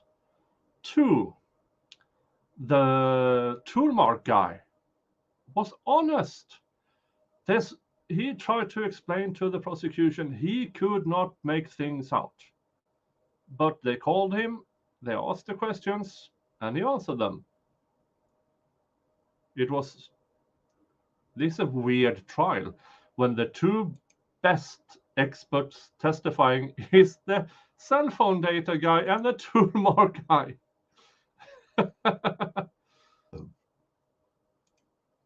Just little remains were found over there in the area of Canal Implement. There were soil samples collected along that area. All of that was sent off to the FBI. 3 soil samples in the area of 270th Avenue were found, inclusive of 3 of the 4 cells. We are now $25 Henry Dinkins' car. And then away the to Zach topic for of next conversation shot. is a gentleman by the name I of think. Jared Green. With the I lost discovery count. of her remains, I'm not here for my mathematical Jared Green coffee. had gone over that evening to his But friend thank you Joseph so much Adams' to house. Alyssa for your Joseph Adams $25 believed that they had donations found to remains over there Zacharias. in the area of Canal Implement. And Jared had mentioned to his friend, do you remember how I told you last year sometime that there had been a black gentleman that had run out onto Highway 61 when I was going to work? And had The cell phone data guy was amazing in this trial. For And purposes of perspective, Jared Brink lives in a rural area just further north of 212th Street. He works at Linwood Mining in Buffalo. So he travels into Davenport and travels that area of the highway at 4:30 a.m. in the morning. That's when he had an encounter with a black gentleman. He was now she's getting into somebody pulled out someone out of a ditch, a large black man. Here's the thing. He also testified to the wrong kind of car. And his compound witness, the friend of his, said He knows all the brands. He is really good with cars. He testified to the wrong brand of car, and he testified to a big dent in the car. There was no dent in the car. Directed over to the area of 270th, there was a maroon Chevy Impala that the right side of the Oh, vehicle, crap. the wheels were stuck off onto the shoulder, and that gentleman couldn't get the vehicle out. He was up there at the car. This There is was no one before in the my car. Finally Friday stream. He pulled the vehicle How out. am I wanted going to pay him money. survive He this was very, Friday? very thankful he wouldn't take the money. But then, of course, when Mr.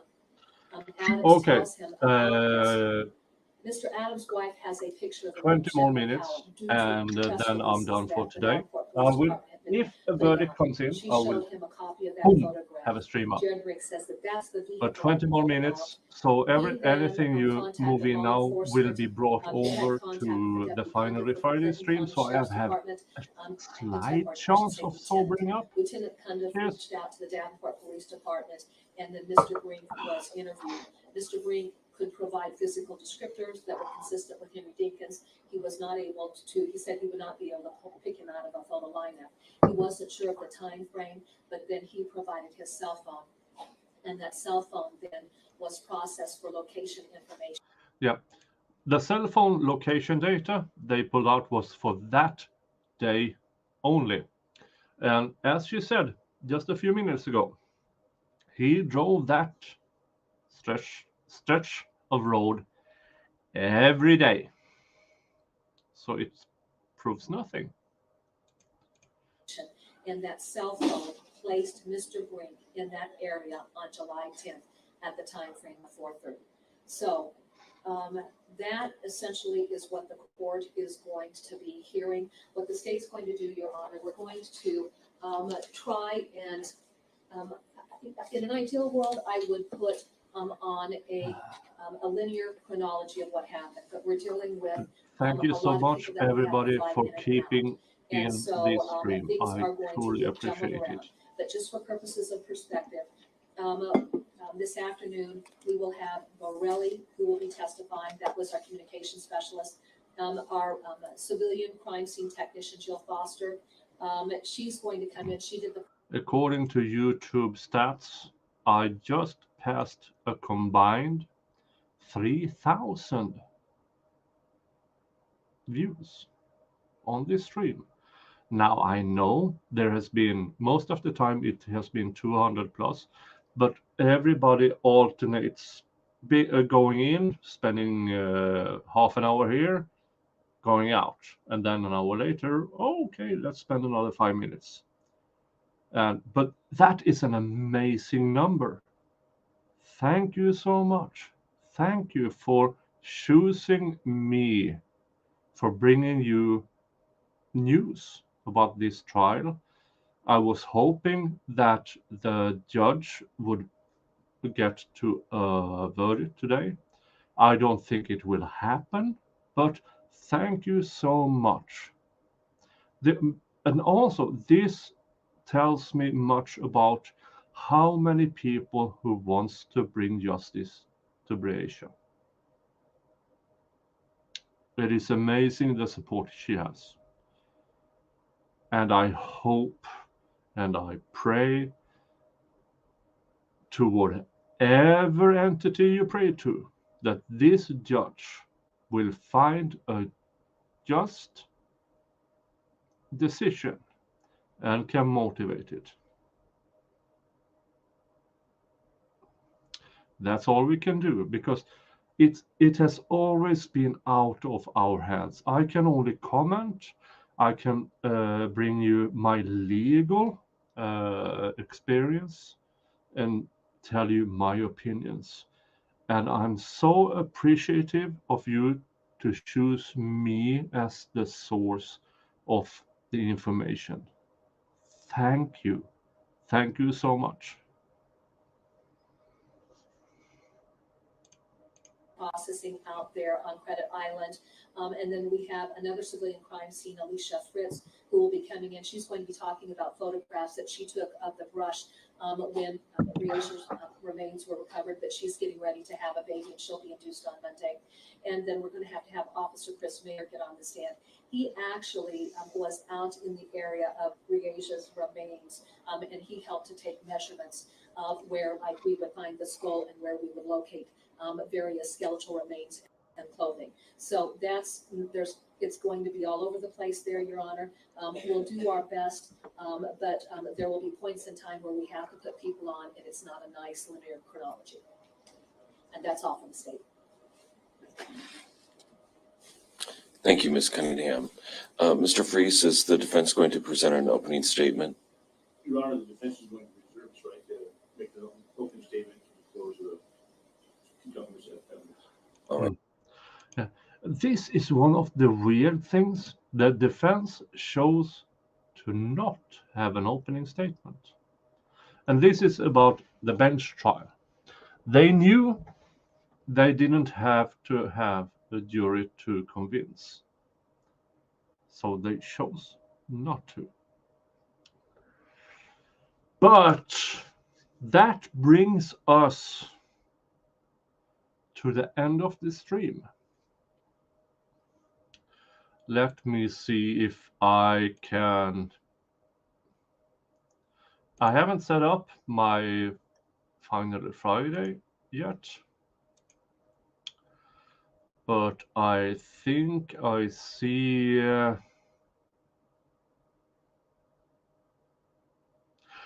Speaking of Zachary Anderson, because Alternate Corner has a restream of the Zachary Anderson case. So I will send you off there. In about 3 hours, I will have my Finally Friday stream up. I haven't set it up yet, but I will. I thank you all for being here. If the judge decides to come back, I will have a stream up immediately. But for now, I will send you off to Alternate Corner and his trial stream of the Zachary Anderson case. Thank you so much for being here. Thank you so much for gifting memberships and super chats and asking questions and challenging my opinions. Those I appreciate the most, when you challenge my opinions. Thank you so much. But for now, we will see. Since it is a bank holiday, I will continue this verdict watch on Tuesday.